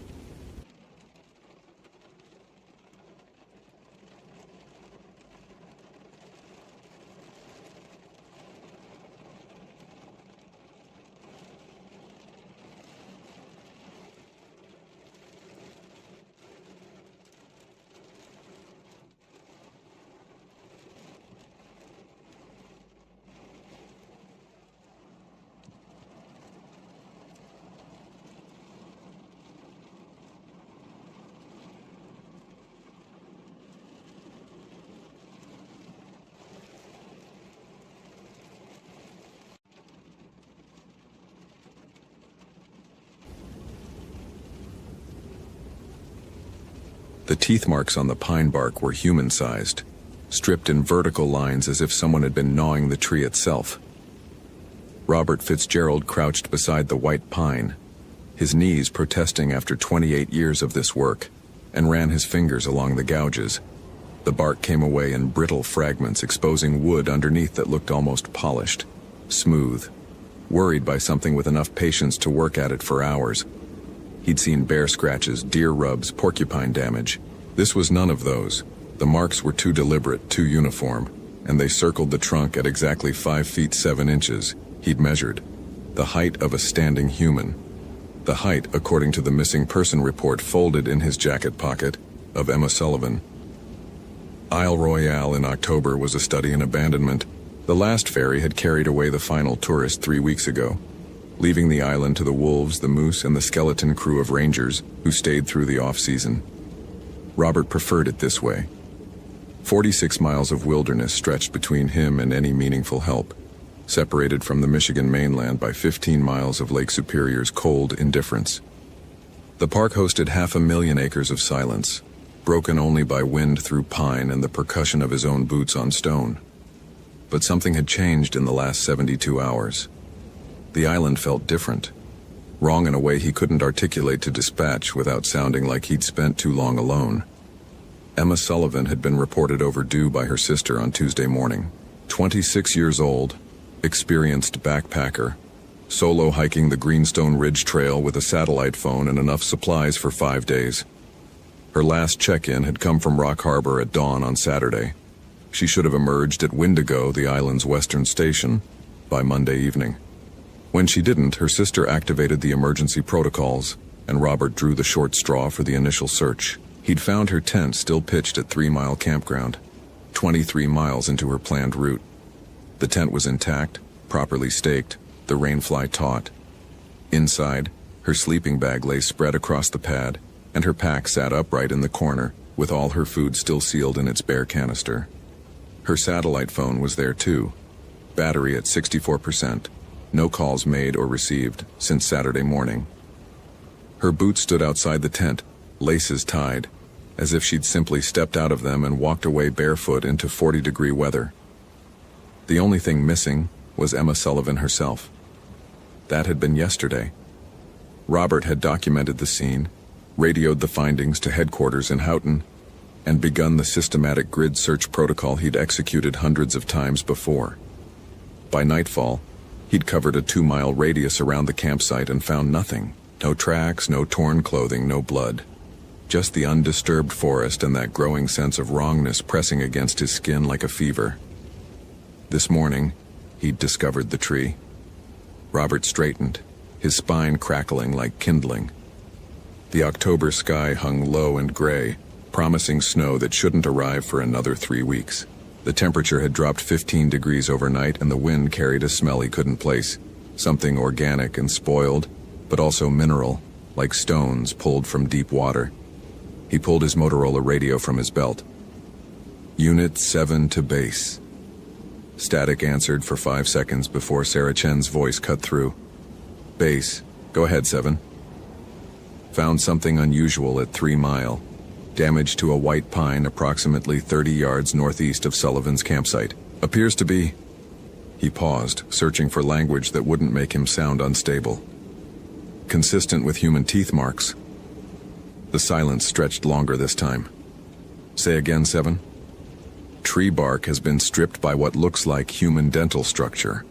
Multiple gouges, systematic pattern, height consistent with missing subject. Copy that. Sarah's tone had shifted into the careful neutrality she used when documenting statements that would later require explanation. Any other evidence in the immediate area? Robert scanned the understory. Brittle ferns, moss-covered stones, a deadfall maple slowly returning to soil. Nothing moved except the wind. Negative. Continuing search pattern. Additional resources are being mobilized. Mainland SAR team estimates 6 hours to deployment. Weather Service is tracking a system moving in faster than projected. You've got maybe 12 hours before conditions deteriorate. Understood. 7 out. He clipped the radio back and stood motionless, listening. The silence on Isle Royale was never truly silent. There was always wind, always the distant percussion of Lake Superior against stone.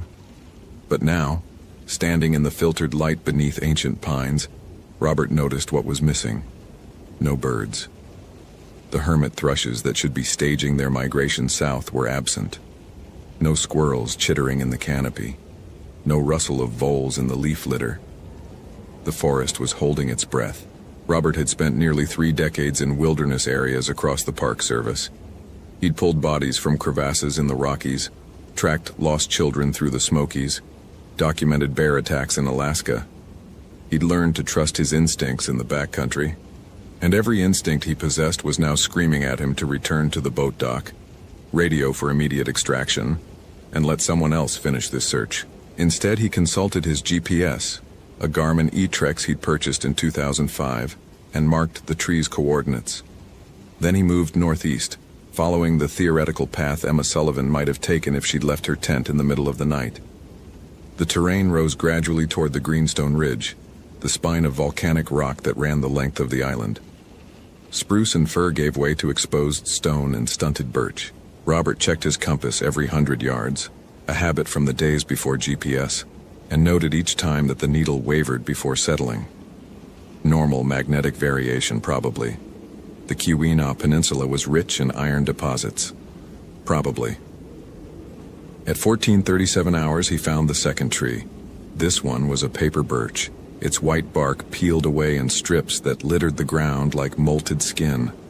The damage was more extensive here, more frenzied. Some of the gouges had broken through to the cambium layer, and the wood wept clear sap that looked too much like saliva. Robert's hands were shaking as he photographed the scene. The tremor wasn't from cold, though the temperature continued to drop. He'd seen people do strange things under stress. Hypothermia made victims strip off their clothes. Hypoxia caused climbers to have conversations with people who weren't there. But the methodical nature of this damage suggested intent, purpose, something that couldn't be explained by medical emergency or environmental exposure. He was beginning to formulate theories he didn't want to consider. The radio crackled. Base to 7. Go ahead. Update on weather system. Front is accelerating. You've now got an estimated 8 hours before the first snow. Mainland SAR is requesting you consider extraction and resumption of search with full team tomorrow. Robert looked at the ravaged birch tree, then at the forest stretching northeast toward the ridge. Somewhere out there, Emma Sullivan was either alive and in desperate need of help, or dead in a way that would require explanation. Either way, 8 hours wouldn't be enough time to find her if he had to hike back to Rock Harbor for extraction. Negative on extraction, he said. I'll establish camp at Lane Cove and continue until dark. Resume at first light if necessary. Another pause. Copy that, 7. Be advised, you're pushing protocol limits. Understood, 7 out. He knew Sarah was right. Protocol dictated a 2-person minimum for extended searches in remote areas. Protocol demanded he wait for the SAR team. Let them bring their infrared, their dogs, their additional manpower. Protocol was designed to prevent single rangers from becoming additional casualties. But Protocol hadn't seen these trees. Robert moved faster now, covering ground with the ground-eating stride he'd developed over decades of backcountry patrol. The forest remained silent, absent of the life that should fill it. Once, he spotted movement in his peripheral vision and spun to find nothing but trembling aspen leaves, though the wind had momentarily died. By 16:30 hours, he'd gained the lower slopes of the Greenstone Ridge. The trail here was clear, well-maintained, marked with cairns every 100 feet. Emma Sullivan would have followed this path, enjoying the views across endless forest to where Lake Superior's gray water met gray sky. That's when he found the blood. Not much. Just a smear on a trailside stone, rust brown and mostly dried. Robert swabbed it with an evidence kit from his pack, sealed the sample, and marked the location. The blood trail led off trail, northeast again, into a section of forest too dense for casual hiking. He followed it. The trees pressed closer here, black spruce and balsam fir grown so tight that the understory disappeared into shadow, even in mid-afternoon. The blood appeared in irregular intervals, a drop on moss, a smear on stone, a palm print on birch bark that made Robert's stomach clench with its desperation. The hand had been reaching upward, fingers spread, as if trying to climb the tree. At 17:15 hours, with maybe 2 hours of usable daylight remaining, Robert emerged into a small clearing, a natural amphitheater of stone surrounded by ancient cedars, their roots gripping exposed bedrock like arthritic fingers. The clearing was perhaps 30 feet across, and in its center stood a cairn, but not a trail marker. This cairn was substantial, man-height, constructed from hundreds of carefully balanced stones. And it was old. The rocks had weathered, grown lichen, settled into positions that spoke of years, maybe decades of undisturbed existence. Robert approached slowly. The stones showed no obvious pattern, no deliberate arrangement. Just a pile of rocks.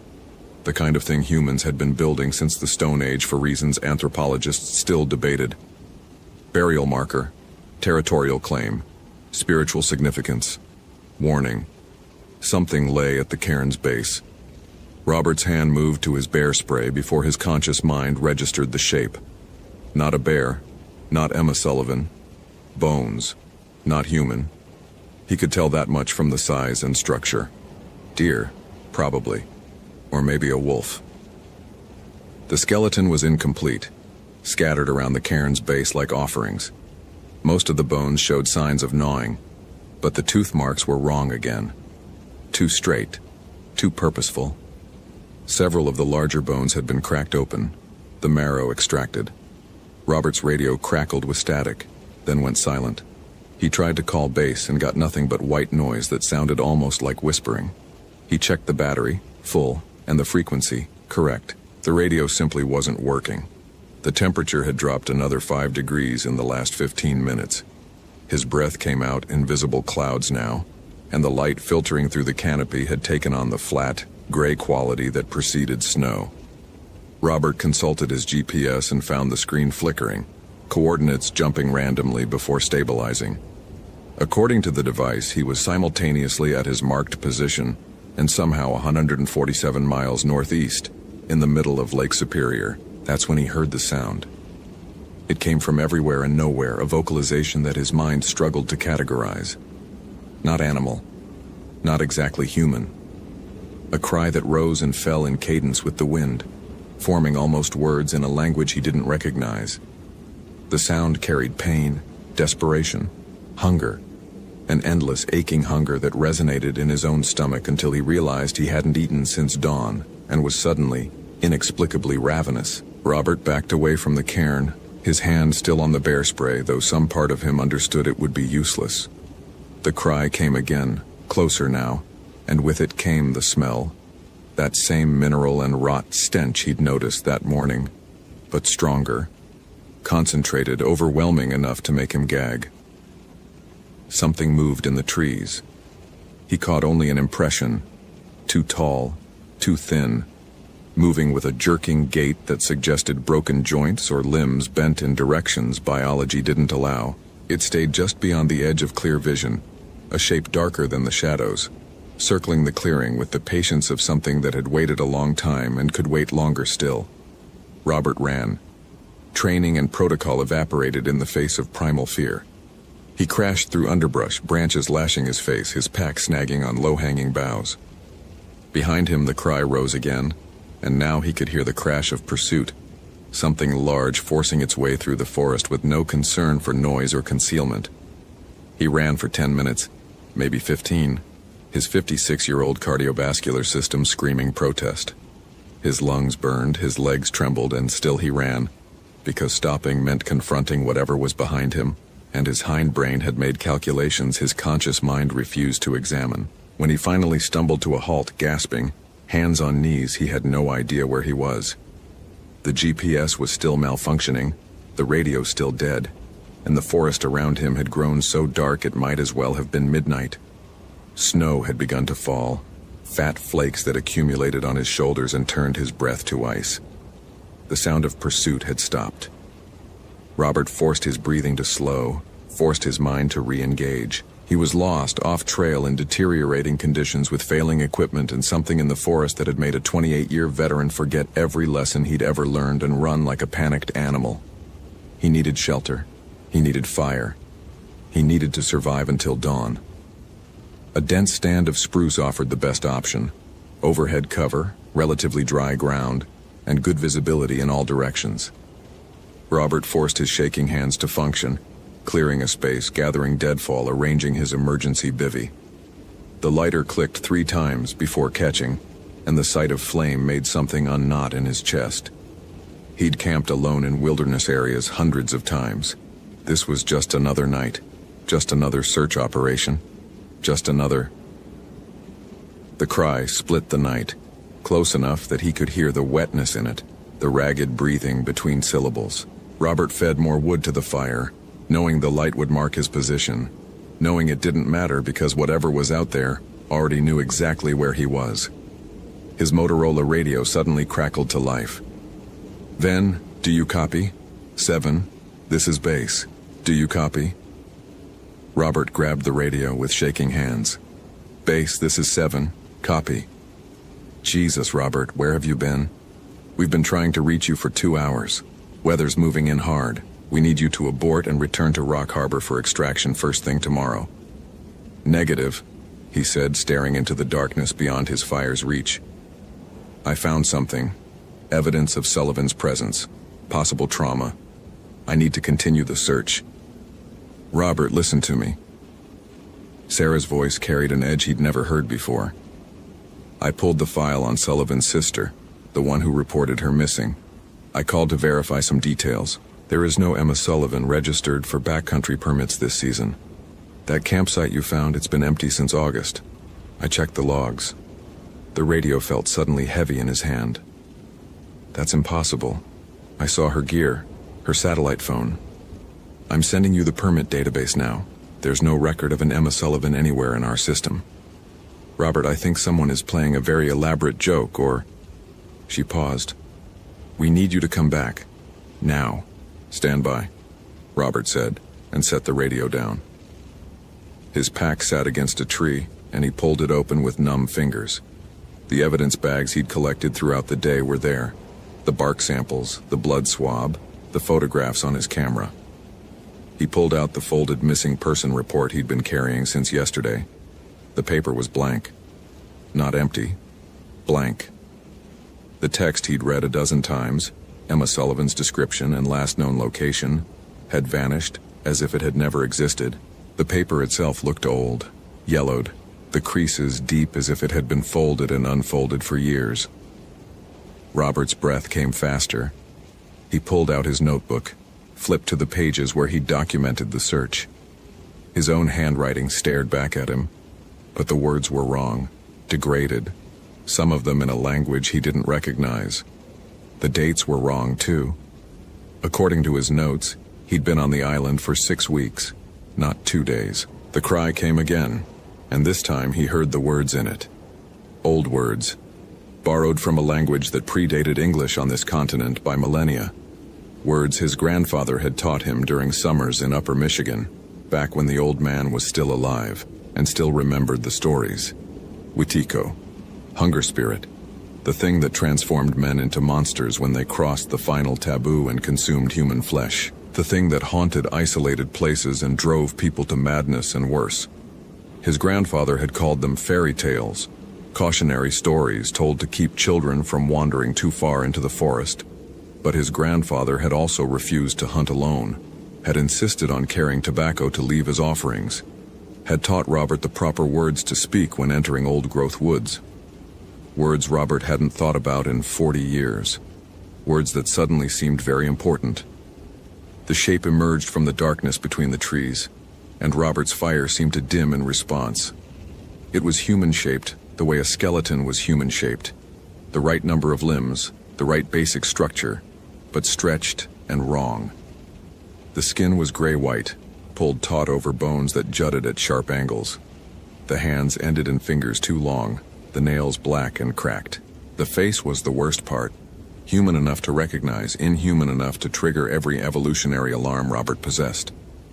Its eyes were the color of old ice, and they fixed on him with an intelligence that made him understand he wasn't being hunted by an animal. He was being tested by something that had once been human and remembered it. The thing that had been Emma Sullivan smiled, and its teeth were stained with bark and blood.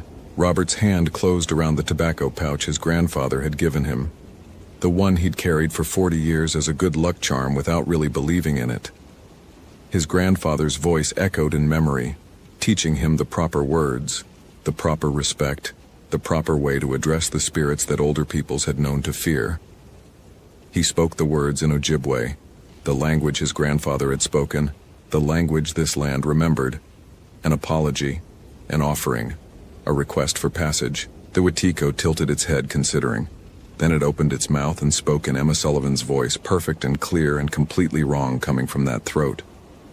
"I was so hungry," it said. "The forest has been hungry for so long." Robert threw the tobacco into the fire. The flames flared green, then white, and the smell of burning sage filled the clearing. The Whitico shrieked, the same cry he'd been hearing all day, and stumbled backward. It was enough.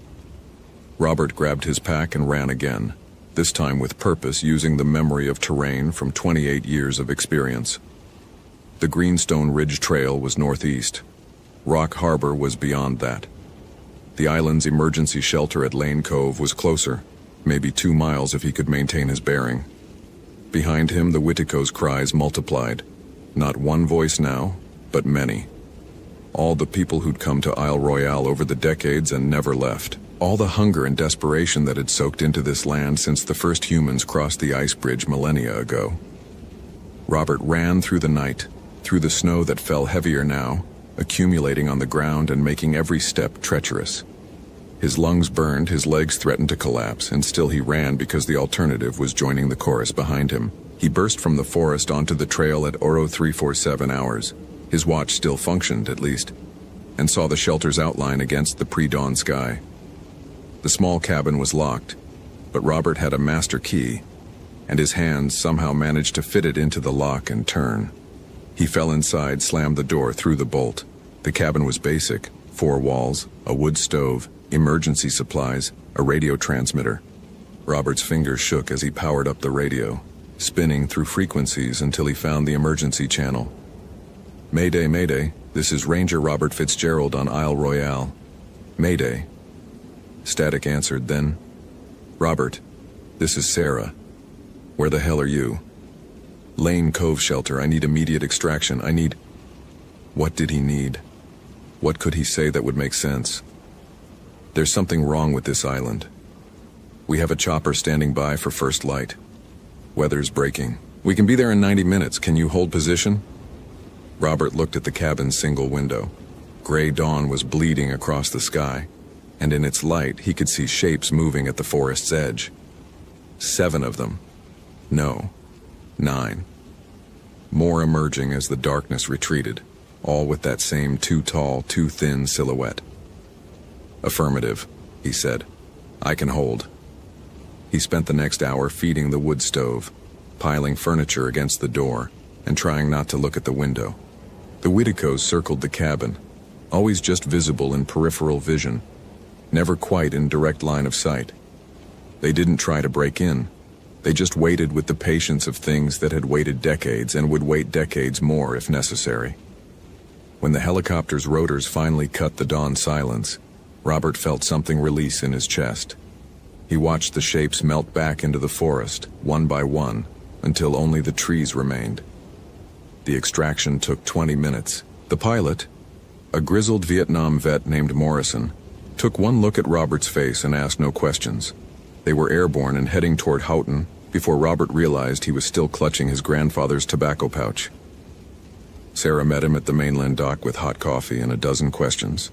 Robert answered them mechanically, giving her the official version: equipment malfunction, possible hypothermia, no sign of the missing hiker, the version that would go in reports and make sense to people who'd never seen what he'd seen. There was no Emma Sullivan, Sarah said gently. We verified it. No one by that name has been on the island this season. I know, Robert said, and meant it. Whatever he'd been chasing through the forest hadn't been a real person. It had been bait.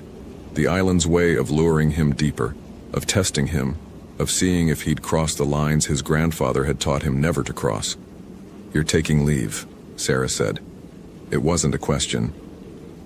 Medical evaluation, minimum 2 weeks, and then we'll reassess. Robert nodded. He was already planning his retirement paperwork. 28 years was enough. More than enough. That night in a hotel room in Houghton, he dreamed of forests and hunger. In the dream, he stood at the shore of Lake Superior and watched Isle Royale on the horizon. The island was dark except for a single point of light that moved through the trees, searching.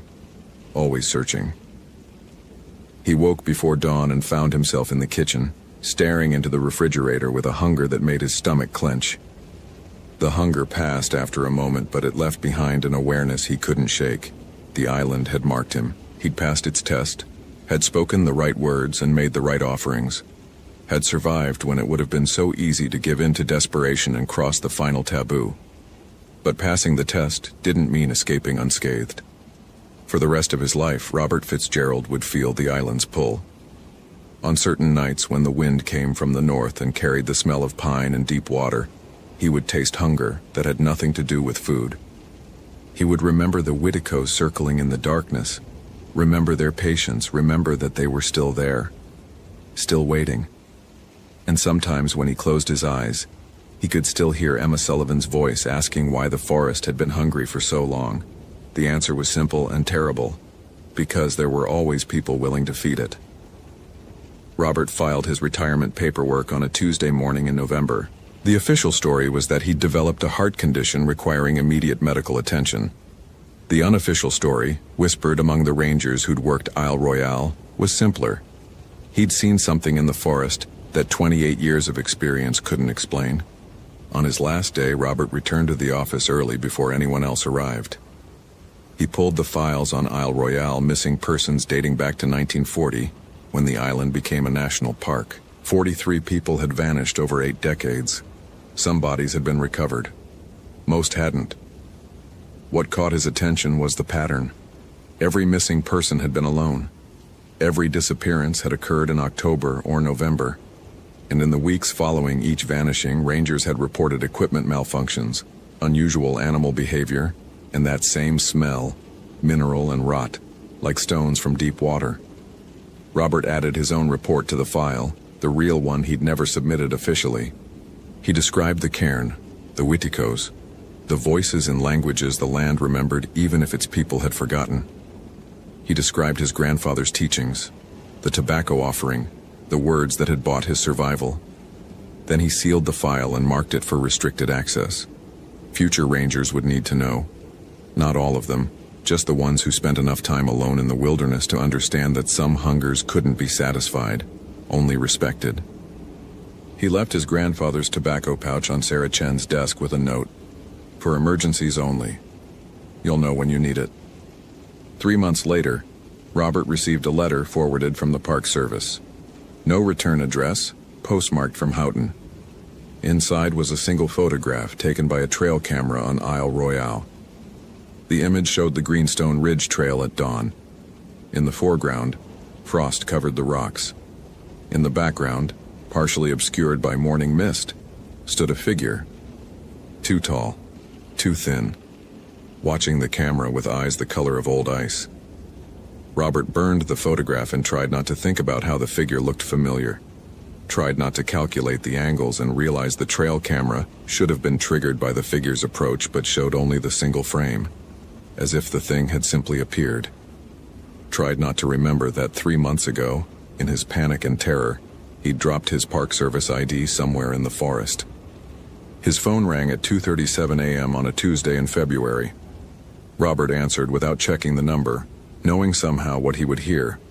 Static, wind through pines, and beneath it, that cry, rising and falling, forming almost words in a language the land remembered. The call lasted 7 seconds before disconnecting.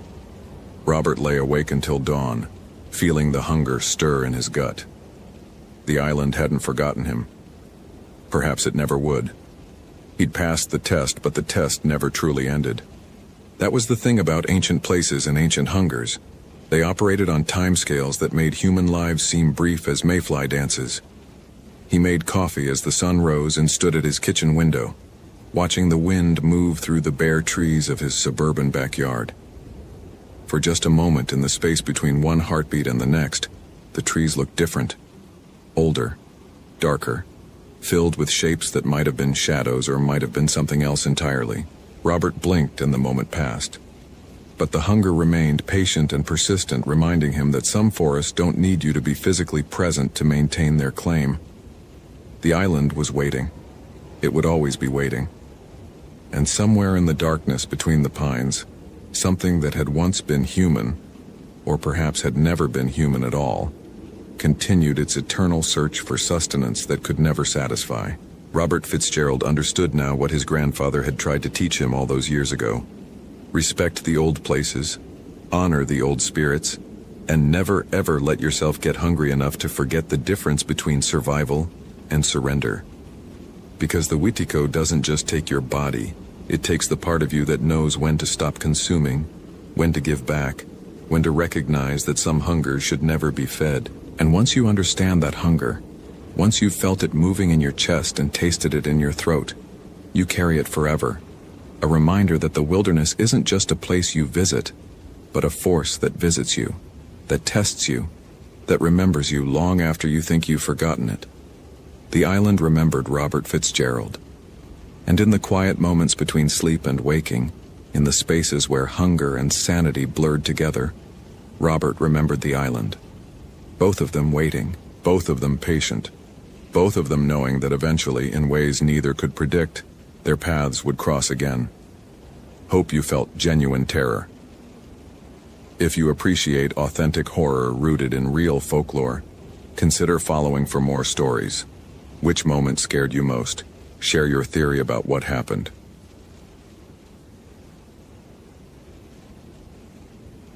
The elk carcass had been opened wrong. Sarah Brennan had gutted hundreds of winter kills in her 8 years with the Park Service, but none of them had been filleted with this kind of precision. Sternum split vertically, organs removed and arranged in a spiral pattern 30 feet from the body. Not a drop of blood anywhere in the snow. She crouched beside the arrangement, her breath forming clouds in the February air. The organs were frozen solid, positioned with deliberate care. Heart at the center, liver and kidneys forming the next ring, intestines coiled in the outer spiral. Someone had taken their time. The snow around the pattern was undisturbed except for a single set of tracks leading away into the old growth. Barefoot impressions, each one sinking deep despite the frozen crust that currently supported Sarah's 140 pounds plus gear. The wrongness of it settled into her bones the way it always did. That peculiar hollow sensation behind her sternum that her ex-husband had called her witch feeling before he'd left.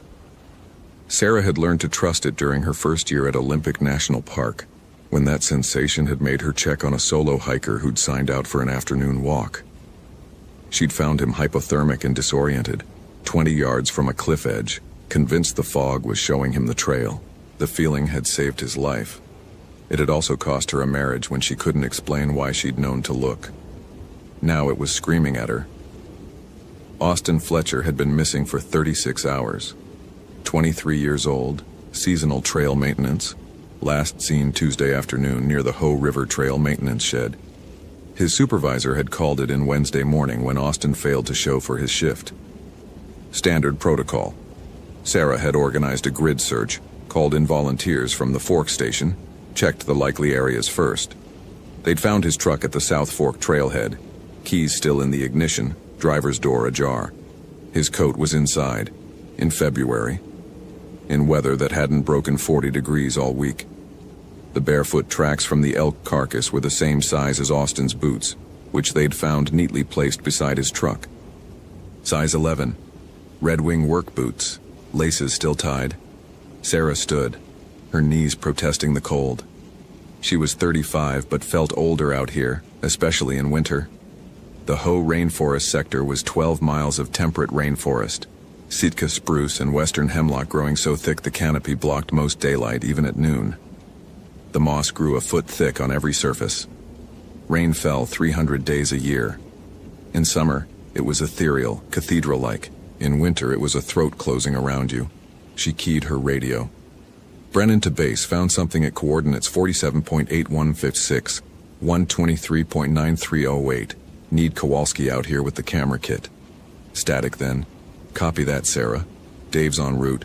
ETA 20 minutes. Anything we should know? Sarah looked at the spiral of frozen organs, at the tracks leading deeper into the forest where the old growth hadn't been logged in 500 years. Yeah, she said. Bring the file on the Peterson disappearance, and Chen, and Morrison. The static stretched longer this time. You thinking what I'm thinking? I'm trying not to think anything yet. But she was lying, and both of them knew it. Lisa Peterson had vanished 3 years ago, almost to the day. February 2006. Experienced hiker, found her tent set up properly, sleeping bag laid out, boots placed outside the tent flap. No sign of her. Dogs had tracked her scent to the river and lost it. The search had gone on for 2 weeks before the winter storms made it too dangerous. They'd never found a body. David Chen, winter before that, February 2005, cross-country skier, disappeared during a solo expedition. They'd found his skis stabbed into the snow like grave markers, his poles arranged in an X between them.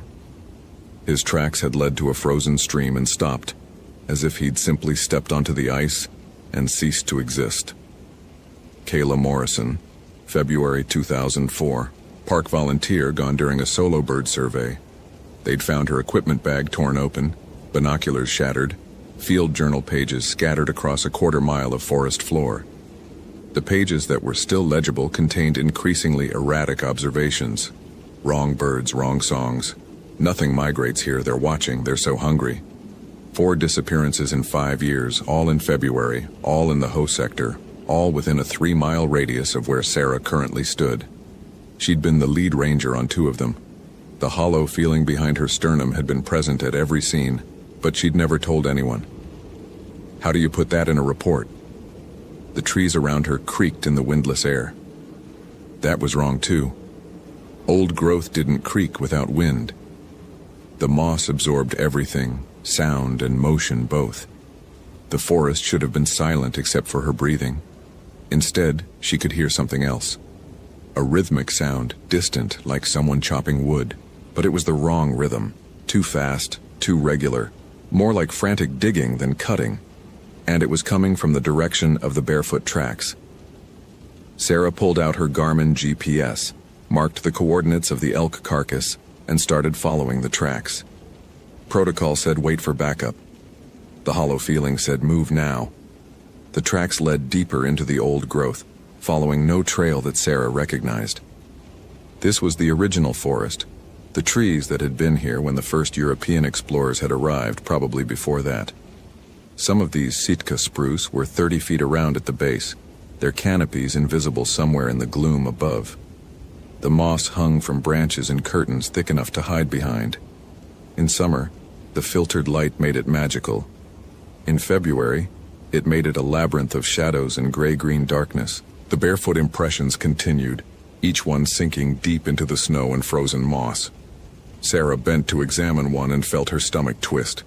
The impression was human-shaped, but the toes were splayed wrong, stretched too wide, and there were what looked like claw marks at the tips. She took out her phone, knowing there would be no signal this deep but needing the camera.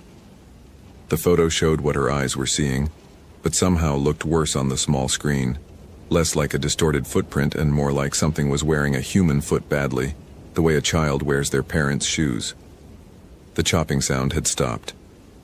Sarah straightened slowly, her hand moving to the can of bear spray on her belt. The forest was absolutely silent now. No birds, no wind. Not even the distant sound of the Ho River, which should have been audible from here, just her breathing and the blood pounding in her ears. Then she heard the voice. Sarah. Quiet, from somewhere ahead. Sarah, I'm so cold. Austin's voice. She'd heard it dozens of times. At the seasonal orientation meetings, calling questions across the maintenance shed. That one time he'd helped her free an injured fawn from a fence, his voice gentle and patient with the terrified animal. This was Austin's voice, but there was something underneath it, something that made her bones ache. Austin? She kept her hand on the bear spray. Where are you? So cold, Sarah, so hungry. Please help me. I can't remember when I last ate. The voice was coming from ahead, maybe 50 yards, but the trees made it impossible to judge distance. Sarah moved forward carefully, following the tracks. They led to a small clearing where the canopy opened slightly, letting in weak gray light. In the center of the clearing stood a shape. It was Austin. And it wasn't. He was naked, his skin the color of old ice, stretched tight over bones that seemed too long, too angular.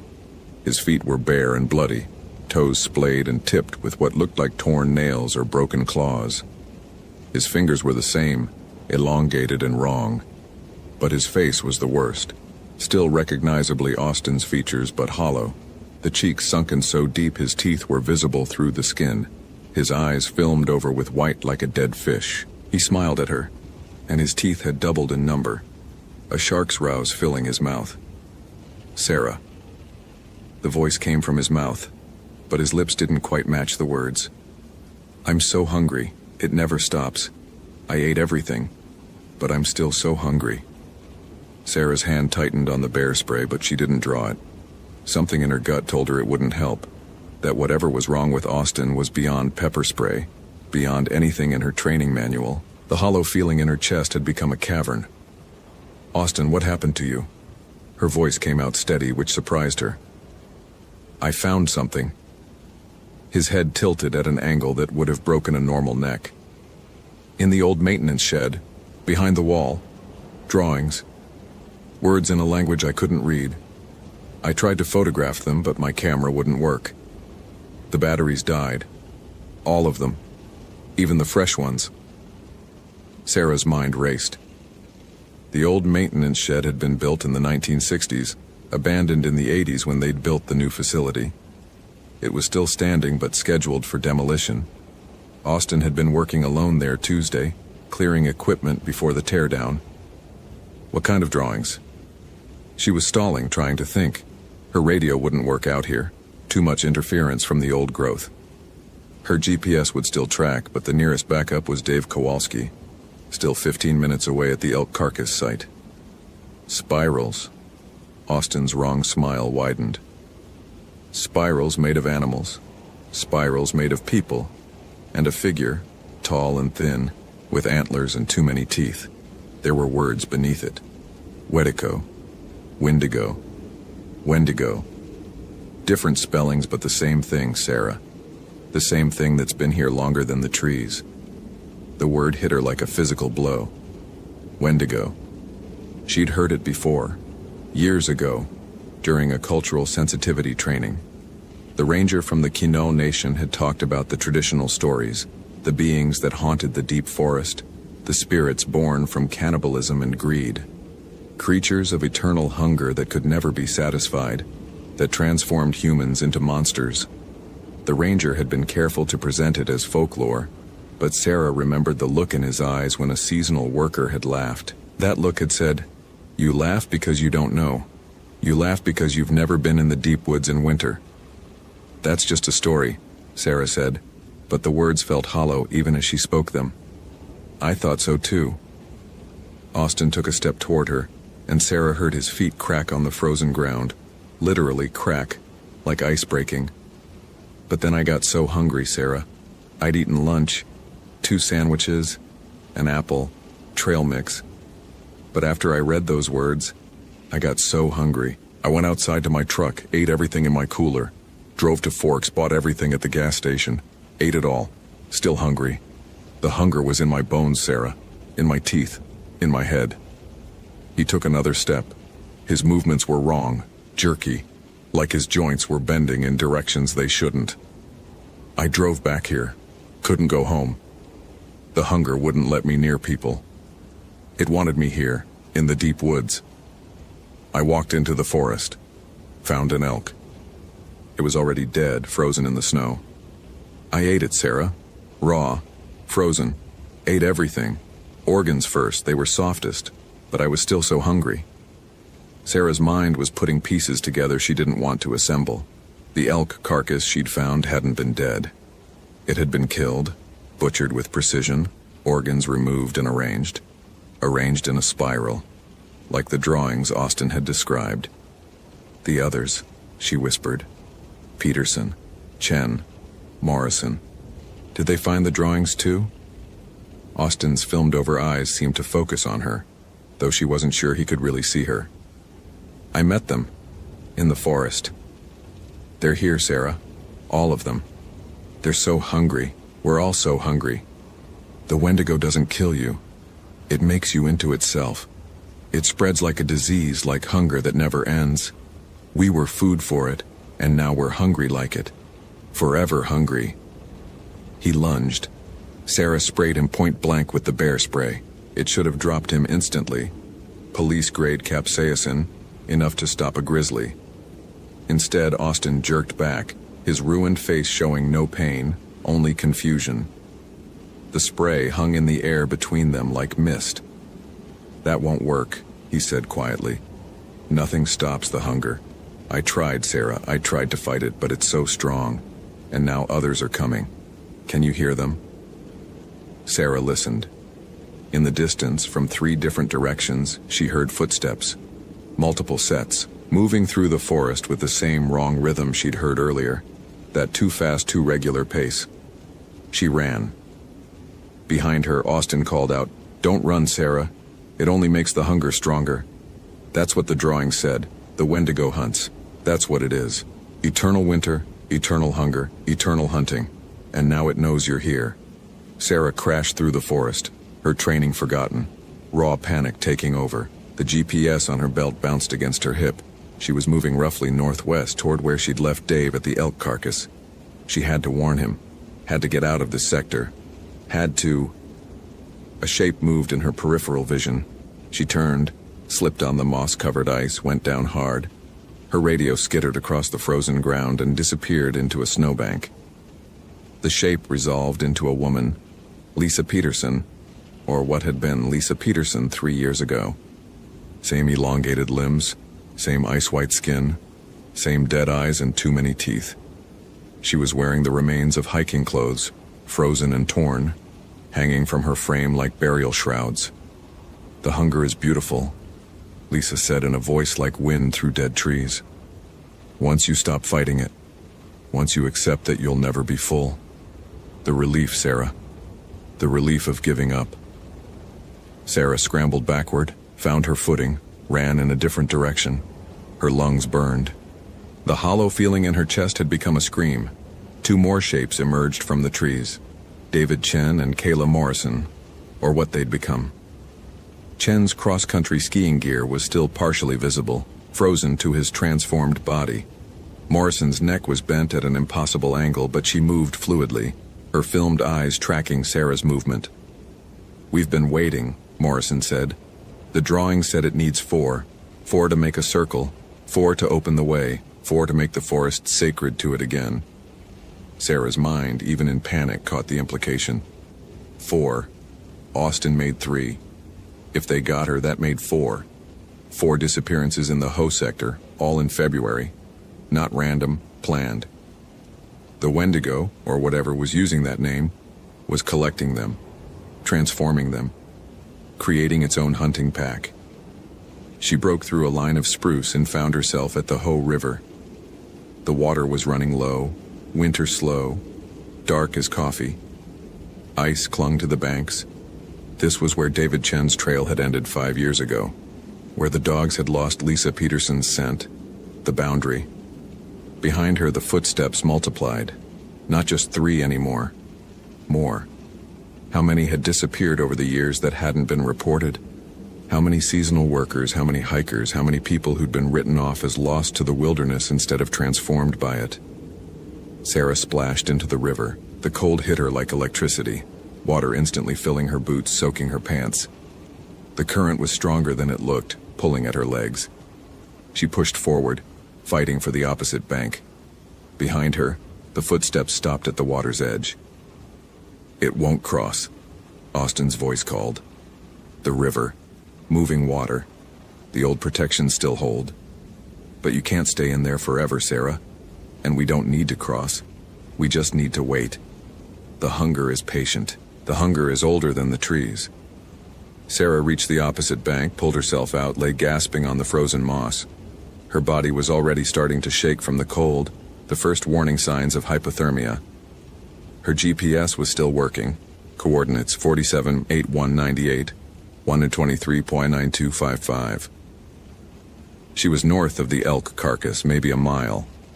If she could make it to the main trail, if she could find Dave, if she could get to the truck. Her phone vibrated in her pocket. Impossible. No signal out here, but when she pulled it out with shaking hands, the screen showed a notification. A message from Austin Fletcher's number. Sent 3 minutes ago. She opened it with numb fingers. The message contained a single image. A photograph of the wall Austin had found in the old maintenance shed. The drawings were exactly as he'd described. spirals made of animals and humans, and in the center, a figure. Tall, skeletal, crowned with massive antlers, its mouth open to show rows and rows of teeth. Around it, words in multiple languages, handwriting from different eras, different people, but they all said the same thing. Wendigo, Wediko, Wendigo, Wechugje, the spirit of insatiable hunger. Born from the first winter when humans ate human flesh to survive, it learned to love the taste. It hunts the lonely places. It transforms the greedy and desperate. 4 in a circle to make it whole. 4 in February to wake it fully. Beware the hunger that never ends. Below the ancient warnings, fresher graffiti. Recent. Sarah recognized some of the handwriting from maintenance reports, names scratched desperately into the wood. Lisa Peterson, Feb 14, 2006. It won't stop. So hungry. David Chen, Feb 9, 2005. My hands are changing. I can't go back. Kayla Morrison, Feb 21, 2004. I understand now. The forest needs to feed. And below those, in the freshest handwriting, Austin Fletcher, Feb 17, 2009. I'm sorry. It's spreading. It's always been here. We just forgot. Sarah looked up. Across the river, the shapes had multiplied. At least a dozen now, standing at the water's edge, watching her with their filmed eyes. Some were wearing clothes from different decades. How long had this been happening? How far back did it go? Austin stood in the center of them, still recognizable despite the transformation. The drawings showed something else. He called across the water. The Wendigo can be stopped, but it requires a sacrifice. Someone willing. Someone who accepts the hunger and uses it, turns it inward, starves it by starving themselves. But who would choose that, Sarah? Who would choose eternal hunger over eternal hunting? Sarah's teeth were chattering so hard she could barely speak. What happens if you get the fourth? We become fully what it wants us to be. We spread. The hunger spreads. By next February, there will be more. By the February after that, more still. Eventually, the forest will be sacred to it again, the way it was before the whites came, before the Kino learned to drive it back with their ceremonies. It just needs 4 to break the seal, 4 to make a complete circle, 4 to... A voice cut through the trees behind Sarah. Brennan! Sarah! Dave Kowalski burst through the underbrush, his camera kit banging against his back.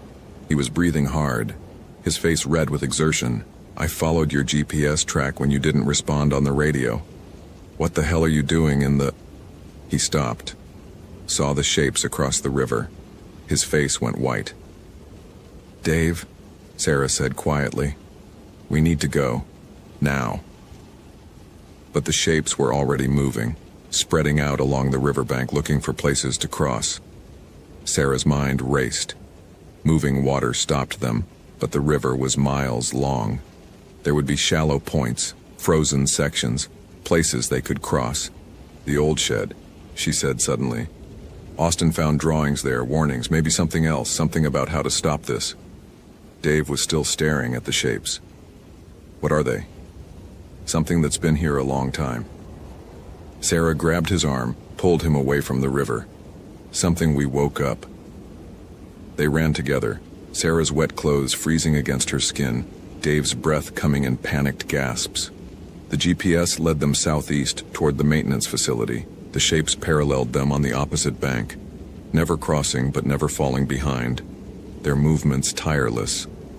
The old shed was where Austin had left it, a weathered structure half hidden by moss and cedar growth. The door hung open. Inside, the air was somehow colder than outside, as if the building was exhaling winter. The wall was in the back room, behind rotted shelving that Austin had pulled away. The drawings covered the entire surface, layered over each other like archaeological strata. Sarah could see the oldest layer, pictographs in red ochre, Native American symbols warning of something in the forest. Over those, newer drawings, settler-era graffiti, Park Service notes from the 1960s, modern marker and pen. Every generation had found this place and added to the warning. And there, Half hidden behind a support beam, something else.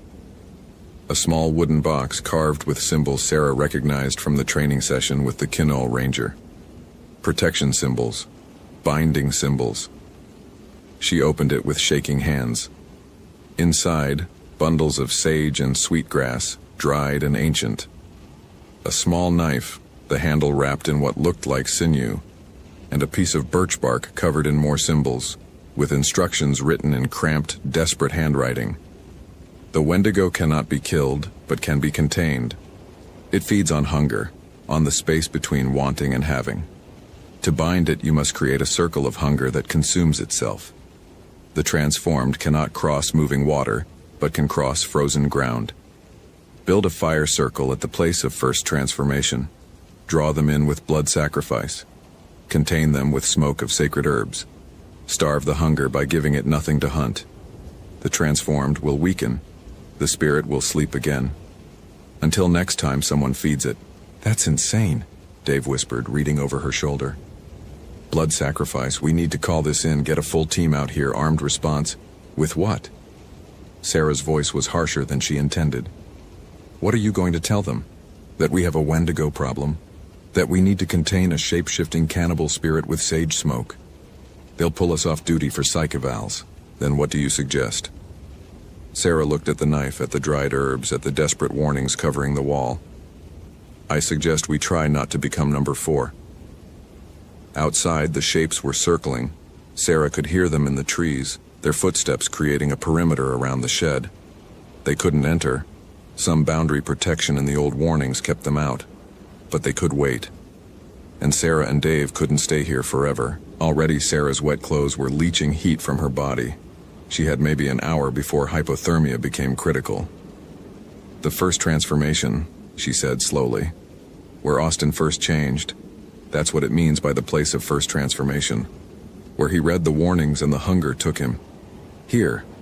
This shed. Dave's eyes widened. You want to do the ritual here? While they're circling outside? You have a better idea? He didn't. Sarah gathered the sage and sweetgrass, arranging them in a circle pattern on the shed's dirt floor. The symbols on the birch bark showed a specific design. 4 points, 1 for each of the transformed. The instructions were terrifyingly specific.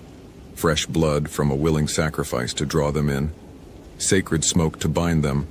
Fire to contain the circle. And then the hardest part. Someone had to stay in the circle with them, had to face the hunger without feeding it, until they weakened enough for the spirit to sleep. I'll do it, Sarah said. Like hell. I'm already exposed. She touched her chest, where the hollow feeling had been growing all day. I've felt it since this morning. The hunger. It's subtle, but it's there. I think just being near them spreads it, like spiritual contagion. If we both stay, we're both at risk. One of us needs to get out. Report what happened, make sure this shed gets properly sealed off. Dave's face was torn. Sarah, you know I'm right. And you know I'm the only one who can do this. She held up her hand, stopping his protest. I've always felt things, Dave. You know that. Everyone knows that. My witch feeling. Maybe that's what makes me resistant, or maybe it makes me more vulnerable. Either way, I'm staying. She didn't give him time to argue. Using the ancient knife, she cut her palm. Not deep, but enough for blood to well up. She let it drip onto the 4 points of the circle, speaking the words written on the birch bark. They were in a language she didn't know, something guttural and old, but her mouth shaped them anyway. The temperature in the shed dropped. Outside, the shapes stopped their circling. In the sudden silence, Sarah heard Austin's voice. She's calling us. The circle. She's opening the way. Go, Sarah told Dave. Get to your truck. Drive to headquarters. Tell them there was a gas leak in the old shed. Hallucination causing. Tell them I stayed to secure the scene. Tell them whatever you need to tell them to keep people away from here until spring. And if you don't come out, then tell them the truth. Show them the photographs. Let them decide what to believe. She lit the sage and sweetgrass with her emergency matches. Smoke billowed up, thick and sweetly acrid. Go, Dave ran. Sarah heard his footsteps, heard the shapes pursuing him for a moment before stopping.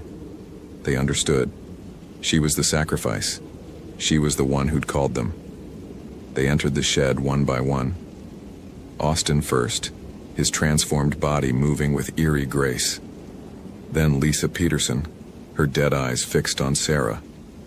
David Chen, ice crystals growing from his skin. Kayla Morrison, neck still bent impossibly, and behind them shapes Sarah didn't recognize. Earlier victims, further transformed, barely human anymore. They arranged themselves around the circle, inside the smoke barrier but not crossing the blood points. The sacred herbs kept them at bay, just barely. Sarah could feel their hunger like a physical pressure, a weight on her chest that made breathing difficult. "You can't win," Austin said softly. "The hunger is older than your herbs, stronger than your blood. It will outlast you, maybe," Sarah said. Her palm was still bleeding, dripping steadily onto the dirt. "But I don't have to win forever, just long enough." The ritual instructions had been clear. Face the hunger without feeding it. Stay in the circle until dawn. The transformed would weaken as the hunger turned inward, consuming itself without release. The Wendigo spirit would retreat, dormant, until another fool discovered the warnings and woke it again. The night stretched ahead of her like a chasm. The shapes watched her with their filmed eyes. Occasionally one would test the barrier, reaching toward her, but the smoke pushed them back. The hunger grew. Sarah felt it not just from them, but in herself. A gnawing emptiness that had nothing to do with her last meal. It was existential hunger, the kind that no amount of food could fill. The hunger for warmth in endless cold. The hunger for satisfaction that never came. The hunger to consume everything and still want more. Hours passed. The fire burned low. Sarah added more sage, more sweetgrass, keeping the smoke thick. Her hand had gone numb from cold and blood loss. Her wet clothes were frozen stiff. The hollow feeling in her chest had become a cavern, a void, an emptiness so vast she felt she might disappear into it. The shapes began to change. Slowly, infinitesimally. They were shrinking. The elongated limbs drawing back toward normal proportions. The excess teeth falling from their mouths like baby teeth. The ice-white skin regaining hints of human color. It was working. The hunger, denied any release, was consuming the transformation itself. Austin collapsed first, his body convulsing. The thing inside him was fighting, trying to keep its hold, but the circle was stronger. The binding was working. He curled into a fetal position, his breath coming in ragged gasps. "Sarah," he whispered. And this time it was just Austin's voice, no undertone of ancient hunger. "Sarah, I'm so cold." "I know," she said. "I know you are." One by one they fell. Lisa, David, Kayla. The others, their names lost to time. They lay in the circle, breathing but not moving, the transformation slowly, agonizingly reversing. Dawn broke.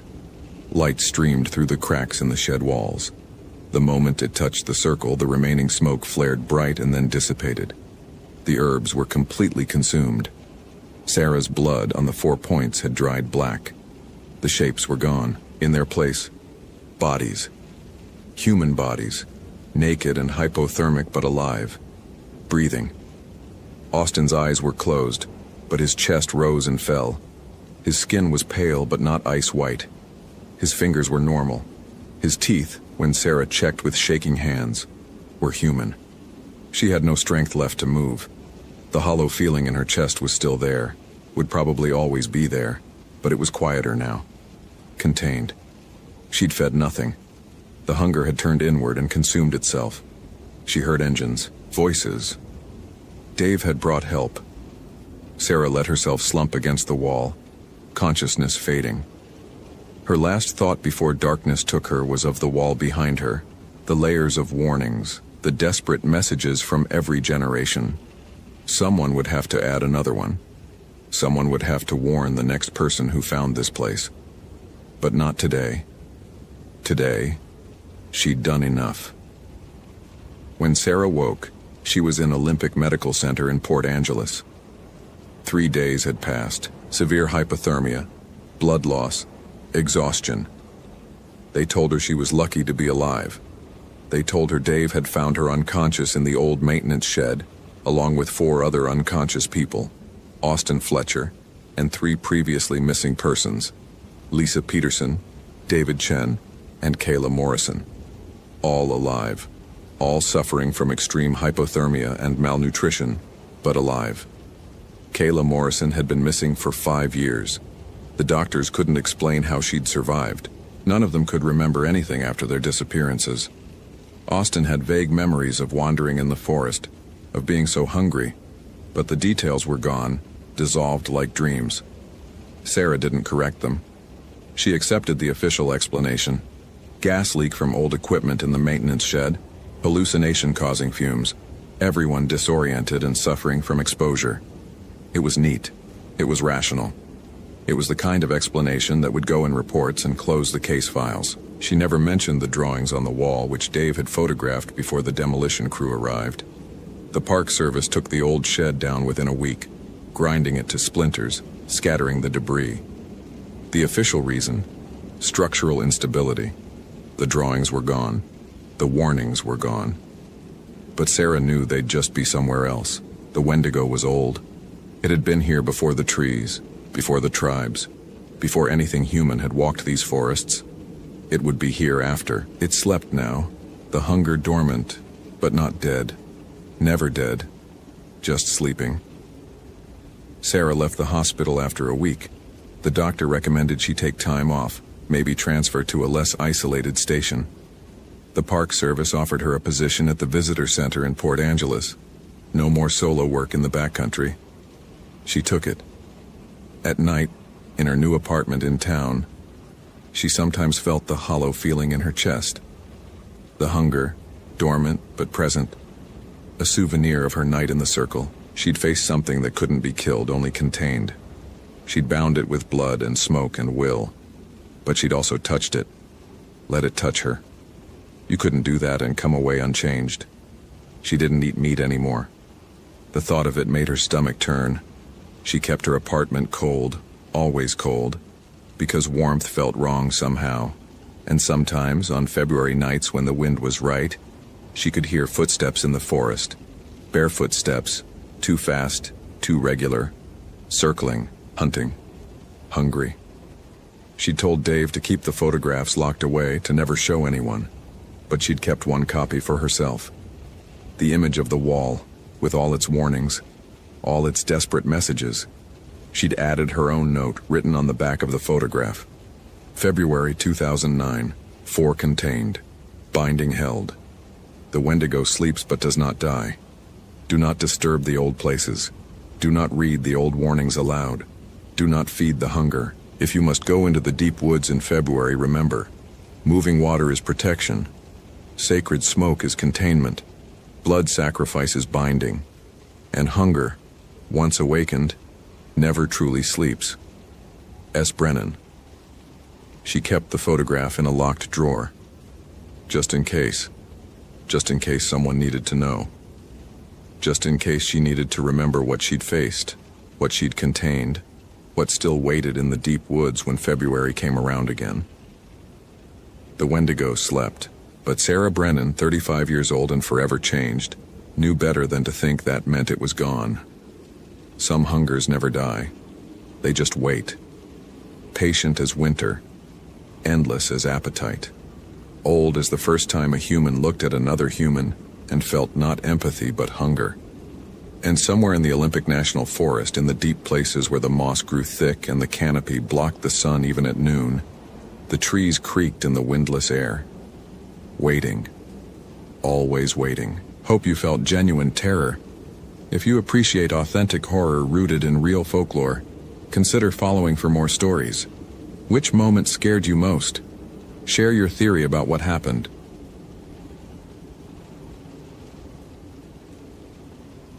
The mushrooms grew in a perfect circle around where Emma Sullivan's tent had been. 3 dozen specimens of a species Daniel Kowalski couldn't identify, each one facing inward like spectators at an execution. Daniel crouched at the perimeter, his knees protesting the movement. 15 years as a ranger in Olympic National Park had given him an encyclopedic knowledge of the Hoh rainforest flora, but these fungi defied classification. Their caps were an impossible shade of white, almost luminescent in the diffused morning light filtering through the Sitka spruce canopy.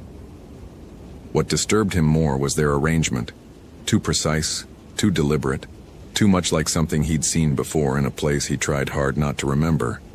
The campsite itself had been stripped clean. Emma Sullivan's tent was gone, along with her backpack, sleeping bag, and the extensive mycology equipment her research advisor had mentioned during the initial report. Only the mushroom circle remained, and a single item at its center, a composition notebook, its pages warped by moisture but otherwise intact. Daniel pulled on latex gloves before retrieving it. Professional protocol, though some primitive part of his brain screamed at him not to touch anything within that circle. He'd learned to trust that instinct back in 2004 during his second year at Olympic.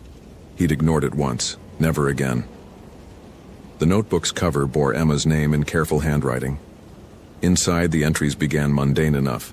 Observations about old-growth forest ecosystems, sketches of various mushroom species, notes about soil pH levels, and rainfall measurements. Emma had arrived at the Hoh Rainforest Trailhead on October 17th, planning a week-long solo research trip for her master's thesis on fungal networks in temperate rainforests. Her faculty advisor, Dr. Patricia Chen, had approved the trip despite Emma's limited backcountry experience, citing the relatively accessible terrain and well-marked trails. That had been 9 days ago. Emma had missed her scheduled check-in on October 23rd. Her parents, waiting for their daily text message that never came, had contacted the Park Service on the 24th. Daniel had been assigned to the search yesterday, along with 2 other rangers and a volunteer SR team. They'd found her campsite at coordinates 47.8604 degree N, 123.9354 degree W, approximately 3.2 miles from the trailhead along the Hoh River Trail, at an elevation of 578 feet. They'd found the mushroom circle. They'd found the notebook. They hadn't found Emma Sullivan. Daniel flipped through the journal, watching Emma's entries transform. October 18th, enthusiastic observations about nurse logs and epiphyte communities. October 19th, detailed fungal sketches, mentions of unusual quiet in the forest. October 20th, notes about feeling watched, dismissing it as typical solo camping paranoia. October 21st, shorter entries, handwriting less steady, comments about dreams of standing water, and a woman's voice singing in a language she didn't recognize. October 22nd, the final entry. They're not mushrooms, they're fingers. All of them. Pushing up through the soil like they're trying to dig their way out. I can see the fingernails now. Why can I see the fingernails? The woman is standing at the edge of camp. She won't stop looking at me. Her face is wrong. Everything about her face is wrong. I need to leave, but I can't remember which direction is out. All the trees look the same. They're all watching. She's singing again. I know the words now. I shouldn't know the words. The entry ended mid-sentence, the final word trailing off into an illegible smear. Daniel stood slowly, his spine crackling. The forest around him maintained its oppressive silence. No birdsong, no small mammals rustling through the undergrowth, no wind moving through the canopy despite the October storm system that was supposed to arrive this evening. Just the distant white noise of the Hoh River, muffled and distorted by the vegetation. He keyed his radio. Kowalski to base. Over. Static, then Julie's voice from the ranger station at park headquarters. Go ahead, Daniel. Found Sullivan's journal at the campsite.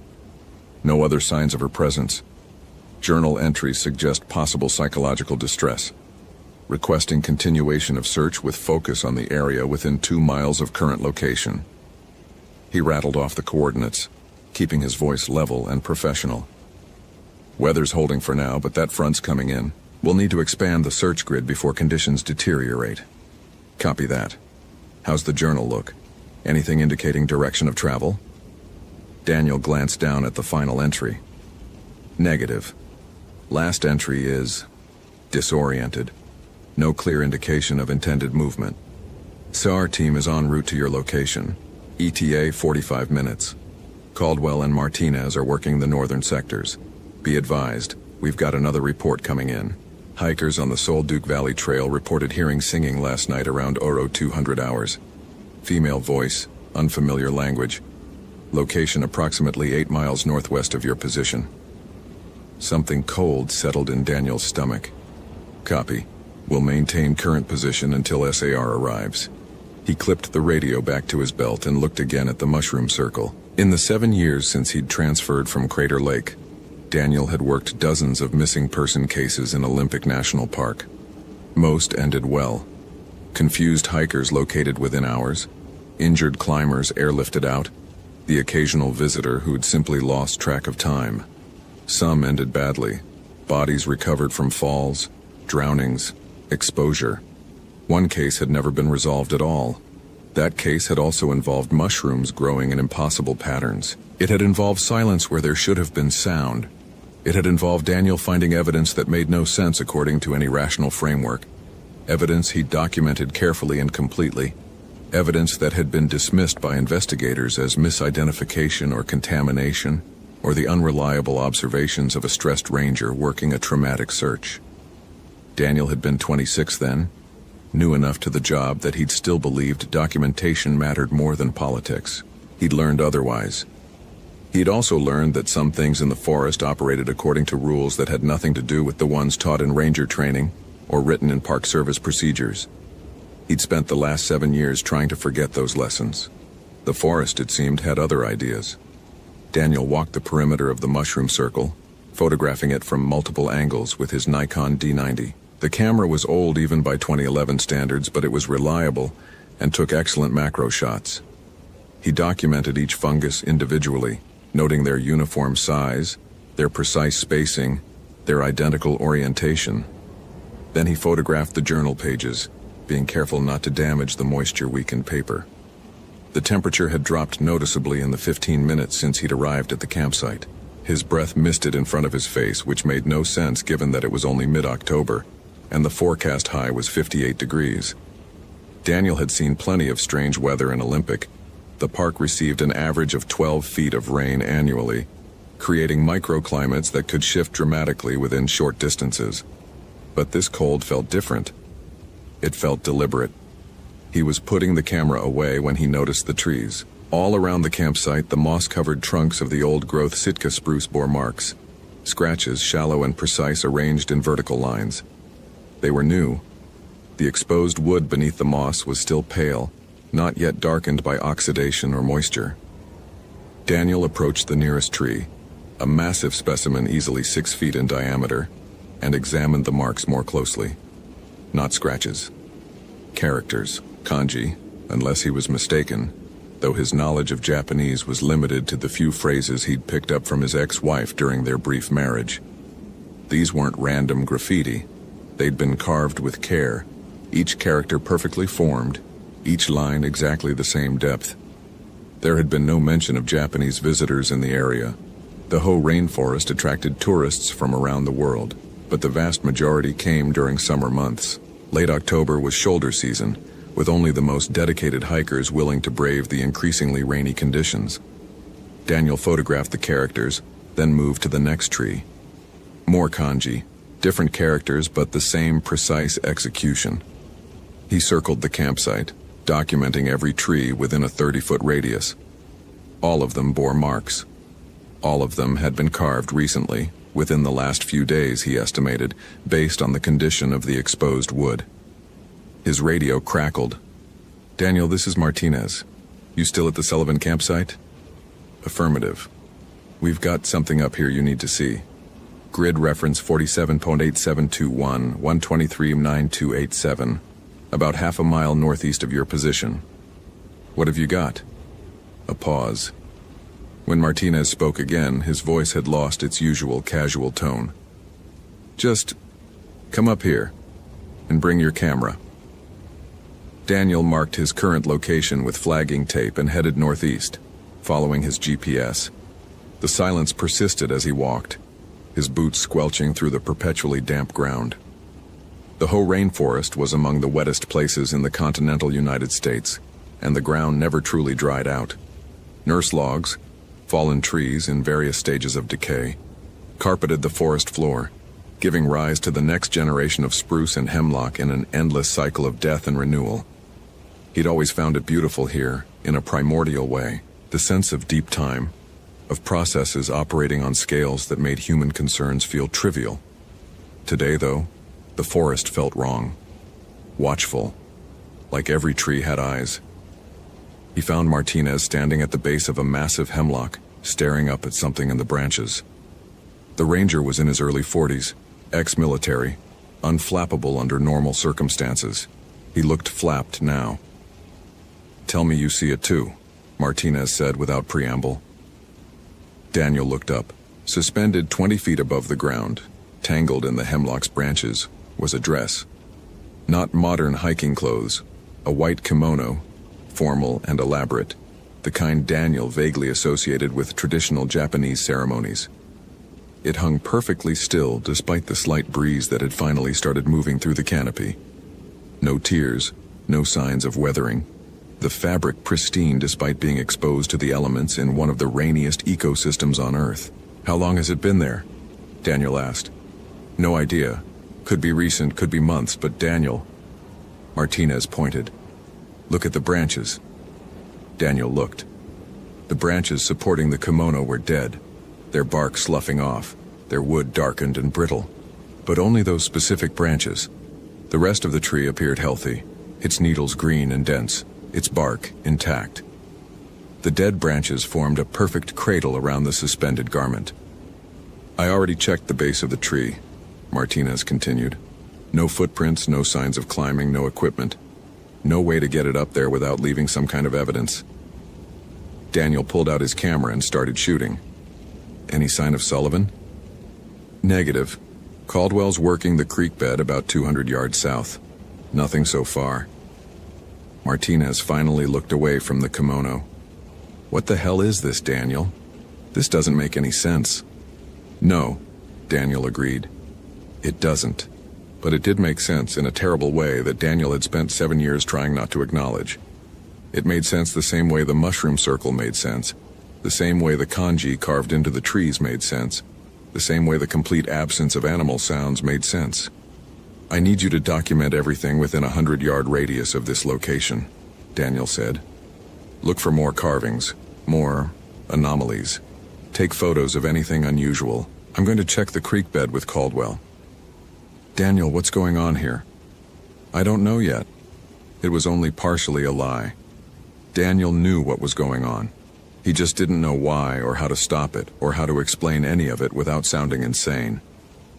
"Just document everything, we'll figure it out."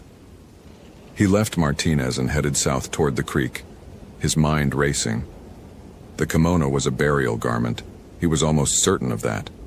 In Japanese tradition, the dead were dressed in white for cremation or burial. And yurei, the spirits of those dead, were said to wear such garments when they manifested in the world of the living. Daniel had spent considerable time researching Japanese folklore after his experience at Crater Lake. Not out of academic interest, but out of desperate need to understand what he'd encountered in those woods. The official report had called it a mountain lion attack, despite the evidence suggesting otherwise. Daniel had let the official story stand. He'd needed the job, needed to move forward, needed to stop seeing that woman's face every time he closed his eyes. The woman with white skin and black hair and eyes that reflected no light, who had stood at the edge of his peripheral vision for 3 days during that search, who had sung in a language that hurt his ears to hear, who had led them to the hiker's body arranged in a position no natural death could produce. The woman who had looked exactly like every description of a yurei, Daniel had found in his subsequent research. He'd convinced himself it had been stress, grief, the psychological weight of finding a mutilated body in the wilderness. The human mind could produce elaborate hallucinations under extreme circumstances. That was a documented fact. It made more sense than the alternative. But now, standing in the Hoh rainforest with Emma Sullivan missing and impossible mushrooms growing in circles and a burial kimono suspended in a tree, Daniel couldn't maintain that comfortable fiction anymore. He found Caldwell at the creek photographing something in the water. The ranger looked up as Daniel approached, his expression grim. "Footprints," Caldwell said, pointing. "Bare feet, small, probably female, leading into the creek and then... nothing. They don't come out on either side." Daniel examined the prints. They were clear despite the constant moisture, pressed deep into the soft earth at the creek's edge. 5 prints total, each one showing distinct toe marks, all heading directly into the fast-moving water. The creek was about 15 feet wide here, 3 feet deep according to Daniel's experience, running cold and clear over smooth river rocks. "Water temperature?" Daniel asked. Caldwell had already checked. 42 degrees. Nobody's wading across this barefoot voluntarily. Could she have been disoriented? Hypothermic? Maybe, but why go into the creek at all? The trail's clearly marked, and why no prints coming out? Daniel had no good answer for that. He waded into the creek, gasping at the cold, and searched both banks for another 100 yards in each direction. Nothing. Emma Sullivan's footprints led into the water and simply ceased to exist. The SAR team arrived 2 hours later. 6 volunteers with years of experience searching Olympics-challenging terrain. Daniel briefed them on what they'd found, carefully editing out the more inexplicable details. Missing person, last known position, evidence of possible psychological distress, footprints leading to the creek. They spent the rest of the day searching in an expanding grid pattern from the original campsite. Covering 6 square miles of dense rainforest, they found nothing. No additional footprints, no torn clothing, no equipment, no sign that Emma Sullivan had ever existed beyond that mushroom circle, and those impossible prints leading into the creek. They found other things, though. More kanji carved into trees, always in sets of 4 characters, always facing inward toward some central point. More areas of unnatural silence, pockets of cold air that persisted despite the surrounding temperature. And as the October light faded early under the rainforest canopy, they began to hear singing. It started as a murmur, barely audible over the sound of the creek. A woman's voice, high and clear, singing words in what Daniel's mediocre linguistic knowledge identified as Japanese. The melody was simple but haunting, the kind of tune that got into your head and refused to leave. Martinez was the first to mention it. Anyone else hearing that? Everyone stopped moving. 6 SAR volunteers, 3 rangers, all standing motionless in the gathering darkness, listening to a voice that came from everywhere and nowhere at once. "It's coming from downstream," one of the volunteers said. "No," another countered. "It's upstream. Definitely upstream." Daniel knew it was neither.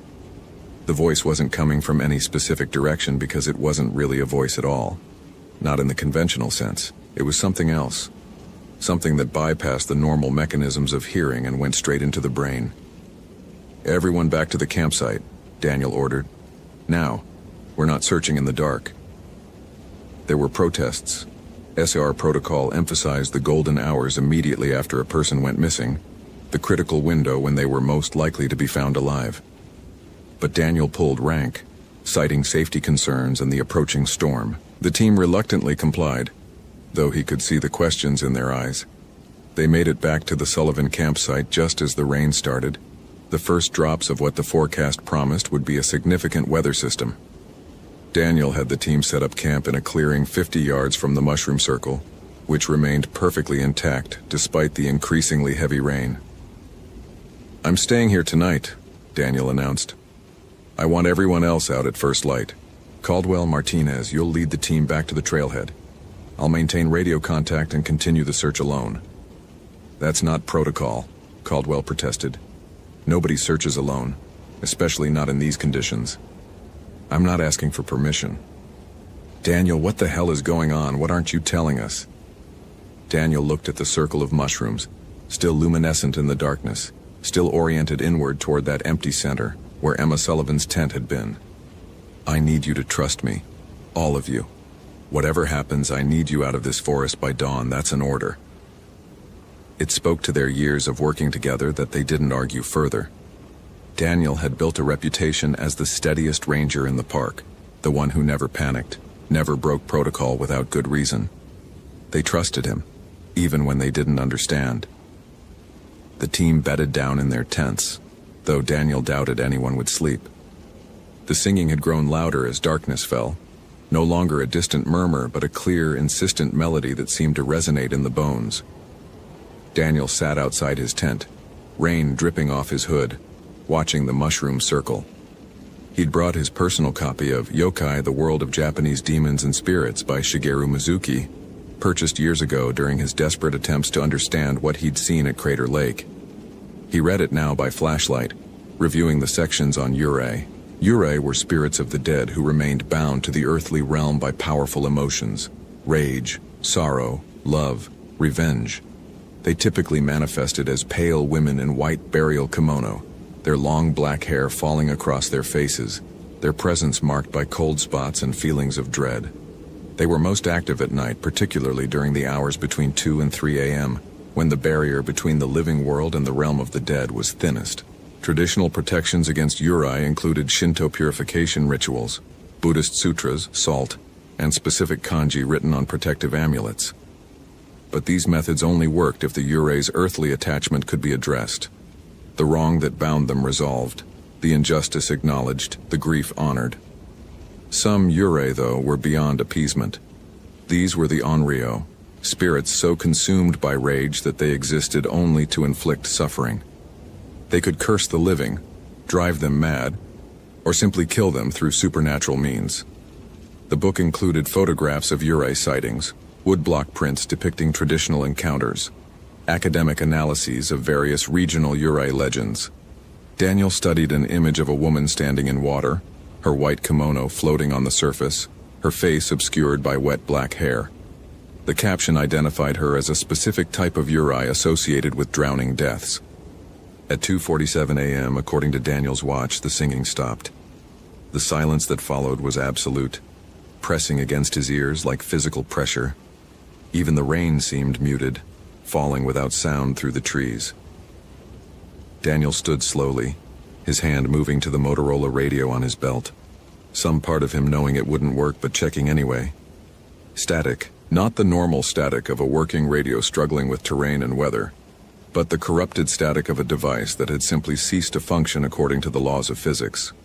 She appeared at the edge of the clearing, standing just beyond the reach of his flashlight beam. A woman in a white kimono, her head bowed, her black hair hanging loose to her waist. She was too pale, her skin luminescent in a way that had nothing to do with reflected light, and she was wet, water streaming from her hair and clothes despite standing well away from the creek. Daniel wanted to run. Every primitive instinct screamed at him to flee, to get away from this thing that was so clearly wrong, so obviously not a living woman. But he'd run before at Crater Lake, and it had followed. They always followed. "Emma Sullivan?" he called out, knowing it was pointless but needing to hear his own voice, needing to maintain some pretense of normal investigative procedure. The woman's head tilted slightly, a gesture that seemed to require too many joints, too much articulation. Slowly she raised her face. Daniel's flashlight beam caught her features, and he immediately wished it hadn't. Her eyes were black from lid to lid, reflecting no light, containing no pupils or irises or any of the structures that made eyes work. Her mouth was open, wider than any human mouth should open, revealing row after row of teeth that extended too far back into her throat. And her skin up close wasn't pale, it was translucent, showing the shadows of bones and vessels beneath, as if she were something dead pretending to be alive. She opened her mouth wider, impossibly wide, and the singing started again. But this close, Daniel could hear what it really was, not a melody, but a scream, sustained and modulated into something that resembled music, a sound of such pure anguish that it felt like knives in his ears. He stumbled backward, tripping over his camping chair, his flashlight spinning away across the wet ground. In the moment of darkness before he could grab it again, she moved. Not walked or ran, but simply relocated, going from the edge of the clearing to directly in front of him with no transition, no movement through the intervening space. Daniel scrambled back, his hands finding the flashlight, swinging it up. She stood 5 feet away, head cocked at that wrong angle, water pooling at her feet despite the relatively dry ground beneath the canopy, her black eyes fixed on him with an intelligence that was utterly inhuman. Then she spoke, and her voice was not the singing voice from earlier, but something else. Something flat and dead and terrible. "Where is my daughter?" The words were in English, accented but clear. Daniel's breath caught. "I don't understand. My daughter. Where is she?" The thing wearing the woman's shape took a step closer. Water squelched beneath her feet, though there was no water there. "You took her from me. You took her body. You hid her beneath the stones in the water where I cannot find her." "I didn't." Daniel forced himself to breathe, to think. This was a Uri. Uri were bound by specific rules, motivated by specific attachments. "I'm trying to help. I'm looking for someone." A young woman. Emma Sullivan. She disappeared. Emma. The name came out as a shriek, the sound of it literally painful, forcing Daniel to press his hands against his ears. Emma who promised. Emma who swore. Emma who broke her word and left me here alone in the dark, and the water with no one to sing the songs, no one to say the names. Daniel's mind raced. Emma Sullivan was a graduate student studying mycology. Nothing in her background suggested any connection to Japanese culture or tradition. But she'd written in her journal about singing, about knowing words she shouldn't know. What did Emma promise? Daniel managed to ask. The Uri's form flickered, her edges blurring and re-solidifying. To remember. To tell the story. To bring my daughter home so I can rest. But Emma lied. Emma found the truth and ran. Just like the others. Just like all of them. What others? But the thing was already fading, becoming translucent, her voice receding. Find my daughter. Bring her home. Or join Emma in the water with the stones holding you down and the cold eating through your bones and the darkness lasting forever and forever and forever. She was gone, leaving only wet footprints that steamed in the cold air, evaporating as Daniel watched. He didn't sleep. Couldn't sleep. He sat with his back against a tree, his camping knife in one hand and his useless radio in the other, watching the mushroom circle and trying to process what he'd seen. A Uri in Olympic National Park. Not in Japan, where such spirits belonged according to folklore, but here in Washington State. Which meant either the folklore was incomplete, or something specific had brought this entity here. Or, and this was the possibility that made Daniel's skin crawl, Uri weren't bound to geographic locations but to people, to stories, to specific circumstances that could manifest anywhere. At dawn, he sent the SAR team back to the trailhead as planned. They went reluctantly, Caldwell in particular arguing that they should continue the search. Daniel remained firm. He needed them gone, needed to work alone, needed to follow the thread of this mystery without risking anyone else's life or sanity. After they left, he returned to Emma Sullivan's campsite and began a more thorough investigation. The mushroom circle remained intact, though the rain had turned the ground to mud everywhere except inside that perfect ring, which remained dry. Daniel carefully collected samples of the fungi, sealing them in plastic bags, knowing that later analysis would reveal nothing unusual. They were just mushrooms. The fact that they'd grown in an impossible pattern was merely the forest reflecting something deeper, something that operated according to rules science didn't acknowledge. He found Emma's field notebook where he'd left it, still dry despite the rain. He read through it again more carefully, looking for details he'd missed. There in the margin of an early entry, a note. Dr. Chen suggested the Nakamura site for comparison. Historical context might be interesting. Daniel pulled out his own notebook and flipped through his research notes. Olympic National Park had been the site of several Japanese-American settlements in the early 20th century, before internment during World War II. Most had been small logging operations or fishing villages. Most had been abandoned or destroyed after 1942, their residents forcibly relocated to camps. He radioed Julie back at headquarters. I need historical records for Japanese settlements in or near the Ho rainforest. Anything from 1900 to 1950. That's pretty specific, Daniel. What are you looking for? Background on the missing person case. Her research involved historical land use. It was technically true. Julie promised to pull what she could from the park archives and get back to him. Daniel spent the next hour carefully searching Emma's campsite, finding things he'd overlooked during the initial investigation. A small book tucked into a waterproof bag, its cover marked with Japanese characters. He opened it carefully. It was a diary, written in a combination of Japanese and English, dated 1941. The entries were sparse, written in a careful hand, describing daily life in a small community Daniel couldn't identify. The writer, a woman named Akiko Nakamura, wrote about her daughter Yuki, about preparing food, about her husband's work in the logging camps, about the beauty of the forest despite their difficult circumstances. The final entry was dated December 15, 1941, a week after Pearl Harbor. They say we must leave, that we are dangerous, that we cannot be trusted. But where will we go? This is our home. Yuki was born here. My husband built our house with his own hands. We have done nothing wrong, but they say we must leave, and so we will leave, because there is no choice. I am afraid. I am so afraid of what comes next. The entry ended there. Daniel carefully turned through the remaining pages, all blank except for the last page, where someone had written in English in a different hand.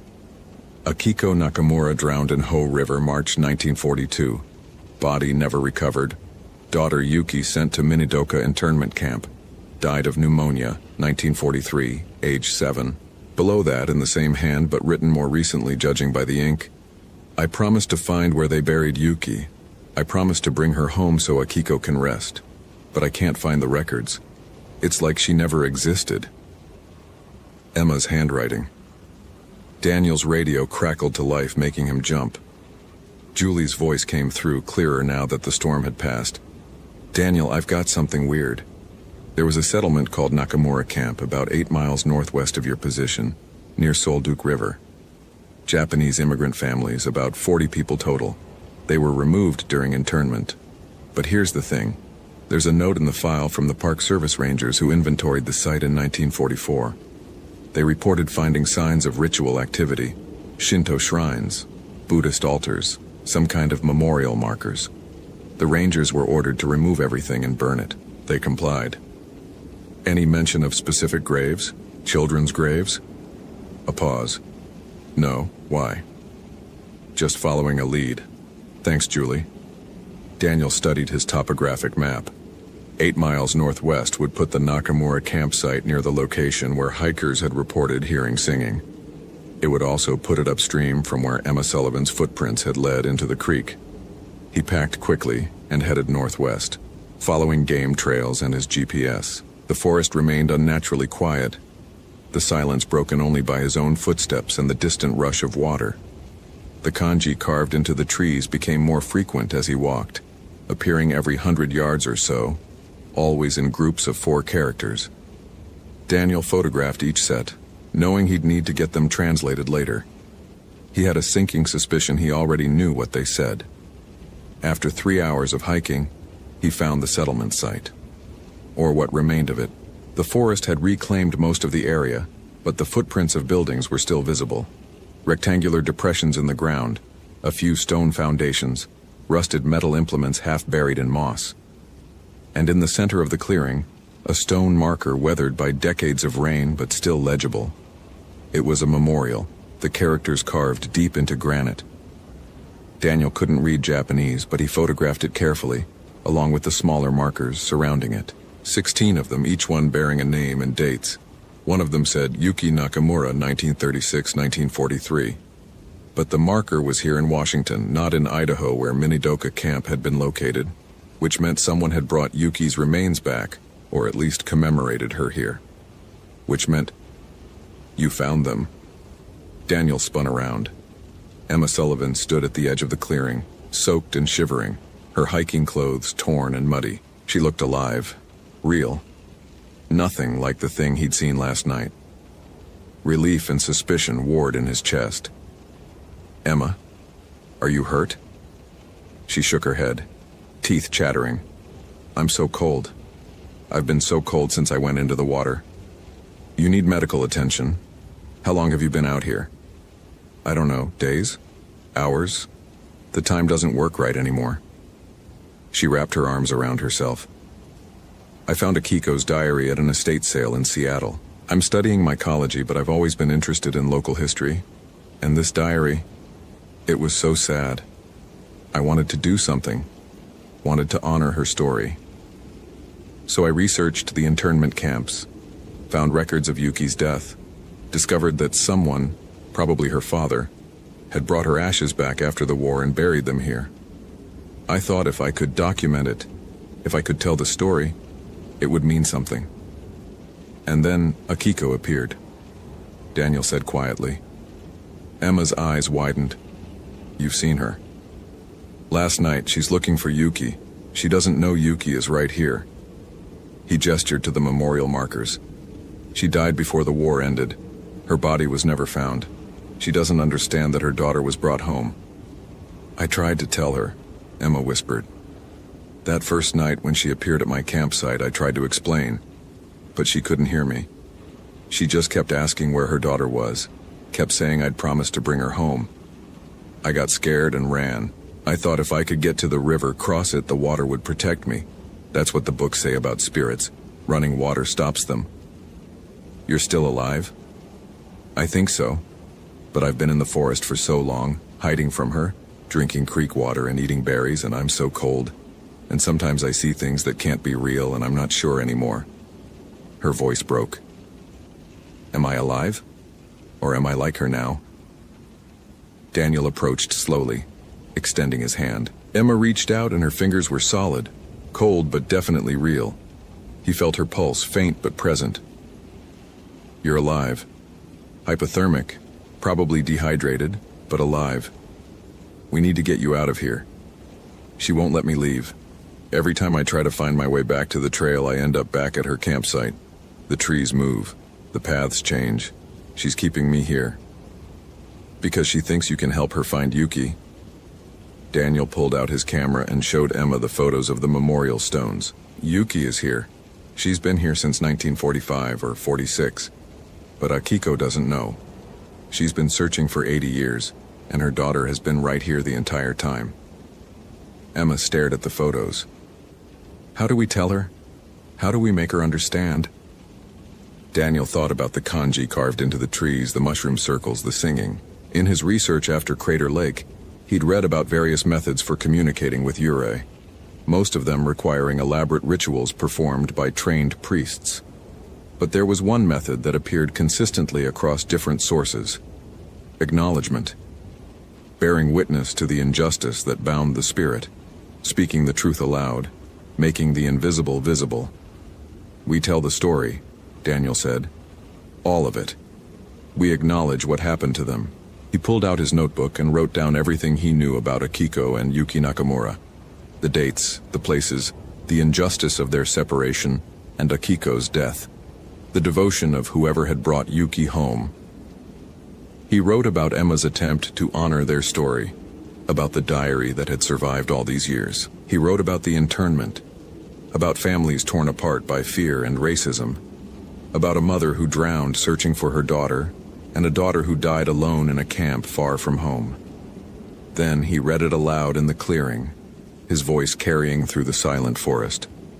Emma joined him, adding details from the diary, speaking Akiko's words in her own voice, making the dead woman real again through memory and acknowledgement. Nothing happened at first, then gradually the temperature began to rise. The oppressive silence lifted, birds beginning to call in the canopy above. A beam of sunlight broke through the clouds, illuminating the memorial stones. And standing next to Yuki's marker, no longer terrifying but simply sad, stood Akiko Nakamura. She looked different in daylight, still pale, still wearing the white kimono, but her features were soft now, recognizably human. She looked down at the stone bearing her daughter's name, and her translucent hand reached out to touch it. Yuki, she whispered, you came home. Your husband brought her back, Daniel said gently. After the war, he never forgot. Akiko's form began to fade, becoming translucent. wisps of her drifting away like morning mist. But before she disappeared entirely, she looked at Emma and Daniel, and her expression was one of profound relief.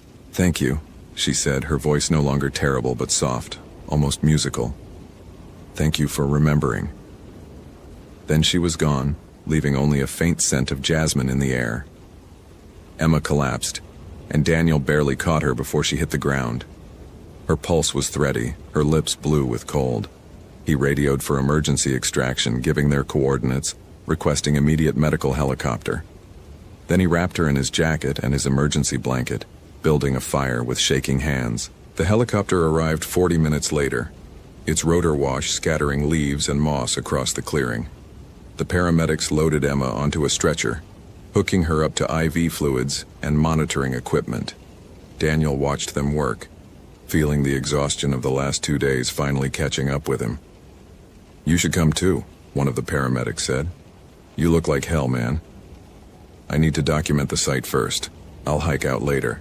After the helicopter left, Daniel sat alone in the clearing, surrounded by memorial stones.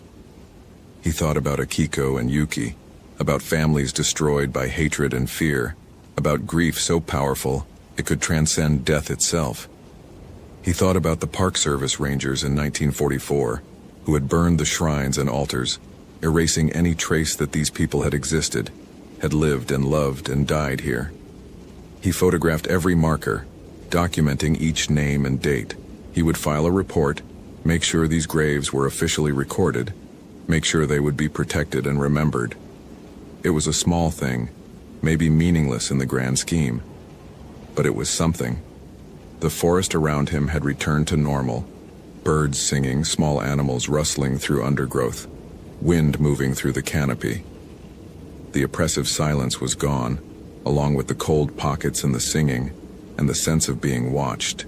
Akiko Nakamura had found her daughter and finally, after 80 years, found rest. Daniel packed his equipment slowly, knowing he should feel relieved, victorious even. They'd found Emma alive, against all odds. They'd resolved a case that by all rights should have ended in tragedy, but he felt hollowed out, scraped clean of something essential. Because he knew now, with absolute certainty, that what he'd seen at Crater Lake 7 years ago had been real. The woman in white, the impossible circumstances, the evidence that made no sense. All of it real. Which meant there were other cases, other forests, other spirits bound by grief or rage or injustice. And next time, he might not be so lucky.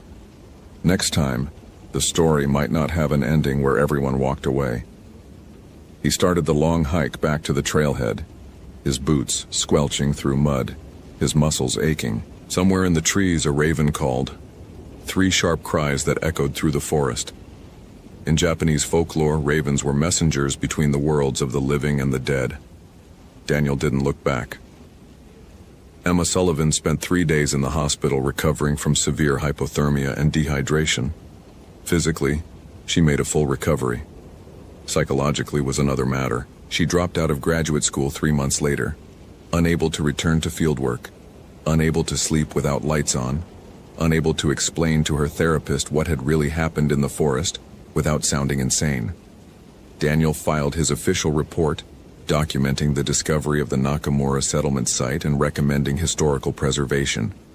He carefully edited out anything that couldn't be explained through conventional means. The mushroom circle became unusual fungal growth, possibly due to soil contamination.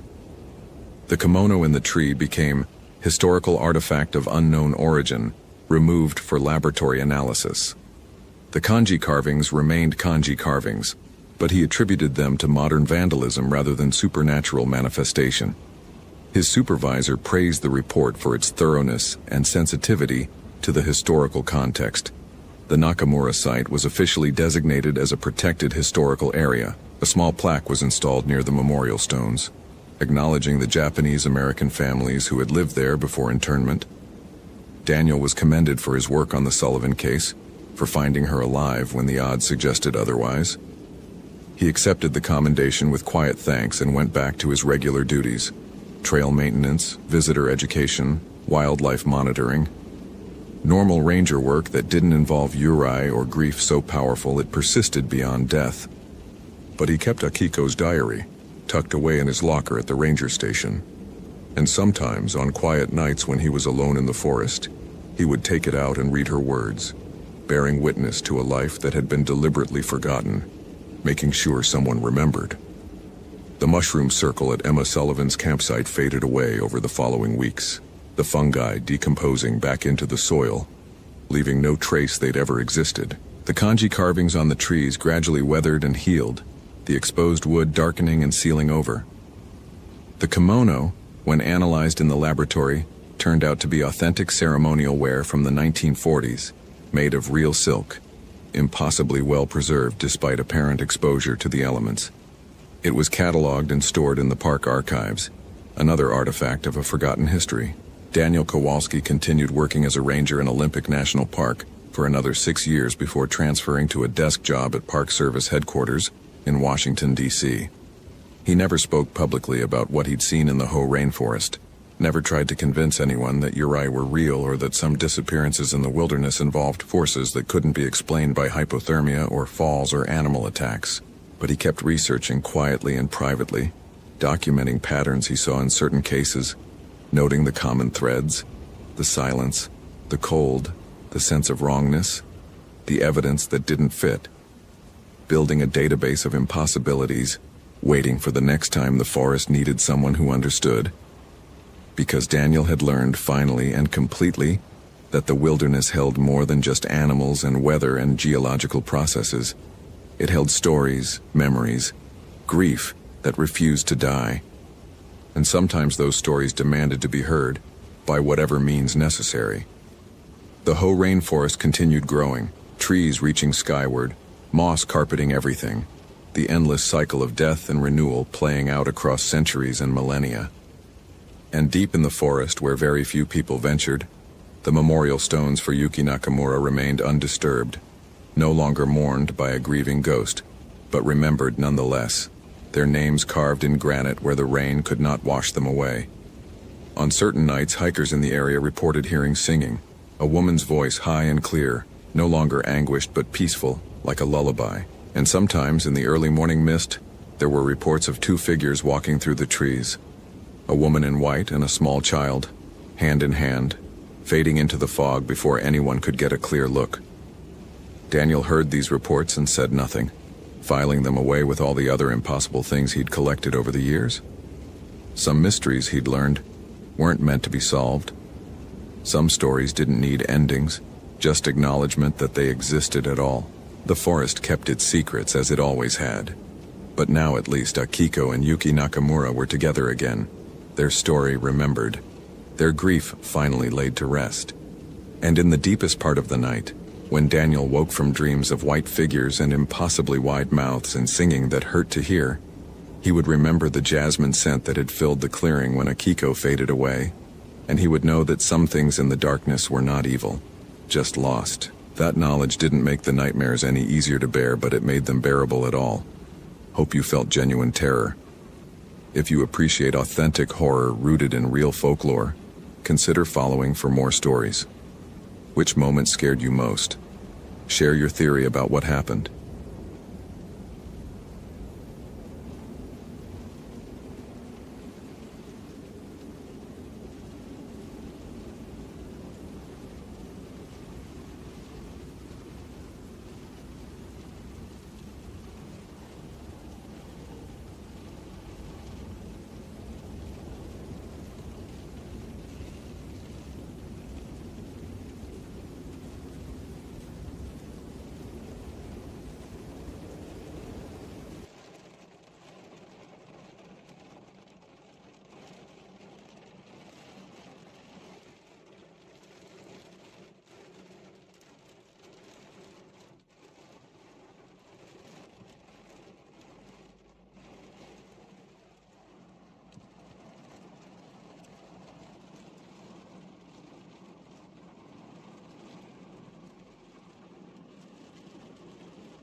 moss had grown over Ashley Nguyen's abandoned pack in patterns that should have taken months, not 3 days. Thomas O'Brien knelt beside it on the Ho River Trail, his Garmin GPS reading 47.597 degran, 123.935 degree OW, elevation 578 feet. The pack sat upright against a Sitka spruce, partially obscured by sword ferns that seemed to have deliberately arranged themselves around it. 3 days. He'd helped coordinate the initial search when Ashley's hiking partner reported her missing at the ranger station. 3 days, and the pack looked like it had been there since the Clinton administration. The moss wasn't the worst part. The worst part was how the pack faced the trail, positioned as if Ashley had set it down carefully, methodically, before walking into the temperate rainforest. No signs of struggle, no torn fabric, no scattered belongings creating a breadcrumb trail for searchers, just the pack and the moss that shouldn't exist. Thomas pulled a latex glove from his duty belt. His hands didn't shake. They hadn't shaken in 8 months, not since the medication started working. Dr. Brennan at the VA would be proud.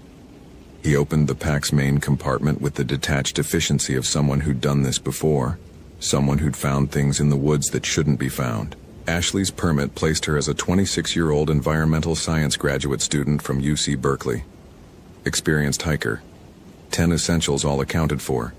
First aid kit, fire starter, extra clothing, headlamp with fresh batteries, map and compass, knife, emergency shelter, food, water purification tablets, and a space blanket still in its wrapper. Her phone sat in a waterproof case, fully charged but showing no signal. Normal for the section of the Ho. The screensaver was a photo of Ashley with an older couple, presumably her parents, in front of Half Dome. Thomas bagged the phone and the permit. The rest would stay for the evidence team Chief Ranger Morrison was sending from Port Angeles. He stood, knees popping, and scanned the surrounding forest. The Ho rainforest received 140 inches of rain annually, creating one of the most lush temperate rainforests in the continental United States. Sitka spruce, western hemlock, and western red cedar grew to massive proportions here, their trunks wrapped in moss and lichen. Nurse logs lined the trail, decomposing giants that fed new generations of trees. Everything green, everything wet, everything alive. Except the silence. Thomas had worked Olympic National Park for 12 years. He knew the soundscape. Varied thrush calls, Pacific wrens, Townsend's warblers, the constant drip of moisture from the canopy, the whisper of the Ho River a quarter-mile north. Now, nothing. Even the river seemed to have stopped flowing. He activated his radio. Station, this is O'Brien. Found the Nguyen pack at mile marker 4.7, Ho River Trail. Requesting evidence team and asking to expand search radius to 5 miles. Static answered him. He checked the radio, a Motorola XTS 5000, Park Service standard. Fully charged, correct frequency. He tried again. Station, do you copy? More static, but underneath it something else. A rhythm, almost like breathing. Thomas turned the radio off and back on. The breathing stopped. He told himself it was interference from the moisture from the density of the forest. He'd heard stranger things on the radio during his 12 years. Once, on a search and rescue operation near Hurricane Ridge, every radio in the team had picked up what sounded like a child singing. Turned out to be feedback from a weather station in Canada, distorted by atmospheric conditions. Rational explanation. Rational explanations. Dr. Brennan had taught him to reach for those first. Before the other thoughts, the ones that wanted to pull him back to 2012, back to the Quinault search. He marked the pack's GPS coordinates in his notebook. He still kept a paper backup, old habits from before digital everything, and continued up the trail. Ashley's hiking partner, a graduate student named David Chen, had last seen her around 6 p.m. on October 23rd. She'd told him she wanted to walk ahead, that she needed some time alone to clear her head. David had continued at his own pace, and assumed she'd set up camp at their planned site near 5 Mile Island. When he arrived at 7:15 p.m., no Ashley, no tent, no sign she'd ever been there. That was 3 days ago. They'd found nothing in the initial search.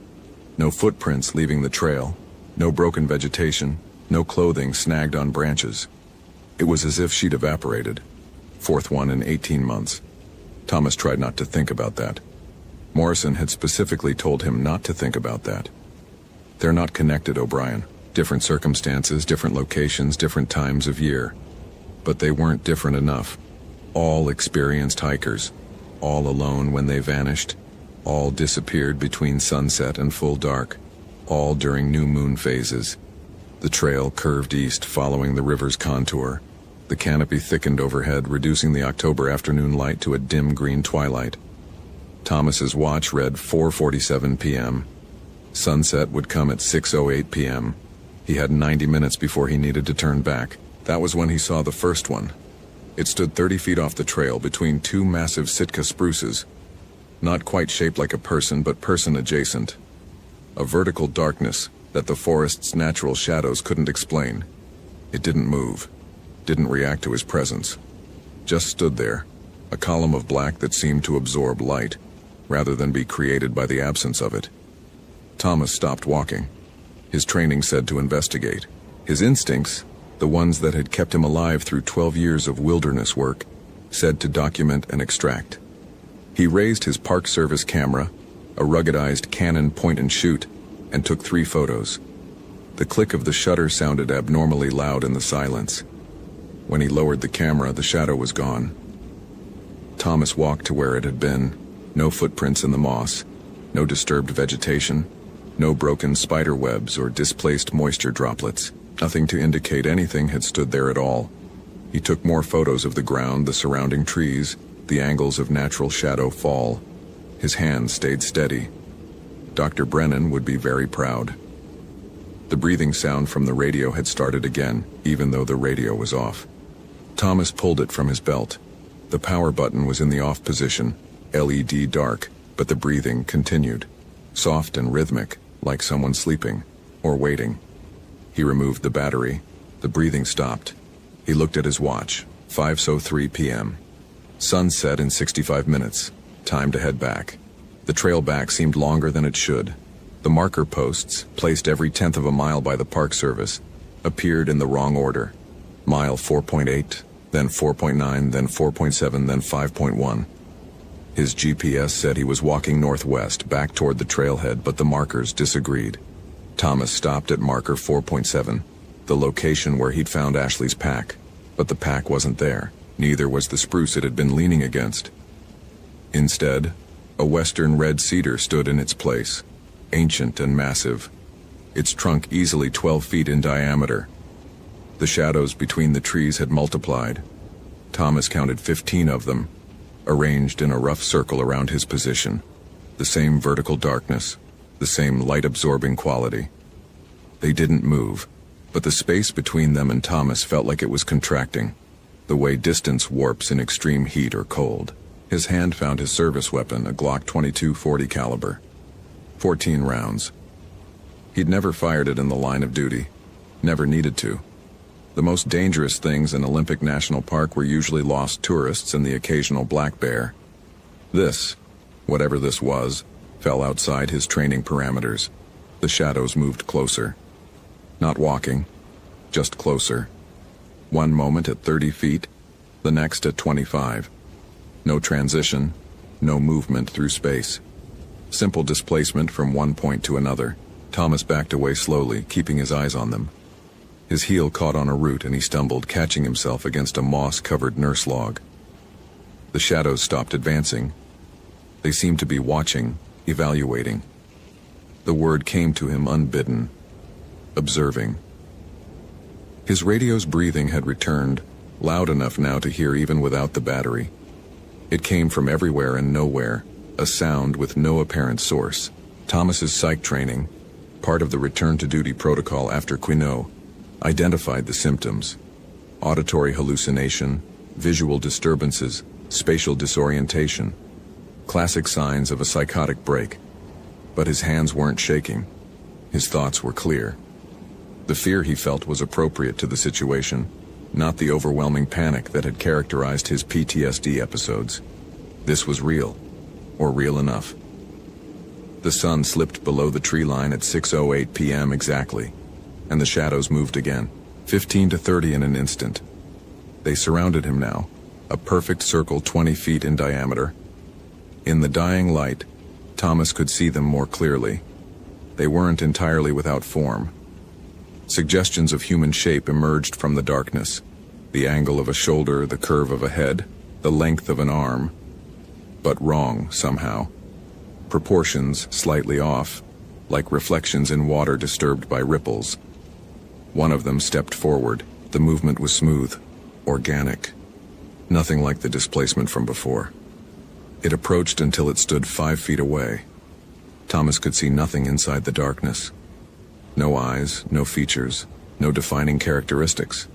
Just absence. Then it spoke. Not out loud. The words appeared directly in Thomas's mind, bypassing his ears entirely. The sensation was profoundly wrong, intimate in a way that made his skin crawl. Observer. What did you do with Ashley Nguyen? Thomas kept his voice steady, professional, radio discipline, even in madness. Witness. Where is she? The shadow tilted its head, a gesture that might have been confusion or amusement. The movement revealed something Thomas hadn't noticed before. Where the shadow stood, the ground showed no moss growth, no vegetation, no signs of life. The earth itself looked desiccated, gray, dead. Watching, always watching, as she watched. I don't understand. Doors. She opened doors. The other shadows moved closer, tightening the circle. Thomas could feel the temperature dropping, his breath beginning to fog. His watch showed 6:23 p.m., October 26, 2014. He focused on those details, anchoring himself in the concrete and measurable. What doors? Between. The spaces between. Where we wait. Where we have always waited. Thomas's psychology training included a semester on cultural anthropology, understanding the belief systems of the various tribal nations around Olympic National Park. The Kino, the Quilut, the Maka, they all had stories about entities that existed in liminal spaces, things that watched from the edges of firelight, beings that weren't quite spirit and weren't quite flesh. Shadow people, some anthropologists called them, documented in dozens of cultures across every continent. Are you going to kill me? The shadow that spoke tilted its head the other direction. Kill? No. Killing is not watching. Watching is eternal. Then what do you want? See us. Bear witness. Know that we are here, have always been here, will always be here. In the spaces between the trees, in the darkness between thoughts. Watching. The circle contracted to 10 feet. Thomas could see more details now in the full darkness. The shadows weren't uniform. Some appeared more solid, more defined. Others flickered and wavered like projected images. Behind them, deeper in the forest, he could see hundreds more. Thousands. A silent army of watchers extending back into the trees as far as his eyes could penetrate. His radio spoke with his own voice. Station, this is O'Brien. Found the Nguyen pack at mile marker 407. Then Ashley's voice, desperate. David? David, I can see something in the trees. There are shapes. Then another voice, a man's, unfamiliar. Jesus Christ, what are those things? They're everywhere. Then a woman's voice, thick with tears. Please, I just want to go home. Please let me go home. The radio cycled through voices, dozens of them, all reporting the same things. Shapes in the trees.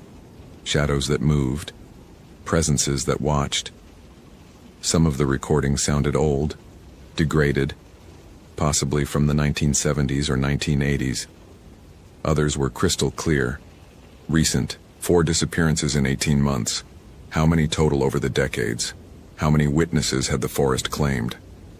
The shadow spoke again. Ashley Nguyen saw us, truly saw, perceived, understood. She could not look away, could not unsee. Now she watches with us. Eternal. Show me. The shadows parted, creating a gap in the circle. Beyond it, Thomas could see a figure standing motionless between two cedars. Even in the darkness, he recognized the silhouette from Ashley's permit photo. She stood perfectly still, facing him. But something was fundamentally wrong with the way she held herself. Too rigid. Too still. No breathing. No weight shift. No micro movements that characterize living things. Thomas approached slowly, his flashlight beam cutting through the darkness. The light hit Ashley's face and his stomach dropped. Her eyes were open but completely black, no white visible, as if the pupils had expanded to consume everything. She didn't blink, didn't react to the light. Her skin had taken on a grayish pallor, not quite the color of death, but not the color of life either. Something between. Ashley Nguyen? She didn't respond, didn't move. But her lips parted slightly and words emerged in a voice that sounded like it was coming from underwater, distorted and strange. I see them. I see all of them. In the corners of vision, in the spaces between heartbeats, in the darkness behind closed eyes. They've always been there. We just don't look. Can't look. Won't look. But I looked. And now I can't stop looking. They're beautiful, Thomas O'Brien. So beautiful and so terrible and so eternal. Where are the others? The other three who disappeared? Ashley's head turned toward him with mechanical precision. Her black eyes reflected his flashlight beam like a cat's, throwing back a pale luminescence. Here. We're all here. Watching with them. Adding our eyes to theirs. Seeing what they see. Time doesn't pass the same way here. Sometimes it's 2014, sometimes it's 1982, sometimes it's 1956. All the moments exist together, layered like transparency sheets. I can see you in 2012, Thomas. I can see what happened in Kino. I can see what you're trying to forget. Thomas's hands finally started shaking. Don't. The little girl, Sarah Dakota, age 7. You found her after 3 days, but you were too late. Exposure and dehydration. She died in your arms while you waited for the helicopter. You still hear her asking for her mother. You still feel the exact weight of her body going slack. Stop. That's why Morrison sent you on this search. He thinks you need closure. He thinks finding Ashley alive will help you heal. But Ashley isn't alive, Thomas. Not in the way you mean. Ashley is transcendent now. Ashley is eternal. The shadows closed in again, and Thomas felt the profound wrongness of their proximity. His flashlight dimmed as if the batteries were draining, though he'd replaced them that morning. The darkness pressed against him, viscous and thick. Ashley continued in her drowning voice. They exist in a state of pure observation. No thought, no emotion, no desire. Only watching, only witnessing, only bearing eternal testimony to the passage of time. They've watched the mountains rise and erode. They've watched species evolve and go extinct. They've watched humans discover fire and split atoms. Always watching, never interfering. We give them our eyes, and in return, we become part of something infinite. That's not life. That's not existence. That's peace, Thomas. It's peace. No more trauma. No more memory. No more weight. Just observation. Pure and simple and eternal. The shadows formed shapes now, becoming more defined. Thomas could see faces in them. Dozens of faces, maybe hundreds, all with the same black eyes, all with the same expression of serene emptiness. Young and old, male and female, different ethnicities and time periods, all watching. One shadow stepped forward, and Thomas recognized the features despite the darkness. A little girl, maybe 7 years old, with long black hair and a Seattle Mariners t-shirt. Sarah Dakota.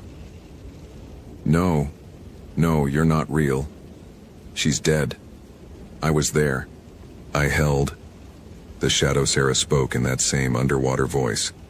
You held my body, but I wasn't finished. I watched you cry. I watched you blame yourself. I watched you break. And now I watch everything, always. It's better this way, Thomas. No more pain. No more fear. just watching. Thomas backed away, his service weapon in his hand now, though he didn't remember drawing it. The shadows didn't react to the gun. They simply watched, patient and eternal. His radio spoke again, this time in Morrison's voice. O'Brien, return to station. Immediate. Weather front moving in. But Morrison's voice sounded wrong, distorted, like it had been processed through multiple layers of recording and playback. Thomas checked his watch. 6:47 p.m. He'd been in the woods for 2 hours since finding Ashley's pack, but it felt like minutes. The speaking shadow addressed him again. Observer. Will you watch? Will you see? Will you bear witness? What happens if I refuse? You leave. You forget. You return to your life of suffering and memory and wait. But you will know we are here. You will feel us watching. In every shadow, every darkness, every moment of solitude, you will know. And if I accept, peace, eternity, observation without end. No more pain, Thomas O'Brien. No more Sarah Dakota's weight in your arms. No more screaming in the night.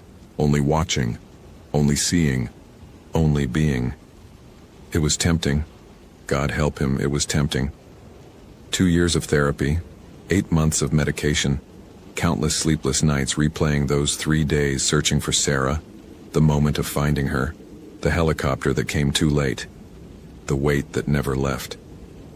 Thomas looked at Ashley, at the serenity in her inhuman face, at Shadow Sarah, no longer cold and small and dead, but eternal and observing, at the hundreds of watchers stretching back into the infinite forest. They offered an end to suffering, an end to being human with all its terrible consciousness and capacity for pain. His finger found the trigger, but not pointed at the shadows, pointed at the ground. He fired once, the muzzle flash illuminating the circle of watchers for a fraction of a second. In that brief light, Thomas saw them more clearly than before, saw the anguish beneath the serenity, the trapped awareness behind the empty eyes, the prison masquerading as transcendence. No, the shadows recoiled from the sound of the gunshot, the first noise to break the silence in what felt like hours. Thomas fired again and again, emptying the magazine into the earth. Each shot pushed the watchers back, creating space, restoring boundaries. When the echoes faded, the shadows had retreated to 30 feet. The speaking shadow tilted its head one final time. Your choice. But know this, observer. We are patient. We are eternal. We will watch you. Always. In the darkness between moments. In the spaces between thoughts. We will watch. And when you are ready, when the weight becomes too much, we will be here. The shadows dispersed into the trees, and Thomas found himself alone on the Ho River Trail. His GPS showed his correct position, mile marker 4.7. Ashley's pack sat against the Sitka spruce exactly where he'd found it. His watch read 5:23 p.m., less than an hour since he'd discovered the pack, but his service weapon was empty, 14 spent casings scattered around his feet. His radio battery sat on the ground, removed. And when he raised his camera to check the photos he'd taken, every image showed the same thing: the trail, the trees, and hundreds of vertical shadows watching from between the trunks. Thomas gathered the spent casings, evidence, though, of what he couldn't say. He secured Ashley's pack for the evidence team, marking the location carefully. As he walked back toward the trailhead, his radio remained silent, even with the battery reinstalled. He filed his report that evening. Pack located. No sign of Ashley Nguyen. Search ongoing. He didn't mention the shadows, didn't mention the voices, didn't mention the choice he'd been offered. The camera's memory card suffered a corruption error during evidence processing. All photos lost. Nobody questioned it. Technical failures happened constantly in the field. Ashley Nguyen was never found. Neither were hikers 2, 1, or 3 from the previous 18 months. The disappearances stopped for a while after that night. Though Thomas knew it was temporary, the shadows were patient. They had all the time in the world. Thomas continued working Olympic National Park. The medication kept the panic attacks manageable. The therapy helped him process Sarah Takoda's death. He learned to live with the weight, to carry it without breaking. Some nights he woke to the sound of breathing from his turned-off radio. Some days he glimpsed vertical darkness between trees that natural shadow couldn't explain. And every time, he remembered his choice. Dr. Brennan called it progress. Morrison called it dedication. Thomas called it bearing witness. Not to the shadows and their eternal observation, but to the reality they represented. That some things in the deep places of the world existed in states humans weren't meant to perceive. That consciousness could be trapped as easily as freed. That eternal observation was just another word for eternal imprisonment. He carried that knowledge the way he carried Sarah Takoda's memory. Heavy, yes. Painful, certainly. But his. Human. Real. On November 15, 2014, 20 days after Ashley's disappearance, Thomas received a package at the ranger station. No return address, postmarked from Forks, Washington. Inside was a digital camera memory card and a note in handwriting he didn't recognize. She wanted you to see. She wanted someone to know. Thomas inserted the card into his computer. It contained a single video file, time-stamped October 23, 2014, 6:18 p.m. Ashley Nguyen's face filled the frame, illuminated by her phone's screen glow. Behind her, darkness. Between the trees, vertical shadows, hundreds of them. Ashley spoke directly to the camera. If you're watching this, I'm gone. Truly gone. Not dead. Something else. There are things in these woods that don't show up on any maps, that don't appear in any field guides.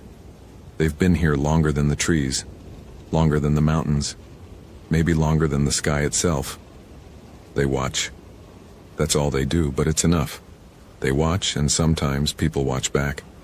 And once you truly see them, once you acknowledge their existence, they never let you look away. She paused, tears running down her cheeks. I'm not brave enough for what comes next, but I'm too curious to run. That's always been my problem. I see something impossible and I have to understand it. I have to know. So I'm going to look. Really look. And whatever happens, I need someone to know it was my choice. Tell my parents I love them. Tell David I'm sorry for walking ahead. Tell whoever finds this that the shadows are real, and they're waiting. The video ended. Thomas watched it 17 more times that night, studying every frame, looking for something he could explain, some rational answer he could offer. But all he saw was a young woman making an impossible choice, trading her humanity for a glimpse of eternity. He copied the video to a secure drive and deleted the original from the evidence system. Some truths weren't meant for official reports. Some knowledge would only create more victims, more watchers, more eternal observers trapped between existence and void. Thomas O'Brien continued his work. He searched for lost hikers and educated tourists about bear safety and maintained trails through ancient forests. He took his medication, attended his therapy sessions, and slept through most nights without nightmares. The shadows watched from the spaces between trees, patient and eternal. He acknowledged them, but he didn't look back. That was the compromise, the boundary, the line he chose to hold. Because Dr. Brennan was right about one thing: carrying the weight was hard. Living with trauma was exhausting. Remembering Sarah Takoda hurt every single day. But it was human. It was real. It was his. And some things Thomas had learned were worse than pain. Some things were worse than memory. Some things lasted forever. On December 21, 2014, the winter solstice, Thomas O'Brien submitted his report on the Ashley Nguyen case. Official conclusion: lost hiker, presumed deceased, body not recovered. The report included standard language about vast wilderness areas, animal activity, and the harsh reality that not everyone who entered the forest came back out. The report did not include shadows. It did not include voices. It did not include the choice. But as Thomas filed the paperwork, he could feel them watching. In the corner of his vision, in the space between his heartbeat and his breath, in the darkness at the edge of every light. The shadow people. The eternal observers. the patient witnesses to all of human suffering and triumph. They would always be there now. Thomas had looked, and they had looked back. And that, he understood, was the actual horror. Not that they existed, not that they offered escape from pain, but that they were patient. Infinitely, terribly patient, waiting for the day when the wait became too much. When the memory of Sarah Dakota's last breath finally broke him. When the suffering of consciousness outweighed its value. They would be there, in the spaces between, watching, always watching. Thomas left the office at 5:47 p.m., sunset already fading into winter darkness. As he walked to his truck, he passed a stand of Douglas firs at the edge of the parking lot. Between two trunks, a vertical darkness stood slightly deeper than natural shadow should allow. Thomas didn't look directly at it. He unlocked his truck, started the engine, and drove home through the long December night. Behind him, between the trees, the shadows watched. Patient, eternal, waiting. Hope you felt genuine terror. If you appreciate authentic horror rooted in real folklore, consider following for more stories. Which moment scared you most? Share your theory about what happened. The ravens had been following Marcus Reeves for 3 miles, and they wouldn't land. They circled overhead in perfect silence. No caws, no wing beats audible over the wind. Just black shapes wheeling against October clouds like debris caught in a slow vortex. In 16 years as a ranger, he'd never seen ravens refuse to land. They landed on everything: corpses, garbage, fresh kills. But not today. Today they just followed, staying exactly 40 feet above him, as if something on the ground was worse than whatever hunger drove them. Marcus stopped on the trail, his Garmin GPS map 62s, showing 6,147 feet elevation, 2 miles from where Kayla Morrison's Subaru still sat in the Highline Trail parking lot. The air temperature had dropped 11 degrees in the last hour, and his breath came out in plumes that hung too long before dissipating. The cold felt wrong for late October, even at this altitude. It pressed against his skin like something with weight, with intention. He'd transferred to Glacier National Park 8 months ago, after what happened at Mount Rainier. After Sarah. The words of his therapist echoed. You need distance, Marcus. Geographic distance from the trauma. But standing here now, watching those ravens circle, he wondered if distance meant anything when the problem was inside your own head. The last known ping from Kayla Morrison's iPhone had come from this section of trail 4 days ago at 4:37 p.m.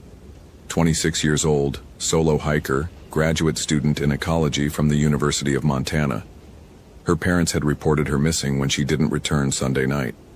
Standard search protocol: check the vehicle, hike the intended route, look for signs of injury or deviation. Marcus had done this dozens of times. He knew the rhythm of it, the way most missing hikers turned up with twisted ankles or dead phone batteries, embarrassed and grateful. But the ravens wouldn't land. Marcus keyed his Motorola APX 6000 radio. Reeves to base. Static. Then Linda Kowalski's voice, the park dispatcher. Go ahead, Marcus. I'm at mile marker 7 on Highline. No visual yet. Air temperatures dropped significantly. Visibility's still good, but weather's turning. Copy that. We've got a front moving in faster than predicted. Wind advisory starts at 1800 hours. Marcus checked his watch. 3:42 p.m. Less than 2.5 hours of decent light left, and the temperature was already hovering around 28 degrees. He'd packed for cold, but this felt different. The kind of cold that made your teeth ache, that seemed to bypass your clothing entirely. Reeves, you still there? He realized he'd been staring at a tree 30 feet off the trail. The bark had been stripped in long vertical gouges, the exposed wood underneath pale as bone. Too high for elk, too deliberate. Yeah, I'm here. Listen, I'm seeing some unusual markings. Might be nothing. What kind of markings? Marcus approached the tree slowly, his boots crunching on frost-stiffened grass. The gouges were deep, at least an inch into the wood. They started about 7 feet up and ran down to the base. 4 parallel marks, then a gap, then 4 more. Like fingers. Claw marks, maybe. but the spacing's off for any animal I know. A pause. You want me to send Hendricks out? Marcus thought about Dave Hendricks, 58, 26 years with the Park Service, steady as they came. A second pair of eyes would be smart, but something made him hesitate. The ravens had started circling lower, and their silence was beginning to feel less like coincidence and more like warning. Negative. I'll keep you posted. Reeves out. He took photos of the tree with his department-issue Canon, then continued up the trail. The path here ran along the edge of a significant drop, hundreds of feet down to the valley floor. To his left, the mountains rose in serrated peaks, their faces already dusted with early snow. The Continental Divide cut through this landscape like a scar, and Marcus had always felt the weight of that geography, the sense of standing on the edge of something vast and indifferent. His phone had no signal, which was expected, but his GPS was acting strange, the arrow indicating his position drifting in small circles, even though he stood still. He tapped the screen twice, watched it recalibrate, then start drifting again. Equipment malfunction, probably. Cold affecting the electronics. Except the Garmin was rated to -4 degrees Fahrenheit. Marcus found Kayla Morrison's first cairn at 4:03 p.m. It wasn't one of the official trail markers. Someone had stacked 7 rocks in a neat pyramid just off the path on the valley side. The top stone had been painted with something dark. Marcus initially thought it was blood, but when he examined it closely with his flashlight, the substance looked more like charcoal mixed with some kind of oil. A symbol had been drawn on the rock's flat surface, a circle with 3 lines radiating outward, and what might have been letters or pictographs he didn't recognize. He photographed it, then noticed the second cairn 20 feet further on, then a third. They formed a line leading away from the trail, down a steep embankment thick with Douglas fir and lodgepole pine. Marcus knew the protocol. Stay on established paths during search and rescue. Don't deviate unless you have clear evidence the missing person went that direction. But he also knew that Kayla Morrison had been missing for 4 days in wilderness that could kill you in 4 hours, once the sun went down. He started down the embankment. The temperature dropped further as he descended. His thermometer, clipped to his pack strap, read 24 degrees now. The trees closed in overhead, blocking what remained of the afternoon light. Marcus switched on his Petzl headlamp, the LED beam cutting through shadows that seemed to move just beyond its range. The cairns continued. 7 rocks each, always 7. The symbols on top varied, but they all had that same unsettling quality. Not quite random, but not quite organized into anything Marcus's brain could parse as language or meaning. At the 9th cairn, he found Kayla Morrison's day pack. It was partially buried under a thin layer of snow, but the bright purple fabric was unmistakable. Marcus felt his pulse quicken as he pulled it free. The pack was lighter than it should be.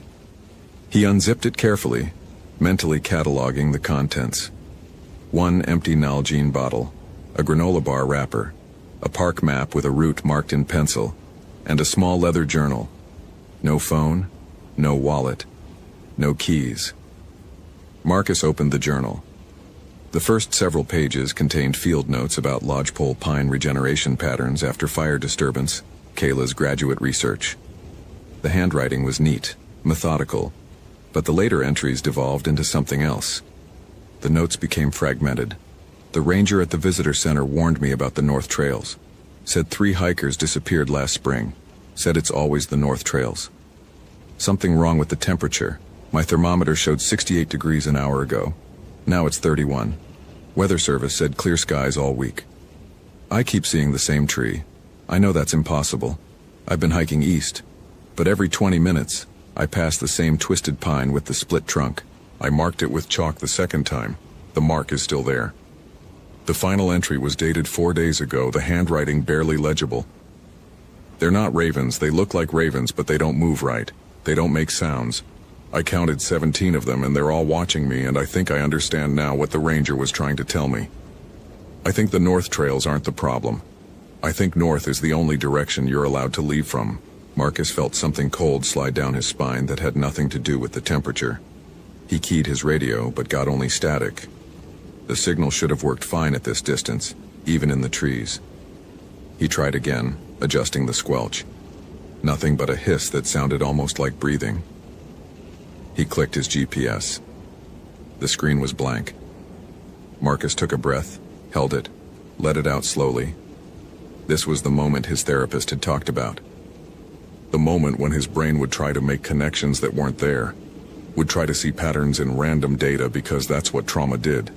It made you look for danger in every shadow. But the shadows were moving. He swept his headlamp left and saw them.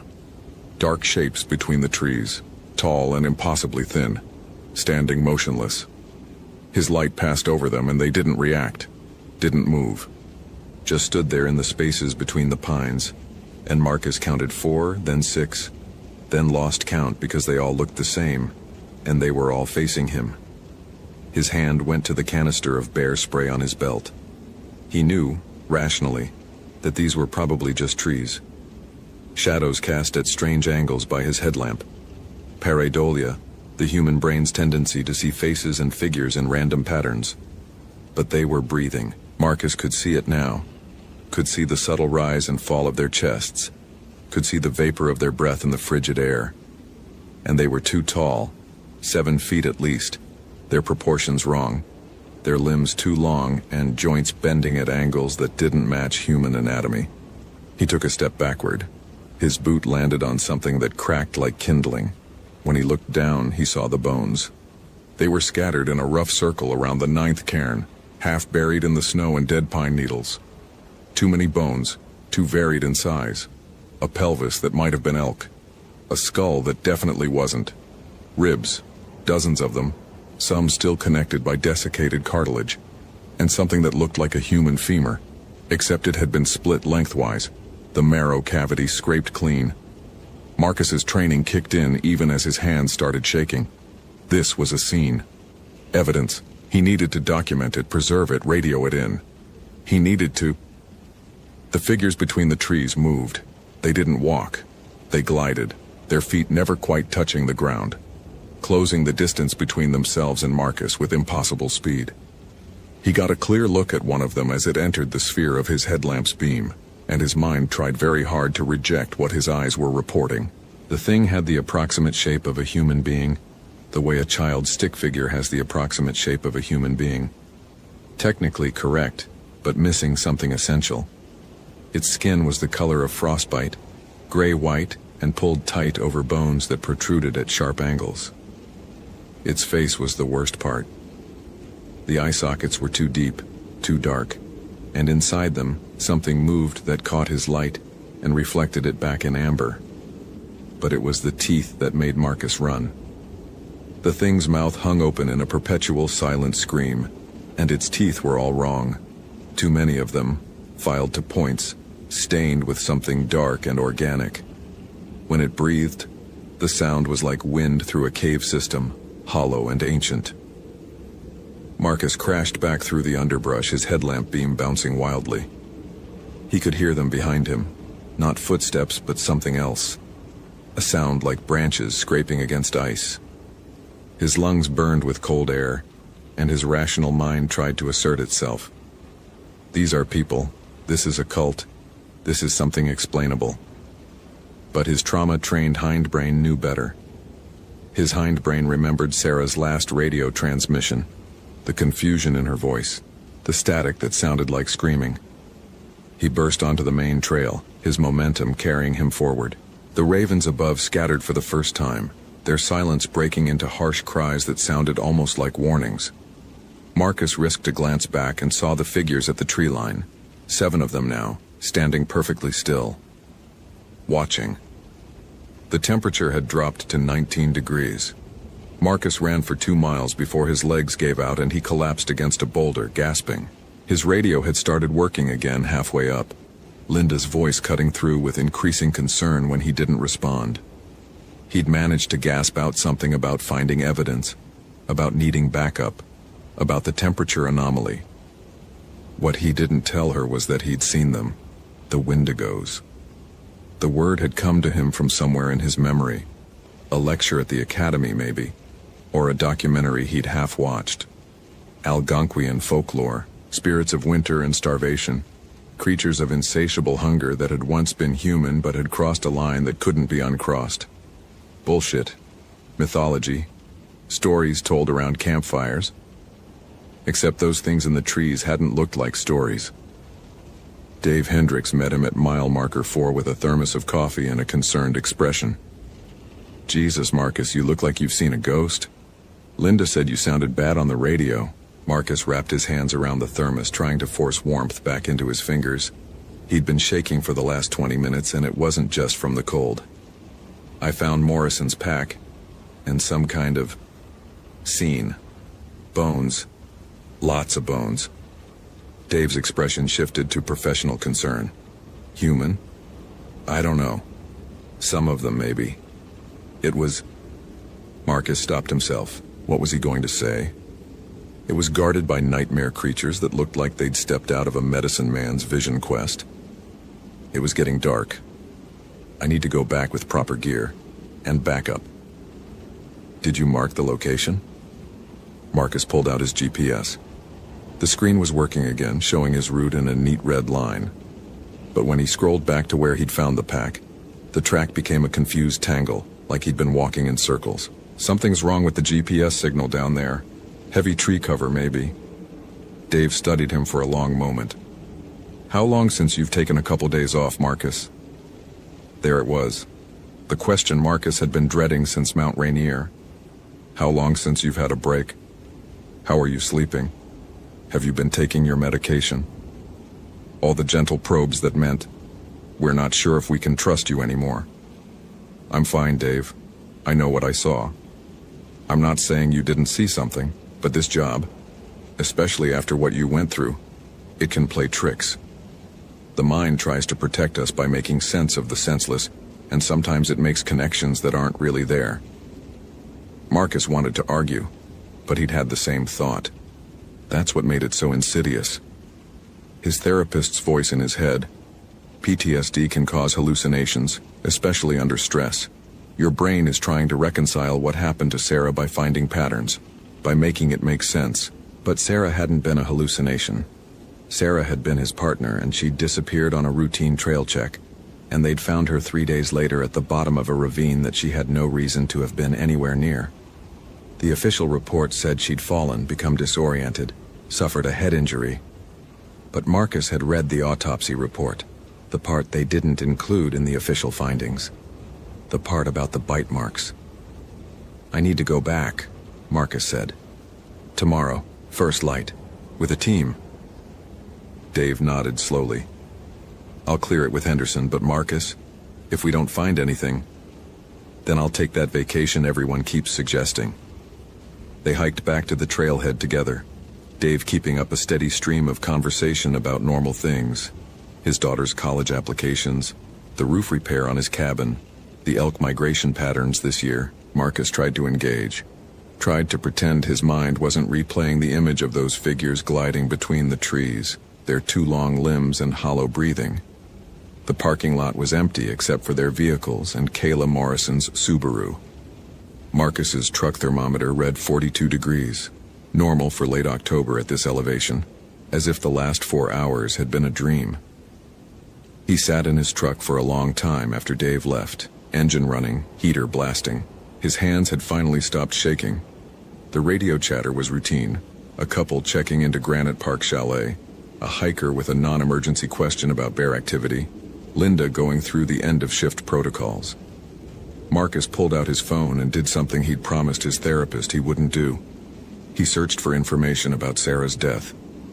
The official Mount Rainier incident report was brief and bureaucratic, but diving deeper into local news archives, Marcus found what he was looking for. A small article from a Seattle alt weekly that the Park Service had managed to get pulled from most mainstream outlets.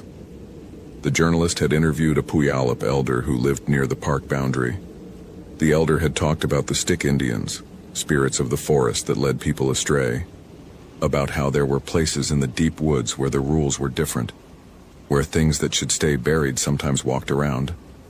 The article ended with a quote that made Marcus's chest tighten. The rangers don't like to talk about it, but they know. Every park has them. The trails where people disappear. Always the same trails. always when the temperature drops.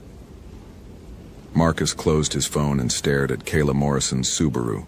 There was a parking permit on the dashboard dated 6 days ago, a University of Montana decal on the rear window, a bumper sticker that read, "Not all who wander are lost." His phone buzzed. A text from Linda. "Henderson approved your request. Team of 5s, 0700 tomorrow. Get some rest." Rest. As if he could sleep after today. Marcus drove back to his cabin as the sun set behind the mountains, painting the sky in shades of blood and bruise. The ravens followed him for the first 3 miles, then peeled off all at once as if they'd escorted him to some invisible boundary. He spent the evening going through his field guide to North American wildlife, trying to find anything that matched what he'd seen. Bears didn't move like that. Mountain lions didn't stand upright. Wolves didn't have those proportions. He knew this was futile, knew he wasn't going to find a biological explanation in a field guide, but it gave his hands something to do besides shake. At midnight, Marcus gave up on sleep and drove back to the park. He told himself he was just checking equipment for tomorrow's search. But he found himself parked at the Highline trailhead again, staring at the dark mouth of the trail. The temperature was 26 degrees. Marcus got out of his truck, which was stupid. He had no authorization for a night search, no backup, no real plan. But his body seemed to be operating on its own. Some part of his brain that had been in command since Sarah died now making decisions without consulting the rational parts. He pulled on his pack, checked his headlamp, and started up the trail. The night was perfectly still. No wind, no animal sounds, just his boots on frozen ground and his breathing in the dark. The beam of his headlamp created a small bubble of visibility, beyond which the darkness felt absolute, textured, almost solid. Marcus reached mile marker 7 and stopped. The ravens were back, invisible in the darkness but present. He could feel them overhead, could sense the weight of their attention. His GPS was malfunctioning again, the screen showing his position as a blur of possible locations. The temperature had dropped to 17 degrees. He found the embankment and started down, following the route he'd memorized during his panicked retreat. The cairns appeared one by one in his headlamp beam, their symbols seeming to glow faintly in the LED light. At the 9th cairn, the bones were still there, but something had changed. They'd been arranged into a pattern, a spiral that led inward to a cleared space where the snow had been brushed away, revealing dark earth underneath. In the center of the spiral was a satellite phone, Kayla Morrison's, judging by the bright purple case that matched her pack. Marcus approached slowly, his bear spray ready even though he knew it would be useless against what he'd seen in these trees. The phone's screen was cracked but still functional. He pressed the power button and the device flickered to life, showing a single unsent text message in the composition field. "They're not killing us. They're waiting for us to become like them. I can feel it happening. The hunger. I haven't eaten in 3 days, but I'm not hungry for food anymore. I'm hungry for something else. The cold doesn't bother me now. Nothing bothers me. I understand what they are. I understand what I'm going to be." The message was addressed to a number Marcus didn't recognize. Timestamp: 3 days ago, 11:47 p.m.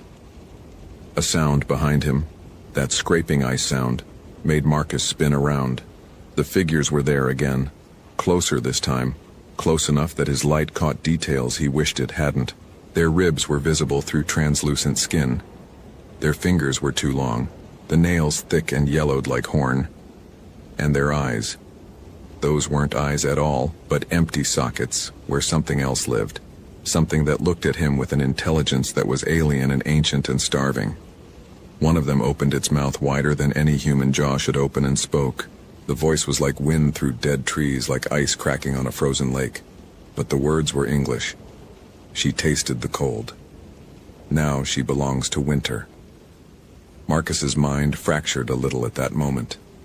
Part of him, the trained ranger, the rational man, tried to find an explanation.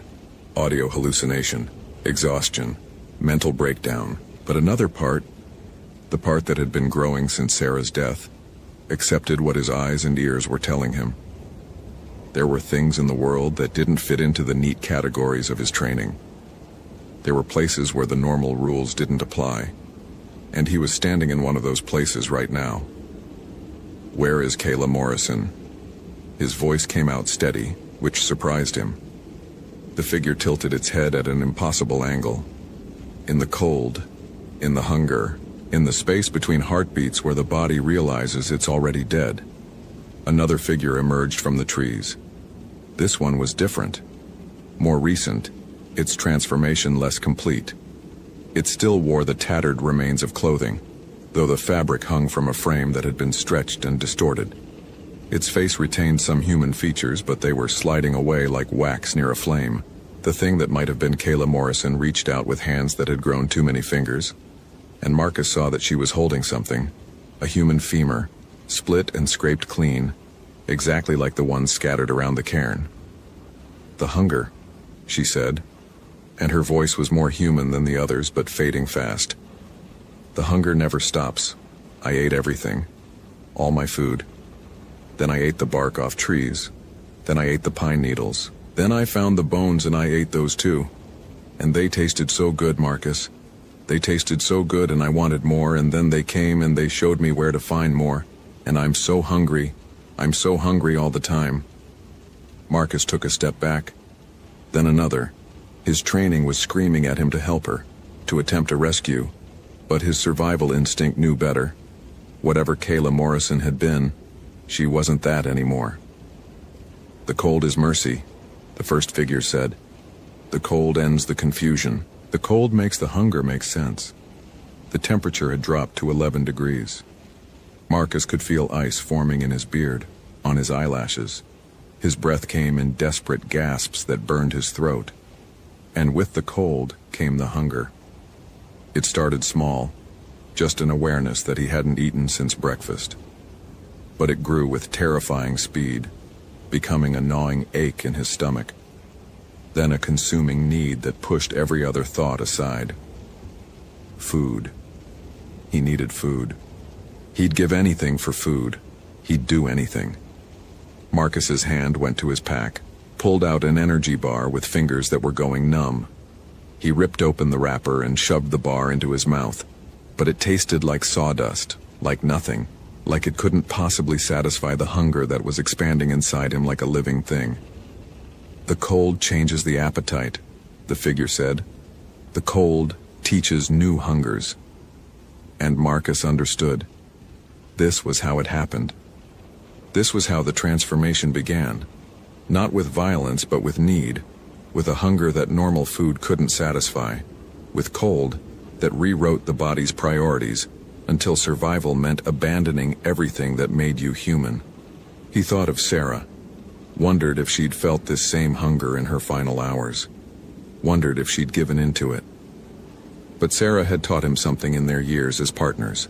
She'd taught him that the moment you gave up, the moment you accepted the impossible situation, was the moment you lost. So Marcus did the only thing he could think of. He ran. The figures didn't chase him. They didn't need to. The cold was the chase. The hunger was the chase. And both were gaining ground with every step. Marcus crashed through the underbrush, his headlamp beam bouncing wildly, his lungs screaming. The hunger was so intense now that it was making him dizzy, making him see things that weren't there. Movement in the corner of his vision, shapes that might have been more of those creatures, or might have been his mind unraveling. He burst onto the main trail and kept running, his GPS completely dead now, navigating by instinct and desperation. The cold was pursuing him like a physical thing, like it had mass and intention. His thermometer read 7 degrees, then 4, then 1. At mile marker 3, Marcus fell. His legs simply stopped working, the muscles seizing in the cold. He lay on the frozen ground, watching his breath come in short gasps that didn't seem to contain enough oxygen. The hunger was everything now. He could think of nothing else. It owned him completely. And he understood why people gave in, why they became like Kayla Morrison, like those figures in the trees. Because the hunger promised relief. It promised an end to the need. All he had to do was accept it, let it in, let it teach him what to eat. But in his pocket his phone buzzed. No signal, No connection, but the alarm he'd set was going off. 6:30 a.m. Time to start the search with Dave and the team. That tiny piece of normal reality, that mundane alarm clock, cut through the hunger like a blade through fog. Marcus forced himself to focus on it, to remember that there was a world outside this cold, outside this need. A world where alarms went off and people made breakfast and search teams assembled to look for the lost. He pulled himself to his feet, his body screaming in protest. The cold had retreated slightly, not gone, but less immediate. The hunger was still there, but he could think around it now, could recognize it as the weapon it was. Marcus staggered toward the trailhead, his headlamp battery dying, the first gray light of dawn beginning to leak into the eastern sky. Behind him, he could hear that scraping sound growing fainter, as if the things in the woods couldn't follow him past some invisible boundary. He reached the parking lot as full dawn broke, the temperature climbing rapidly to 38 degrees. Dave's truck was already there along with two others, the full search team assembling as planned. They looked at him with expressions that shifted from concern to alarm as he got closer. "Jesus Christ, Marcus," Dave said, grabbing his arm. "You've been out here all night, your lips are blue, you're hypothermic." Marcus let Dave guide him to a truck, let someone wrap him in an emergency blanket, let the questions wash over him without really answering. He was alive. He was out. The hunger was fading, replaced by normal, manageable human hunger that could be satisfied with normal human food. But it would come back. He knew that now. The cold had touched him, and once touched, you were marked. Once you'd felt that hunger, some part of your brain would always remember it, would always know that there was something else out there, something that couldn't be satisfied by anything you'd find in a grocery store. "We found her," Marcus said finally, his voice raw. "Kayla Morrison. Or what's left of her. She's gone." "Gone how?" Linda had arrived, her dispatcher efficiency sharp even in the field. How did he explain? How did he tell them that Kayla Morrison had transformed into something that was no longer human? That she was out there in the woods with others like her, waiting for the cold to bring them more victims? How did he explain without sounding like he'd lost his mind? "She didn't make it," Marcus said. "I found evidence. We need to recover the body." But when they assembled the full team and headed back up the trail, 6 rangers, 2 park police officers, proper equipment and daylight, they found nothing. The embankment was there, the slope where Marcus had descended, but there were no cairns, no bones, no spiral pattern in the dirt, just undisturbed forest floor and the usual scatter of natural debris. Dave found Marcus's boot prints, followed them down the slope and back up again in a confused tangle. "You were definitely here," he said carefully, "but there's nothing else." Marcus stood in the spot where the 9th cairn should have been and felt the last pieces of his rational world crumble away. They thought he was crazy. They thought the stress had broken him, just like it had after Sarah. And maybe they were right. Maybe everything that had happened in the night was some elaborate hallucination, his trauma-broken brain manufacturing monsters to explain the inexplicable. But when he pulled out his phone to check the time, he found a text message from an unknown number sent at 4:47 a.m. "The cold remembers you now, Marcus. It knows your taste. When the temperature drops, we'll be waiting." The message was accompanied by a photo. Marcus opened it with shaking hands. It showed him from last night, taken from a high angle, from above, where the ravens would have been. In the photo, he was on his knees in the snow, and his face was tilted up toward the camera. His eyes in the photo were catching the headlamp light and reflecting it back in amber. Marcus deleted the message, powered off his phone, and told the team he'd been mistaken about the location. They spent another 6 hours searching the area before Henderson called it off. Kayla Morrison was officially listed as missing, presumed dead due to environmental factors. Her parents would be notified. The case would remain open, but inactive. That night, alone in his cabin, Marcus packed his essentials. He'd put in for a transfer within the hour, somewhere warm, somewhere the temperature never dropped low enough for the cold to remember him. Florida, maybe, or New Mexico, somewhere the ravens didn't gather. But as he loaded his truck in the darkness, he felt the temperature drop. Just a few degrees at first, then a few more. The thermometer on his porch read 53, then 47, then 39. In the tree line at the edge of his property, Marcus saw movement. Dark figures standing perfectly still, watching, waiting. The cold was patient. The cold could follow. The cold had been here long before the parks were established, before rangers walked these trails, before anyone thought to map this wilderness and pretend it could be managed. And the hunger, that was patient too. Marcus got in his truck and drove. He didn't stop driving until the thermometer read 72 degrees and the landscape was flat and featureless, and there wasn't a mountain in sight. But even then, even hundreds of miles from Glacier National Park, he felt it sometimes when the sun went down and the temperature dropped just a little. The hunger, waiting. The cold, remembering. And somewhere in the mountains, Kayla Morrison and the others walked the trails after dark. Their transformation complete, their own hunger never satisfied. They'd wait for the next hiker who strayed too far from the marked paths. The next person who dismissed the warnings as superstition. The next victim the cold would claim. Because that's what the Wendigo did. That's what it had always done, long before anyone had a name for it. It waited in the cold places and the hungry places. And it taught people that there were appetites that couldn't be satisfied, that there were transformations that couldn't be undone, that there were prices for wandering alone in the wilderness that no one mentioned in the trail guides. Marcus never returned to Glacier, but he heard years later that another ranger had disappeared on the Highline Trail. Then another. Always in October. Always when an unexpected cold front moved through. Always on the North Trails, where the ravens circled but never landed. And he understood what he should have understood from the beginning. There are places in this world where the old rules still apply. Places where the hunger isn't metaphor but reality. Places where the cold isn't just weather but something alive, something waiting, something that remembers every person it's ever touched. He'd been one of the lucky ones. He'd gotten out.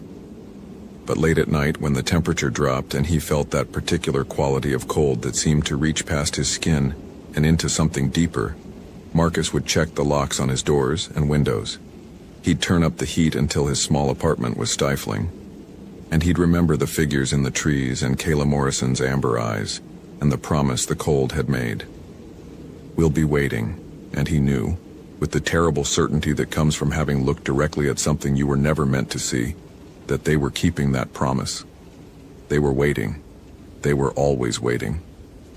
And one day when his guard was down or his luck ran out or the temperature dropped just a little too far, they'd find him again. The cold always did. Hope you felt genuine terror. If you appreciate authentic horror rooted in real folklore, consider following for more stories. Which moment scared you most? Share your theory about what happened.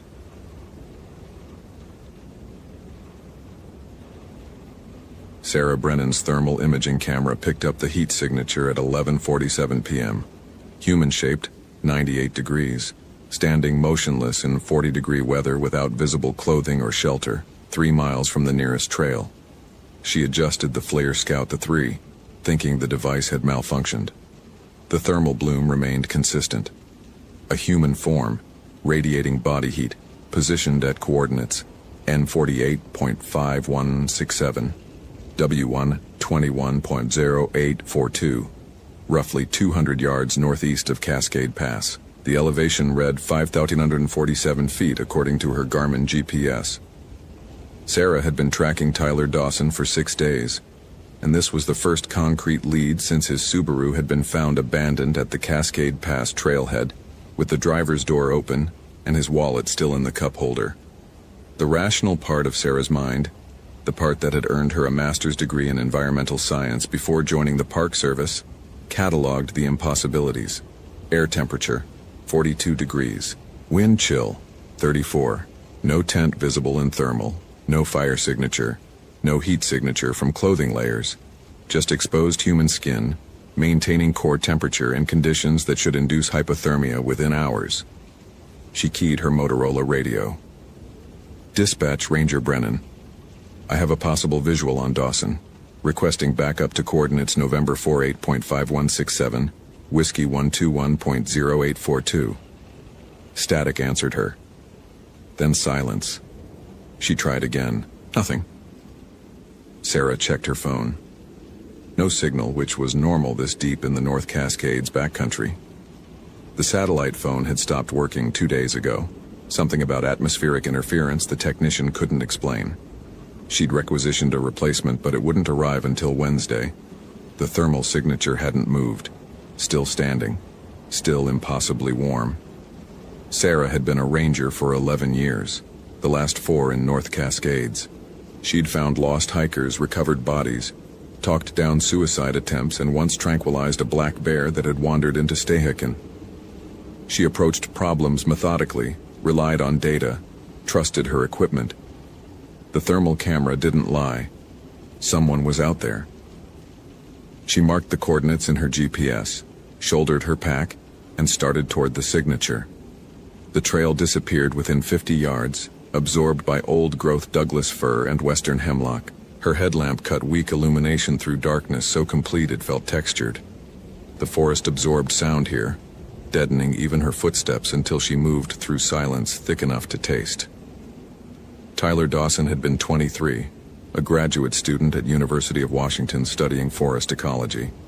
His research focused on mycorrhizal networks, the fungal connections between tree roots that some scientists called the wood wide web. His advisor had reported him missing when he failed to return from a solo research trip. That was September 28th. Today was October 4th. 7 days was a long time to survive in these mountains, especially this time of year. The nights dropped below freezing. Early snow wasn't uncommon. Tyler's emergency beacon had never been activated. His tent and supplies were missing from his car, which suggested he'd made it into the backcountry, but searchers had found no trace of him on any established trail. Sarah checked the thermal camera again. The signature had moved. Now it was 300 yards away, still northeast, higher in elevation. She recalculated. The figure was climbing, moving upslope toward the ridgeline where the Cascade crest met the Ptarmigan Traverse. Tyler Dawson! Her voice died in the trees, swallowed before the echo could form. Tyler, if you can hear me, stay where you are. Park Service. The thermal signature stopped moving. For perhaps 20 seconds, it remained stationary. Then it turned. She watched the heat bloom rotate and faced her direction. Sarah's throat went dry. The distance was too great for normal human hearing, especially with the forest's acoustic dampening. But the figure had stopped exactly when she shouted, as if it had heard her, as if it had been waiting to hear her. She continued forward, now acutely aware of every sound her boots made against the undergrowth. The terrain grew steeper. Her breath came harder.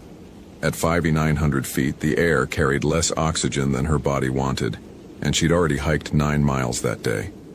Her quadriceps burned. She focused on the pain because it was quantifiable, real, something her mind could catalog and contextualize. The thermal signature remained motionless, waiting. Sarah emerged into a small clearing where a rockslide had torn through the forest sometime in the past decade. Moonlight penetrated here, turning everything silver and shadow. She killed her headlamp, letting her eyes adjust. The thermal camera showed the figure approximately 100 yards ahead, just beyond the clearing's far edge. That's when she smelled it. The odor arrived on a wind that shouldn't exist in the clearing's protected bowl. Cold air that tasted of iron and rot and something else. Something that reminded Sarah of the cadaver lab where she'd taken anatomy as an undergraduate. Decomposition had a specific chemical signature, putrescine and cadaverine, the aptly named compounds produced when tissue broke down. But this smell carried an additional note, sharp and alkaline, like ammonia mixed with spoiled meat. Sarah pulled her flashlight and swept it across the clearing's far edge. The beam caught something reflective. Eyes, she thought at first. Then she registered the objects properly. Metal, specifically carabiners and climbing hardware scattered across the rocks like breadcrumbs. She approached carefully, documenting each item with her phone's camera. A black diamond carabiner, a Petzl belay device, 50 feet of climbing rope, cut cleanly through the middle, The rope's ends weren't frayed from wear. They'd been severed deliberately, the synthetic fibers showing the characteristic melt pattern of a hot blade. Sarah bagged the evidence, marking each with coordinates and timestamps. The equipment was high quality, well-maintained, recent. She checked Tyler's gear list from his missing person report. He'd brought climbing equipment. His research site required accessing steep terrain where certain mycorrhizal species grew. The thermal camera showed no heat signature now. The figure had vanished. Sarah swept the device in a full circle. Nothing. No heat blooms anywhere within its 200-yard range. The forest had swallowed whoever, whatever, had been standing there. She keyed her radio again. Still dead. She tried her phone. Still no signal. The satellite phone remained broken. Sarah felt something she hadn't experienced in years of backcountry work. The specific crystallization of fear that comes from realizing you're utterly alone, with no means of communication, no way to call for help, and evidence suggesting something is very wrong.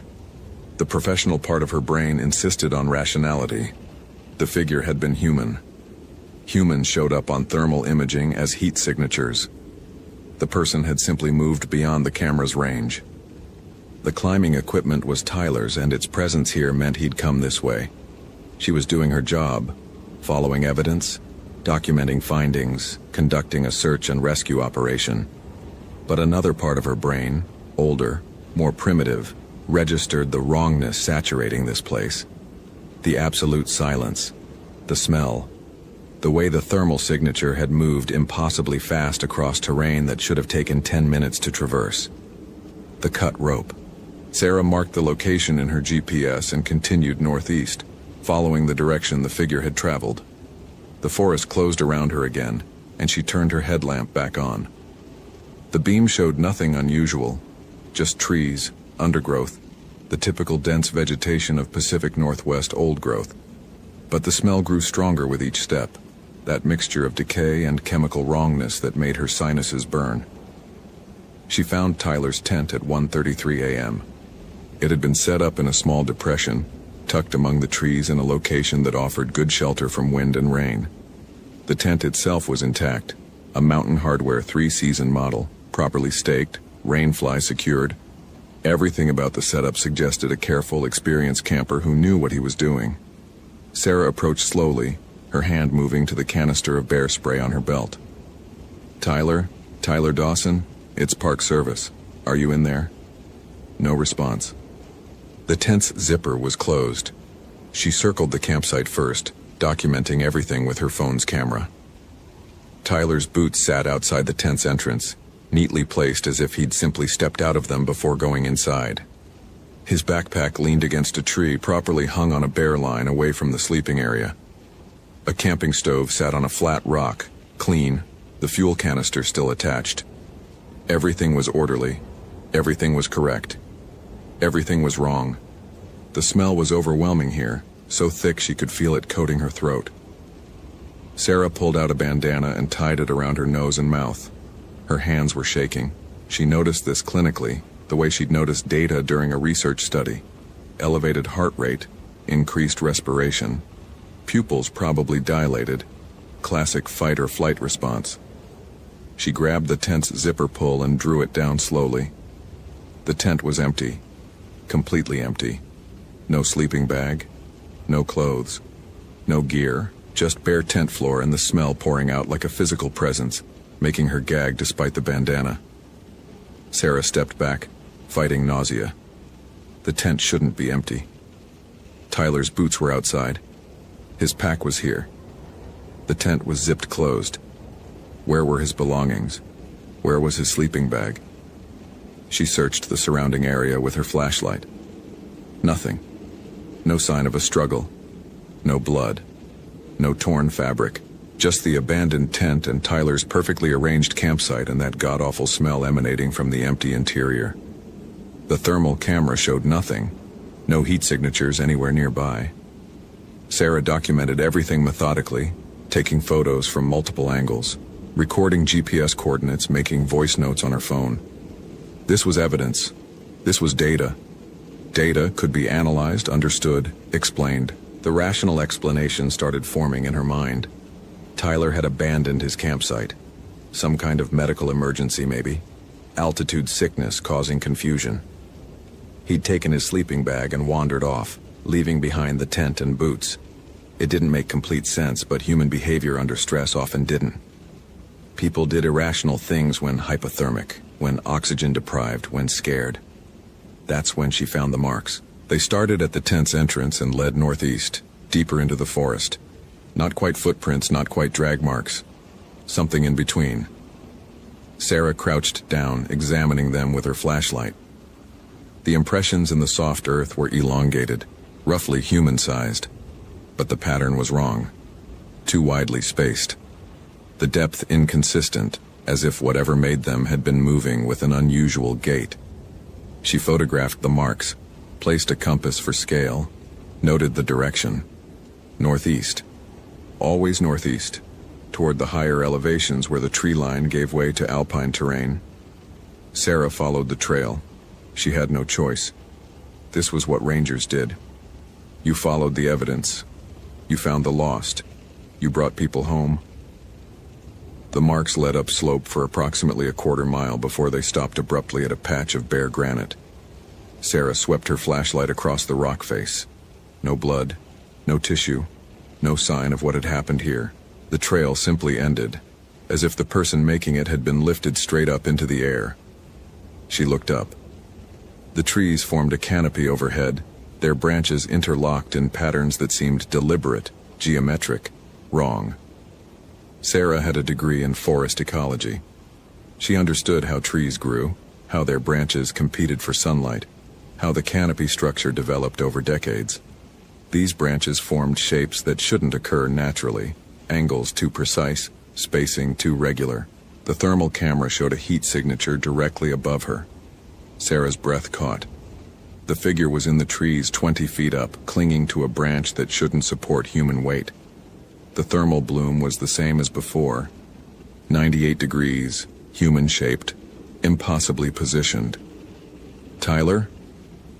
Her voice came out as a whisper. The heat signature moved, not climbing down, moving laterally, branch to branch, with a fluid grace that defied physics. No human could move like that. No human should be able to. Sarah ran. She didn't decide to run. Her body made the choice, some ancient survival circuit overriding her rational mind. She crashed through the undergrowth, branches tearing at her face, roots catching her boots. Her headlamp beam bounced wildly, showing snapshots of forest that looked increasingly alien. Trees leaning at impossible angles, rocks arranged in patterns, shadows that moved independently of her light. Behind her she heard something following, not footsteps, something else. A wet sliding sound like meat dragging across stone. And underneath it, barely audible, a sound that might have been breathing or might have been words in a language she didn't know. Sarah's GPS showed she was heading west, back toward the trail system. Her rational mind reasserted itself enough to navigate. She needed to reach the trailhead, needed to get to her truck, needed to call for backup, bring a team, approach this properly with resources and personnel, and the thermal camera, still gripped in her left hand, showed 3 heat signatures now. 1 behind her, 2 ahead, blocking her path. She skidded to a stop, breath tearing at her lungs. The figures appeared in her headlamp beam, 2 shapes that were nearly human but not quite, standing motionless in the trail ahead. They wore remnants of outdoor clothing, shreds of Gore-Tex and fleece hanging from emaciated frames. Their skin was the color of freezer-burned meat, stretched too tight over bones that seemed wrong, articulated in ways human skeletons shouldn't allow. Their eyes reflected her light like an animal's eyeshine, but the reflection was wrong. White instead of green or amber, as if something behind the eyes was glowing from within. One of them opened its mouth. The jaw distended farther than human anatomy permitted, revealing teeth that had been filed to points. When it spoke, the words came out in a voice like wind through a canyon, hollow and cold and utterly inhuman. Brennan. It knew her name. We've been hungry so long. Sarah's hand found her bear spray, but her fingers were numb with cold and fear. The canister slipped from her grip, and disappeared into the undergrowth. The two figures didn't move. They just stood there, swaying slightly, as if the forest wind was blowing through them instead of around them. The thermal camera in her other hand showed all three signatures now, the two ahead and one behind, closing in. They were surrounding her. Sarah's master's degree hadn't prepared her for this. Her 11 years as a ranger hadn't prepared her for this. Nothing in her rational, scientific worldview had prepared her for the moment when reality bent enough to show what lived underneath. "What are you?" The words came out steady despite everything. She was proud of that steadiness, held on to it like a lifeline. The figure's head tilted, considering her question. Up close, she could see that its neck was too long, vertebrae visible through translucent skin. "We were hungry," it repeated. "Now we are hunger. The forest provides, and we consumed. We consumed until there was nothing left to consume but ourselves, and then we consumed that too. Now we are what remains when hunger consumes hunger." The Wendigo. The word surfaced from an anthropology course she'd taken in graduate school, Algonquian mythology.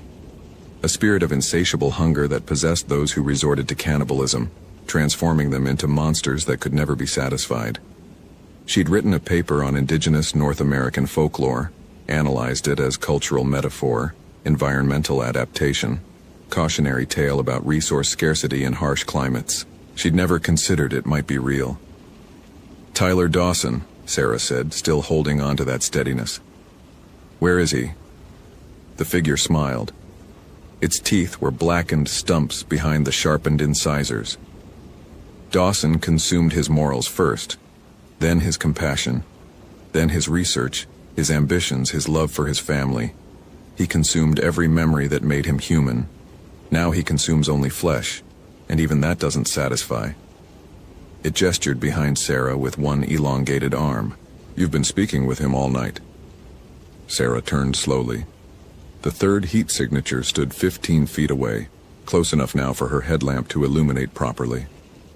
This one wore the ragged remains of a University of Washington sweatshirt.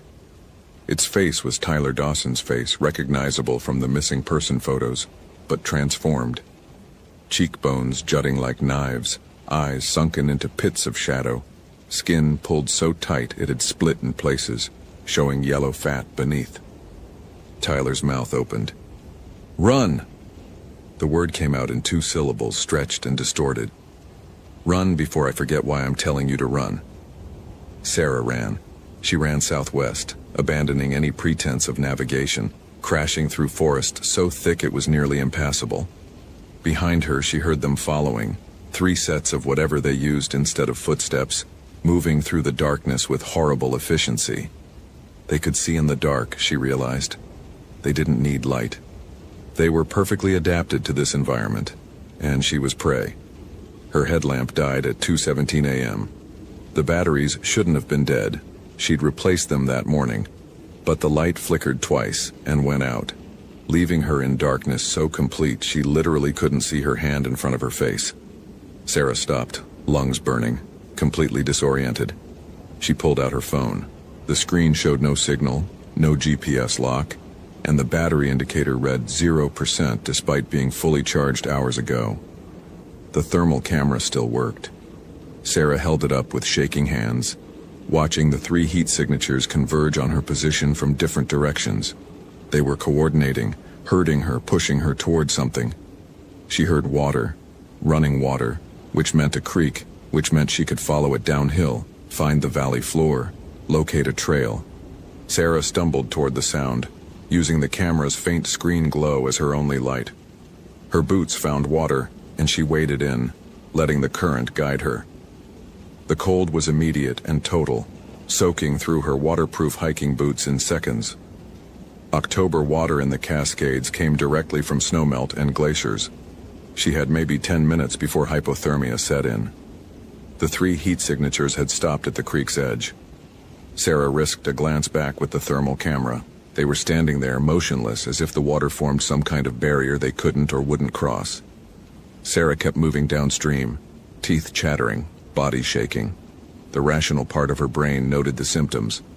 Stage 1 hypothermia. core temperature dropping, muscular function degrading. She needed to get out of the water, get dry, get warm. The creek widened, and Sarah stumbled out onto a gravel bar. Dawn was starting to break, just enough light to make out basic shapes. She could see the creek, the surrounding forest, the slope of the mountain above. Normal. Everything looked normal. She checked the thermal camera. No heat signatures. They were gone. Sarah made it back to her truck at 6:43 a.m. Her hands were so numb she could barely grip the key. The engine started on the third try, and she cranked the heat to maximum, sitting in the cab, while her body slowly remembered how to feel warm. Her satellite phone sat on the passenger seat, still broken. Her regular phone showed 3 bars of signal now that she was at the trailhead. She called dispatch, told them she'd found evidence of Tyler Dawson's campsite, but no sign of Tyler himself, provided coordinates, requested additional search teams, spoke calmly, professionally, giving facts without interpretation. She didn't mention the thermal signatures, didn't mention the figures in the forest, didn't mention Tyler's transformed face or the impossible movements or the smell of decay that still clung to her clothing despite the freezing creek water. What could she say? That she'd encountered something that shouldn't exist? That the missing person had been transformed into some kind of monster from indigenous folklore? That there were at least 3 of these things in the North Cascades backcountry? She'd sound insane. More importantly, she'd sound unscientific, irrational, unreliable. Everything Sarah had built her career on, methodical observation, empirical evidence, data-driven conclusions, would be undermined by one report about impossible creatures in the forest. But she had evidence. Sarah pulled out her phone and opened the photo gallery.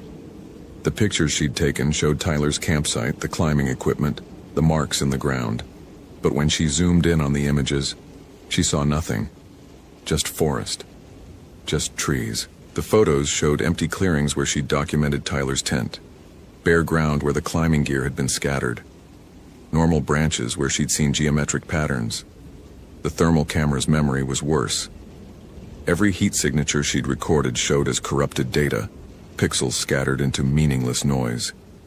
The GPS coordinates were wrong too, pointing to locations that were impossible, coordinates that would put her in the middle of solid granite or 1,000 feet in the air. Sarah sat in her truck, staring at the evidence that wasn't evidence, the proof that proved nothing. The search teams arrived at 9:15 a.m. 6 rangers, 3 search and rescue volunteers, 2 K9 units. They found nothing. Tyler Dawson's campsite didn't exist. The climbing equipment was never recovered. The marks in the forest floor had vanished. When they reached the coordinates Sarah had provided, they found only undisturbed wilderness. Maybe you were more exhausted than you realized, the incident commander suggested gently. Night hiking at altitude, high stress, you'd been out there for 15 hours. It's easy to get disoriented. Sarah didn't argue. What was the point? The evidence had erased itself. Reality had reasserted itself, covering over the cracks she'd glimpsed underneath. She went home, took a shower hot enough to hurt, made coffee, sat at her kitchen table and stared at the wall. Everything was normal. Her apartment was normal. The sunrise through her window was normal. The sounds of traffic outside were normal. Except Sarah couldn't stop seeing those 3 figures standing in the darkness. Couldn't stop hearing that hollow voice saying, "Hunger, consuming hunger." Couldn't stop remembering Tyler Dawson's face. Still recognizable. Still human enough to tell her to run. She opened her laptop and started researching. Not as a ranger. As someone who'd seen something impossible and needed to understand it. The Wendigo appeared throughout Algonquian cultures. Ojibwe, Cree, Innu, Naskapi. A spirit of greed and hunger that possessed humans, transforming them into cannibalistic monsters. Some versions describe them as giants made of ice. Others as emaciated figures with hearts of frozen blood. All the accounts agreed on one detail. Once transformed, a Wendigo could never be satisfied. Its hunger only grew. Sarah found academic papers analyzing Wendigo psychosis, a culture-bound syndrome where individuals became convinced they would transform into the creature. She found anthropological studies examining the Wendigo as metaphor for colonialism's insatiable consumption. She found modern cryptozoology sites mixing legitimate folklore with sensationalized nonsense. But she also found patterns, reports of disappearances in northern forests, unexplained cases where experienced outdoorsmen vanished without trace, cold cases where search teams found campsites abandoned mid-meal, supplies intact, no sign of struggle. The incidents clustered in remote wilderness areas across the northern United States and Canada, concentrated in regions where Algonquian peoples had lived for millennia. The data suggested something, not proof. Sarah was too rigorous a scientist to call this proof, but a pattern suggesting that maybe folklore preserved truths that modernity preferred to deny. She compiled the information into a private document, organizing it with the same methodical precision she applied to her ranger reports: incident locations, dates, victim profiles, environmental conditions. She didn't know what she'd do with the data, but collecting it felt like maintaining sanity. This was what Sarah did. She observed, documented, analyzed, even when the subject was impossible. 3 weeks later, another hiker went missing in North Cascades. This time it was a solo backpacker named Jennifer Nakamura, last seen on the Thunder Creek Trail. Sarah was assigned to the search team. She found Jennifer's thermal signature on the third day, standing motionless at 6,200 feet elevation, radiating 98 degrees in freezing weather. When Sarah called out, the figure turned and looked at her with eyes that reflected light like mirrors. "Brennan." The voice was Jennifer's, but hollowed out, echoing from some internal cavity that shouldn't exist. "We're so hungry. Won't you join us?" Sarah didn't run this time. She stood there in the darkness and understood with perfect clarity what was happening. The Wendigo wasn't just a spirit or a monster or a metaphor. It was a condition, a transformation, something that could spread, could convert, could multiply through the vast wilderness until there were dozens of them. Hundreds, moving through the forests and waiting for the next solo hiker, the next unprepared camper, the next person who wandered too far from safety. Tyler Dawson hadn't been the first.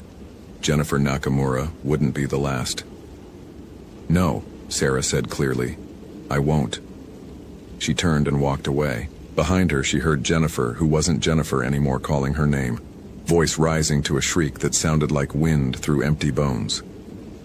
Sarah didn't look back. She hiked out, reported finding no trace of the missing person, filed her paperwork with appropriate professional detachment.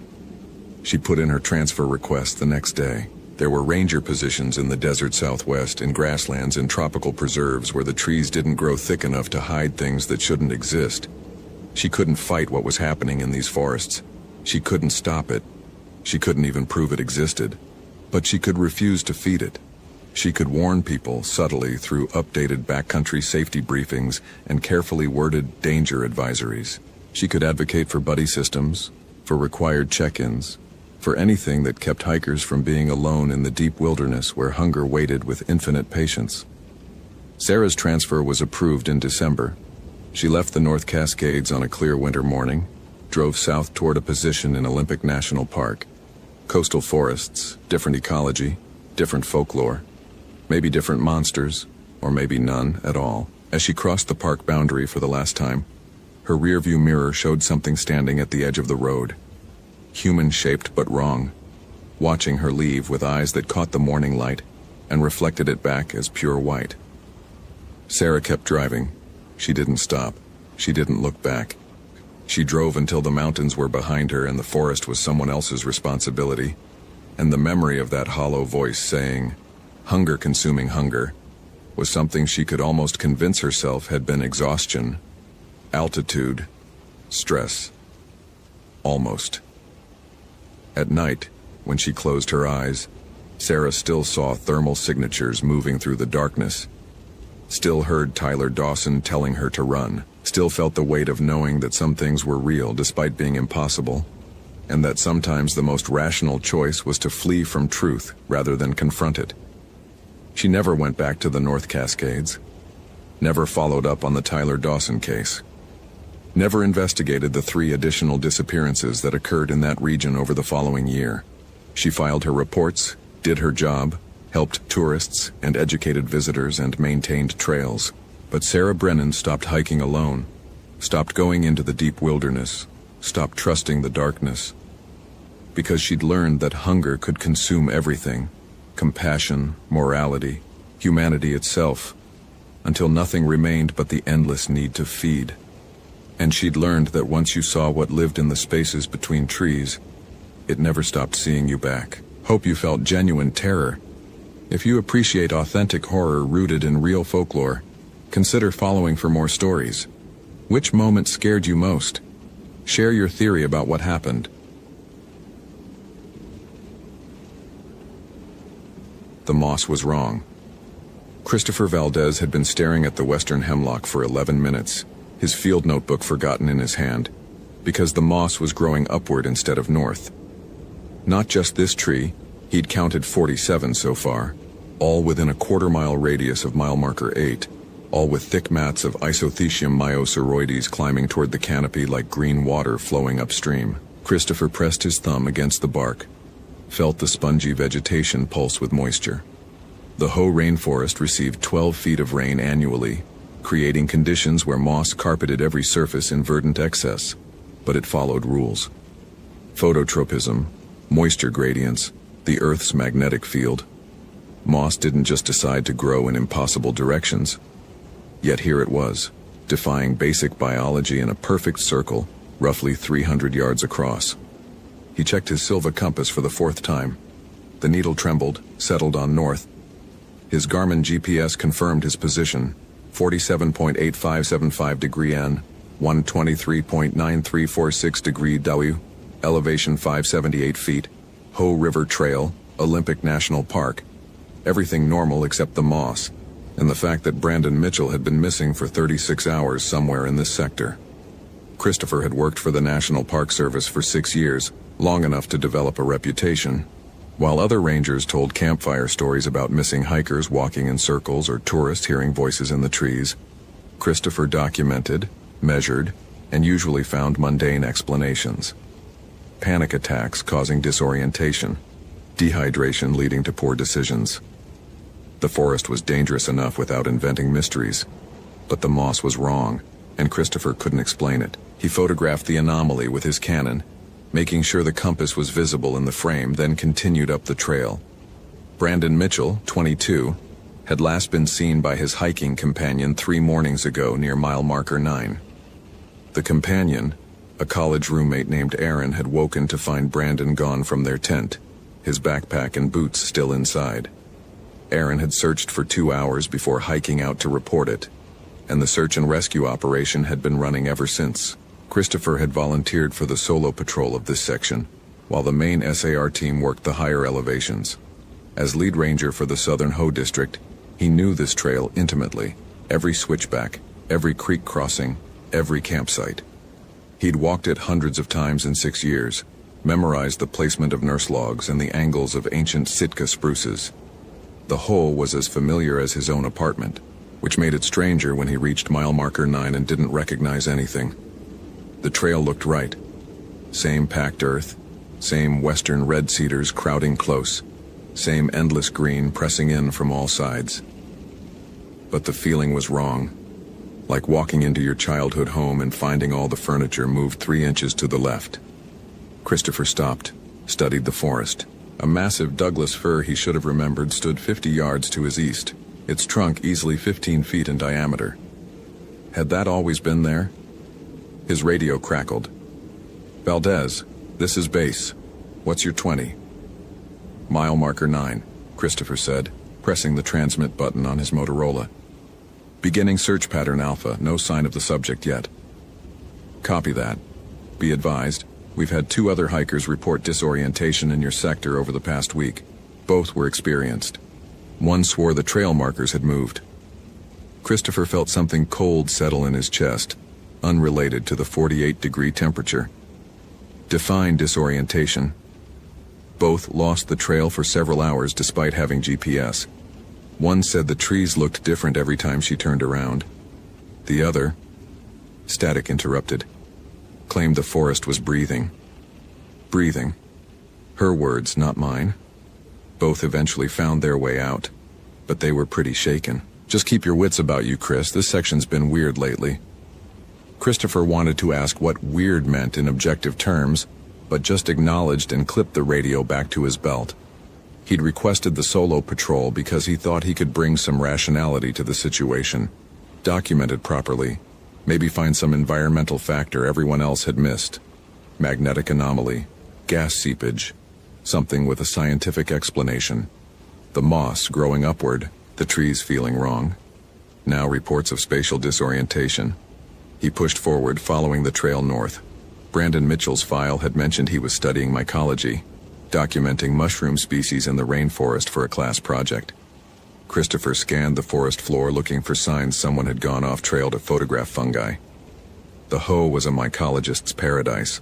Turkey tail, artist's conch, coral fungus in shades of purple and orange, chanterelles hidden in the moss, easy to wander off path following a specimen. 20 minutes later, Christopher found Brandon's camera. It was sitting on a fallen log 10 yards off the trail, lens cap still on, completely dry despite the morning's rain. Christopher approached carefully, documented its position with photos and GPS coordinates before touching it. Canon Rebel T3i, amateur but decent. He turned it on. Battery at 63%. Memory card showed 347 photos. Christopher scrolled through them, watching Brandon's hiking trip in reverse. Shots of Aaron grinning at their campsite. Bracket fungi in artistic close-ups. The trail at dawn. Then the photos got strange. The timestamp showed they were taken after Brandon had allegedly disappeared. Photos from 4 a.m., 3 hours after Aaron claimed to have woken and found his friend gone. But they weren't selfies or accidental trigger presses. They were deliberate compositions of the forest at night, flash illuminating tree trunks in stark white light. Except the trees were wrong. In every photo, the bark had patterns, whorls and spirals that looked almost like text, or faces, or both. Christopher zoomed in. The patterns were formed by natural bark texture, but the arrangement was too deliberate, too uniform. Every tree in every photo showed the same spiral motif, as if something had organized them. The final photo made Christopher's breath catch. It showed a figure standing between two trees about 30 yards distant. The flash had caught it mid-motion, blurred, but the silhouette was wrong. Too tall, limbs too long, head tilted at an angle that should have broken a human neck. The figure's eyes reflected the flash like an animal's, white and bright. Christopher checked the photo's metadata. Taken at 4:17 a.m. 2 days ago, he looked at the forest around him, suddenly aware of how quiet it had become. The Hoe was never silent. Varied thrush calls, Pacific wren songs, the constant whisper of wind through hemlock needles. But now he heard nothing except his own breathing. He pulled out his radio. "Base, this is Valdez. I've located the subject's camera at coordinates 47.862 degree N, 123.9389 degree W. No sign of the subject, but the camera contains unusual photographs. Requesting backup for this sector." Static answered him. He tried again, adjusted the frequency, checked the battery. Full power, but only white noise responded. Christopher had never experienced radio failure in this area before. The Rangers had installed 3 repeaters specifically to ensure coverage throughout the Hoe Valley. He was about to try his cell phone when he noticed the trees. They'd moved. Not dramatically, not in any way he could prove if questioned later, but the massive Douglas fir he'd noted earlier was now on his right instead of his left. The angle of the trail had changed. Even the quality of light filtering through the canopy seemed different, greener somehow, more submarine. Christopher pulled out his compass. The needle spun lazily, unable to settle on north. His GPS showed his position, but the numbers kept flickering, changing by fractions of a degree, even though he stood perfectly still. He watched the coordinates dance. 47.86112, 47.8614, 47.8609. Spatial distortion, he said aloud, his voice strange in the silence. Environmental magnetic anomaly. There has to be a geological explanation. The forest didn't answer. Christopher marked the camera's location with orange flagging tape, then continued north, following what he hoped was still the trail. He needed to document this properly, take systematic measurements, prove there was a rational explanation for what was happening. Brandon Mitchell was somewhere in this forest, probably experiencing the same disorientation, and Christopher needed to find him before panic led to worse decisions. The trail climbed gradually, following the contour of an ancient river terrace. Nurse logs the size of buses lay across the path, their trunks hollowed by centuries of decay, supporting rows of young hemlocks that grew from their decomposing wood. This was the nurse log Christopher had catalogued as NL47 in his personal forest survey. He recognized the distinctive three-pronged split in its center, except NL47 should have been half a mile south. Christopher stopped, took out his field notebook, flipped through his meticulous records. There, he'd mapped this entire section 2 months ago, noted every significant landmark. This nurse log was documented at coordinates 47.8589 degree non 123, sine 371.W, which meant it should be 23/100ths of a degree south of his current position. But here it was. And worse, he was starting to recognize other features that should have been elsewhere. A distinctive red alder with a lightning scar. A creek crossing marked by 3 stepping stones. A devil's club patch arranged in a rough semicircle. All of them present, all of them wrong, as if the forest had taken pieces of itself and rearranged them like a puzzle. Christopher's hands started to shake. He forced himself to breathe slowly, analytically. There had to be an explanation. GPS error, compass malfunction, some form of déjà vu making him think he recognized landmarks that were actually different. He'd read about how human pattern recognition could create false connections, how the brain invented familiarity in unfamiliar situations. But the moss was still growing upward.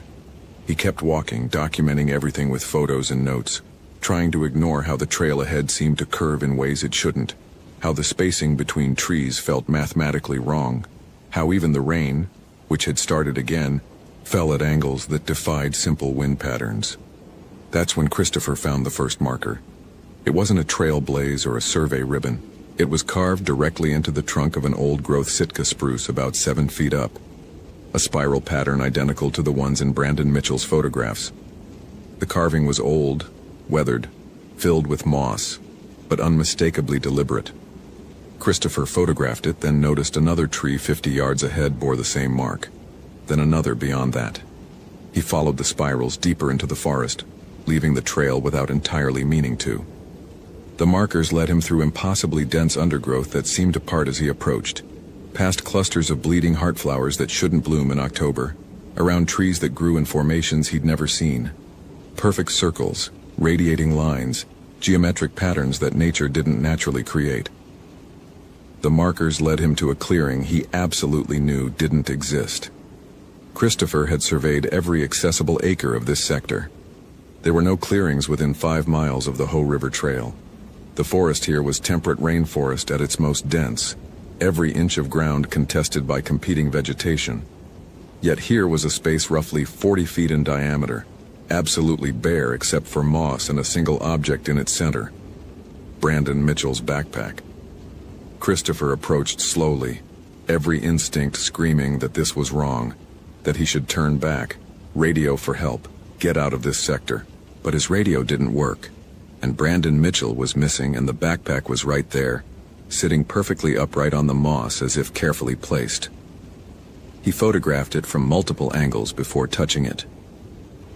Blue North Face pack, 60-liter capacity, still buckled shut. Christopher opened it carefully.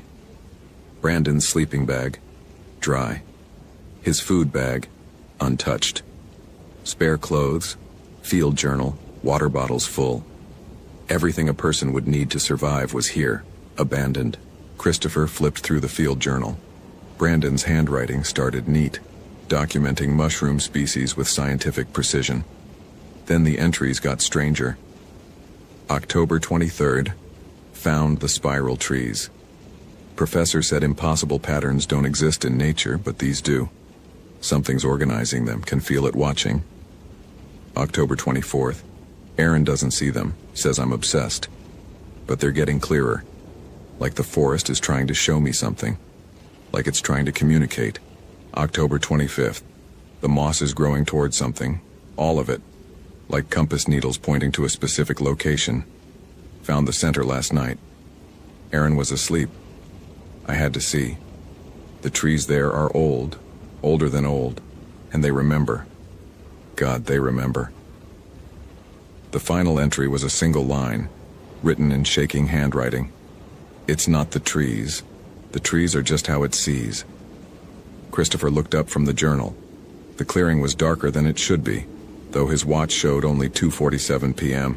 The trees surrounding the space seemed taller, their canopy closing overhead like a cathedral dome. And now that he was looking, he could see the spiral patterns in their bark, all of them, arranged in concentric rings radiating from where he stood. "Brandon Mitchell!" Christopher shouted, his voice swallowed by the forest. "This is Park Ranger Valdez. If you can hear me, respond." The silence that followed wasn't empty. It was full of presence, of attention, of something vast listening. Christopher felt it like pressure against his eardrums, like being underwater, like standing at the base of a mountain and feeling its weight press down on you from miles away. Then the trees moved, not swaying, not bending in wind. The spaces between them contracted and expanded like breathing, like the ribs of something enormous taking a breath. Christopher watched a gap between two hemlocks shrink from 6 feet to 3, watched the trunks themselves flow like melting wax, watched the forest restructure itself around him with the patient inevitability of glacial movement. He ran. Christopher crashed through the forest, abandoned protocol and rational thought, just ran. But the forest kept changing. He'd sprint toward what looked like an opening only to find it sealed by trees that hadn't been there seconds before. He'd navigate around a massive trunk and find himself back in the clearing with Brandon's backpack, as if the forest had looped him back to start. After the third loop, Christopher stopped running. His heart hammered against his ribs. His breath came in gasps, but he forced himself to stand still and think. This wasn't random. The forest was directing him, guiding him, hurting him. Whatever intelligence inhabited this place wanted him in this clearing, and it had the patience and power to ensure he stayed. Christopher pulled out Brandon's journal again, reread the entries with shaking hands. The trees are just how it sees. He looked at the spirals carved into bark, at the geometric patterns formed by their placement, at the way the clearing's shape itself suggested purpose and design. Lishi. The word came to him from a college anthropology course he'd barely remembered taking. Slavic folklore, spirits of the forest that protected their domains, that could reshape the woods at will, that punished those who showed disrespect or invaded too deeply into their territory. But that was mythology, old wives' tales from Eastern Europe. This was Olympic National Park, Washington State, 2011. There was no rational reason for Slavic forest spirits to manifest in the Pacific Northwest, unless the concept was universal, unless what the Slavs had called Leshy was simply one name for something older, something that existed in all forests, that predated human categorization. A consciousness woven into the ecosystem itself, expressed through the patterns of growth, the arrangement of trees, the very structure of the woodland. Christopher thought about all the missing persons cases in national parks, the clusters of disappearances in specific areas, the reports of experienced hikers becoming impossibly lost. He'd always attributed it to human error, to panic and poor decision-making in wilderness environments. But what if some of those disappearances were deliberate? What if certain sections of forest simply didn't want people there? The light was fading now, though his watch showed only 3:15 p.m. Shadows stretched across the clearing, and Christopher realized they weren't shadows at all, but something more solid, more present. Dark forms moved between the trees, too fluid to be human, too purposeful to be animals. He counted 5, then 7, then lost count as they multiplied, surrounding the clearing in a ring of living darkness. One of them stepped forward. It was roughly man-shaped, but the proportions were wrong in ways that hurt to observe. Too tall, joints bending at too many angles, head elongating into something between human and tree. When it moved, leaves rustled where there were no leaves. When it breathed, the temperature dropped 5 degrees. Christopher's analytical mind tried to catalog it, find explanations. Pareidolia, the brain creating patterns from random stimuli. Hypoxia from hyperventilation, some kind of hallucinogenic spore released by the fungi Brandon had been documenting. But his hands were numb with cold. His breath fogged in the suddenly frigid air, and the thing standing 15 feet away was absolutely, undeniably real. It raised one impossibly long arm and pointed past Christopher. He turned. Behind him, another section of the clearing had opened, revealing a path through the trees he hadn't seen before. And standing at its entrance, barely visible in the gloom, was Brandon Mitchell. Brandon. Christopher took 3 steps forward before his rational mind caught up and made him stop. Brandon stood motionless, wearing the same clothes from his missing persons photo. Green flannel, jeans, hiking boots. But something was wrong with how he stood. Too still, too perfect, like a photograph instead of a person. Brandon, it's Ranger Valdez. Are you okay? Can you move? Brandon didn't respond. Didn't even blink. The forest behind him was impossibly dark, and Christopher realized he couldn't see more than 10 feet down the path. It was like looking into a tunnel or a throat. The entity behind Christopher made a sound. Not speech exactly, but something that resonated in his bones, that carried meaning without language. Go. Follow. Enter. Christopher understood then. This was a choice, or the illusion of one. He could walk down that path after Brandon, into whatever waited in the deep forest, the place where the spiral trees pointed, where the moss grew toward, where the entity's consciousness pooled most densely. Maybe he'd find Brandon alive. Maybe he'd find answers to what was happening.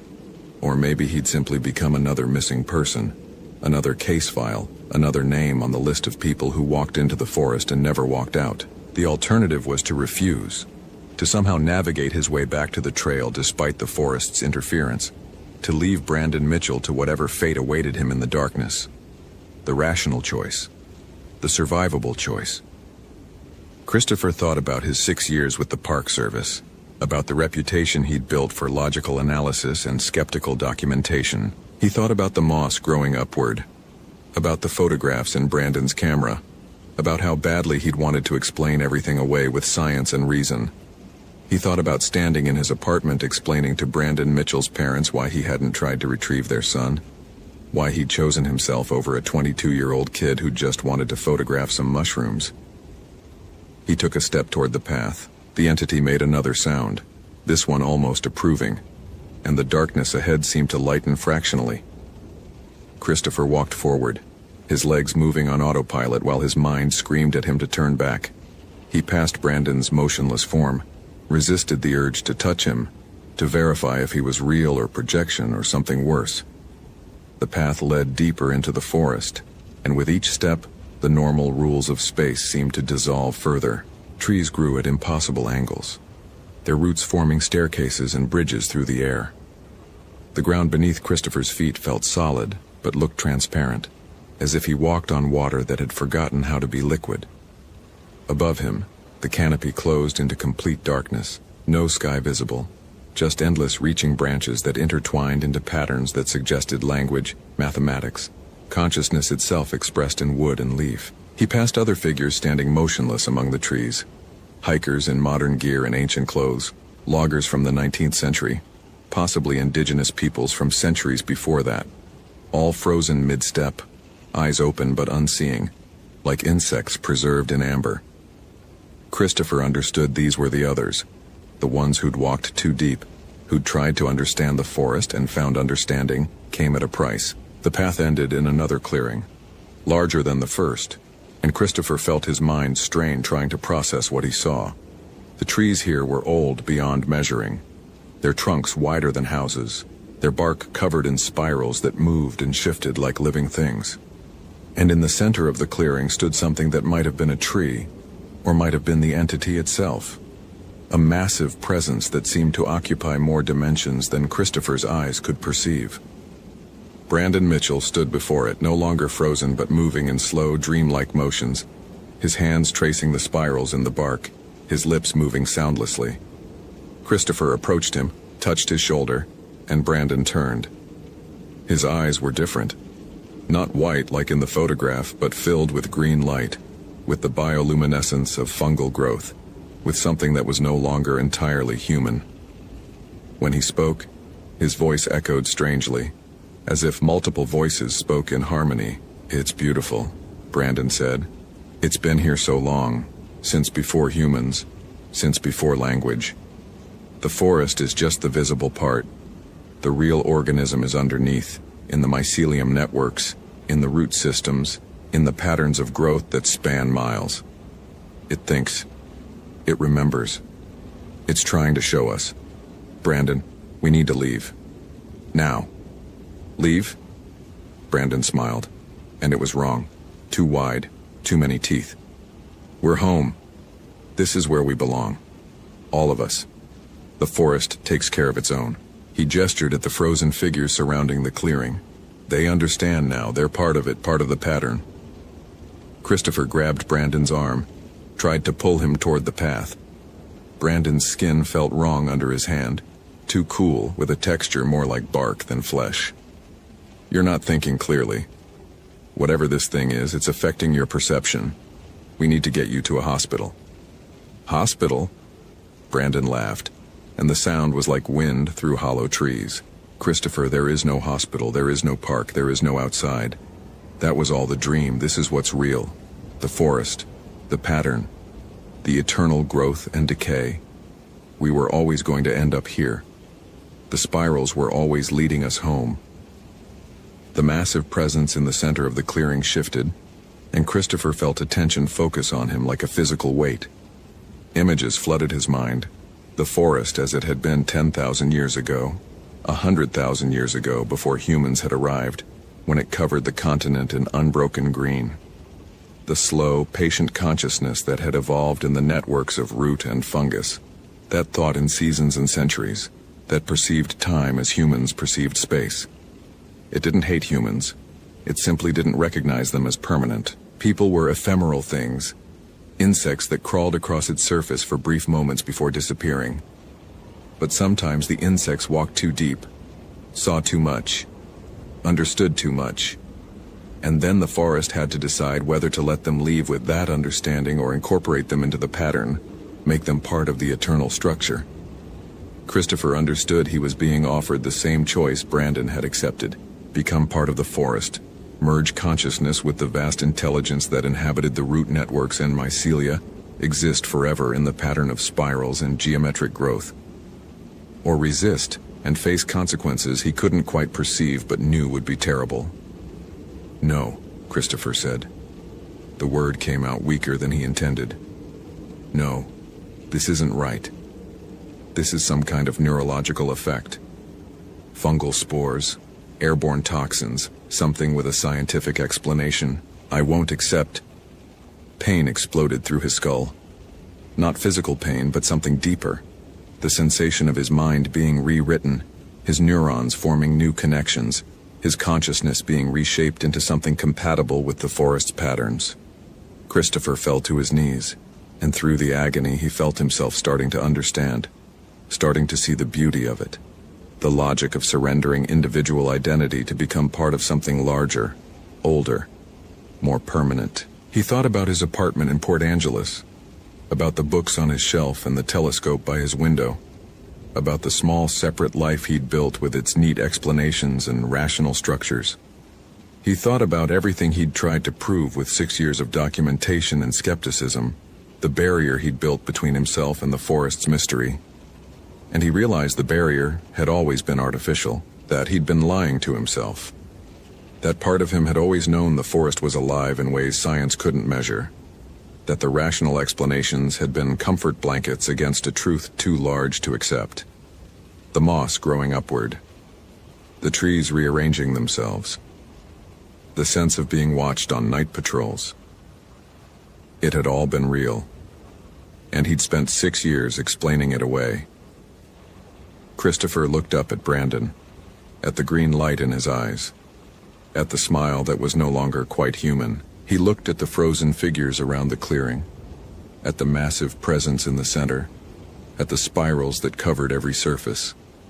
He could feel the forest offering him a place in the pattern, a role in the eternal structure, an escape from the burden of individual consciousness. It would be so easy to say yes. Instead, Christopher pulled out his Motorola radio, the one that hadn't worked since he'd entered the sector. He pressed the transmit button, not expecting anything, just a gesture of defiance, a refusal to surrender his rationality, even in the face of the impossible. "Ranger Valdez to base," he said, his voice cracking. "I'm in Sector 7, beyond the trail. Coordinates impossible to determine. I've located Brandon Mitchell, but he's compromised. The forest here is hostile. Repeat, the forest is hostile. Send backup with..." The radio crackled. Through waves of static came a voice, thin and distant but unmistakably human. "Valdez, we're reading you. Your signal is weak, but we have a partial fix. Hold your position. SAR team is inbound." The effect on the clearing was immediate. The massive presence recoiled. The green light in Brandon's eyes flickered, the frozen figures stirred slightly. Christopher understood. The forest's power was absolute within its domain, but it couldn't extend beyond certain boundaries. The radio signal was a connection to the outside world, a tether to human reality, and that connection weakened the entity's control. Brandon screamed. It was a sound of rage and loss, the voice of the forest itself howling through human vocal cords. He lunged at Christopher, hands reaching for the radio. But Christopher rolled away, kept talking into the device, maintaining that fragile connection to the outside. "I'm approximately 1 mile north-northwest of mile marker 9, off trail in an uncharted clearing. Multiple people here, some for years based on their clothing. This area needs to be marked off limits. Do not send anyone else in alone. Do not..." Brandon struck him, and the blow had inhuman strength behind it. Christopher hit the ground hard, felt ribs crack, lost his grip on the radio. It skittered across the moss, and Christopher crawled after it desperately while Brandon stood over him, no longer quite human, becoming something else, something that belonged to the forest completely. "You can't leave," Brandon said, but his voice was wrong, layered with sounds no human throat could make. "You've seen too much. You understand too much. You're part of the pattern now, whether you accept it or not." Christopher's fingers closed on the radio. He pressed transmit. "GPS coordinates from my last known position, 47.86 degree in, 123.93 I89 degree W. Search north of there. Look for spiral patterns carved in trees. Follow them, but don't go too deep. Don't..."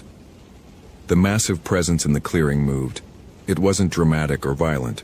It simply reached out with what might have been a branch or a limb or consciousness itself, and touched Christopher's mind. Everything went white. When Christopher came back to himself, he was lying on the Ho River Trail at mile marker 8. Autumn sunlight filtered through the canopy. His Motorola radio was still in his hand, silent now.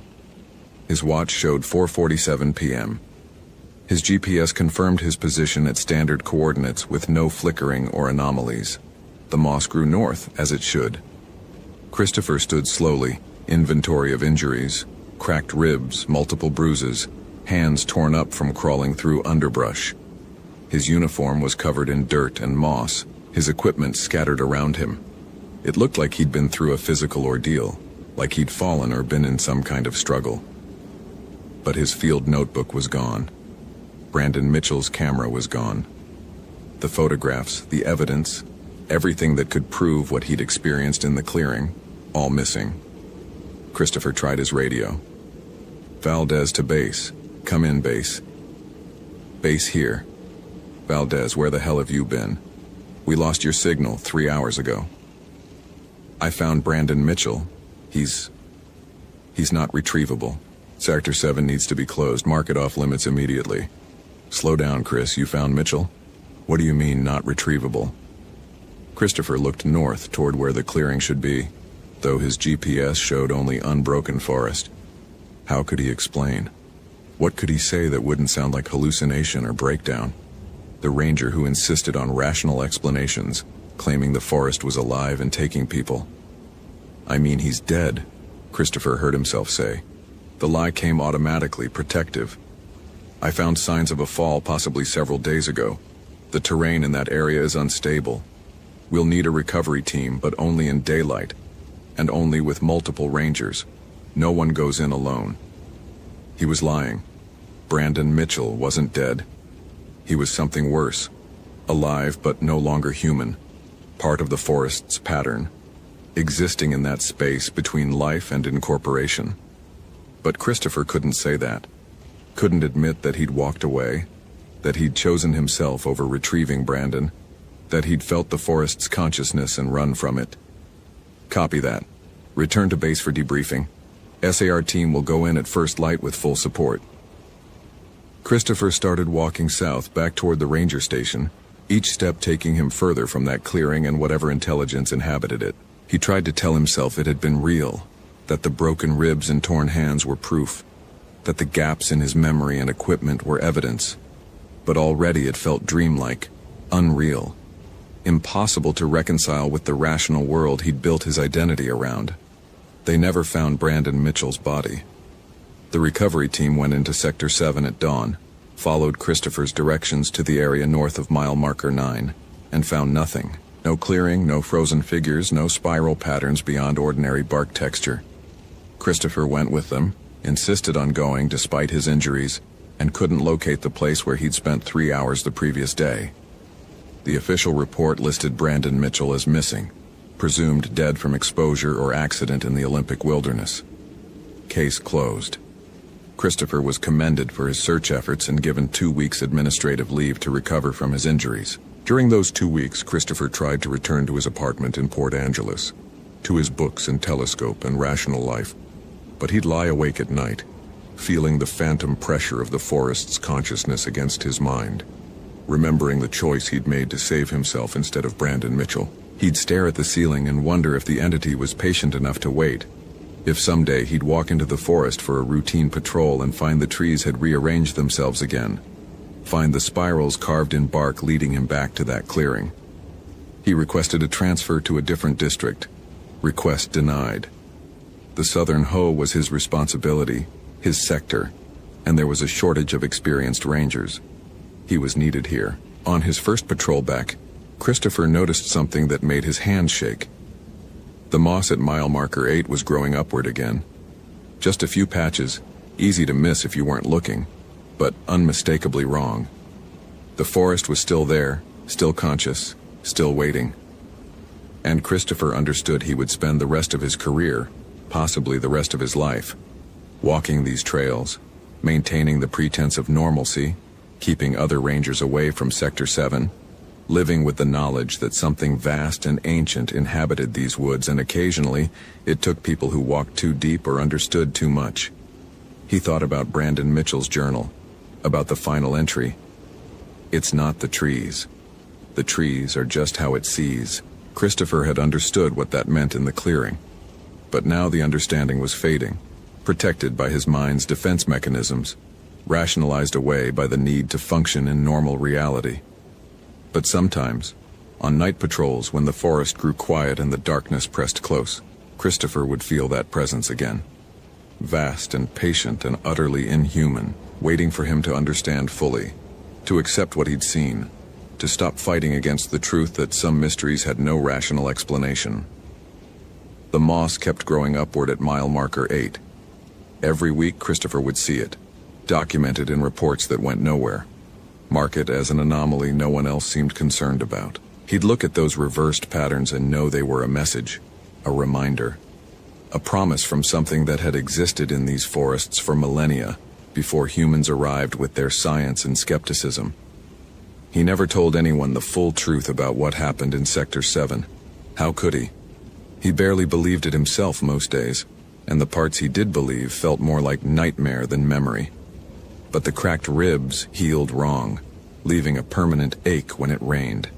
His hands bore scars from crawling through the undergrowth. And sometimes when he closed his eyes he could still see that clearing, still see Brandon Mitchell's green-lit eyes, still feel the vast intelligence of the forest pressing against his mind like water against a dam. Christopher Valdez stayed with the National Park Service for another 3 years after Brandon Mitchell's disappearance. He continued his documentation, his measurements, his skeptical analysis of reported phenomena. But he marked Sector 7 as hazardous terrain on all official maps, kept hikers away from that area, and never went north of mile marker 9 alone again. The forest had offered him a choice, and he'd made it. Now he lived with the consequences. The knowledge that some doors once opened could never be fully closed. That some places in the wilderness were wild in ways science couldn't measure.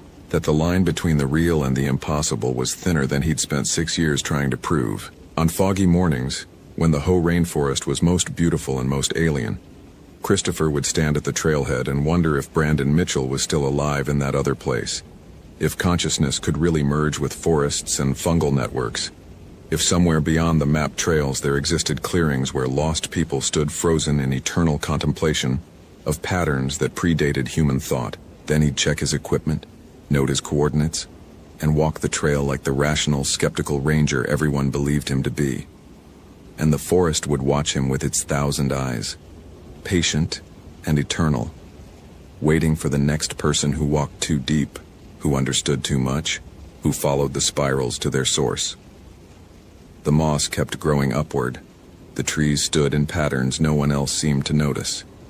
And Christopher Valdez carried the weight of what he'd seen, what he'd chosen, what he'd left behind in Sector 7 of the Hoh rainforest on that October day, when he'd learned that being right about mysteries sometimes meant discovering some mysteries were never meant to be solved. Hope you felt genuine terror. If you appreciate authentic horror rooted in real folklore, consider following for more stories. Which moment scared you most? Share your theory about what happened.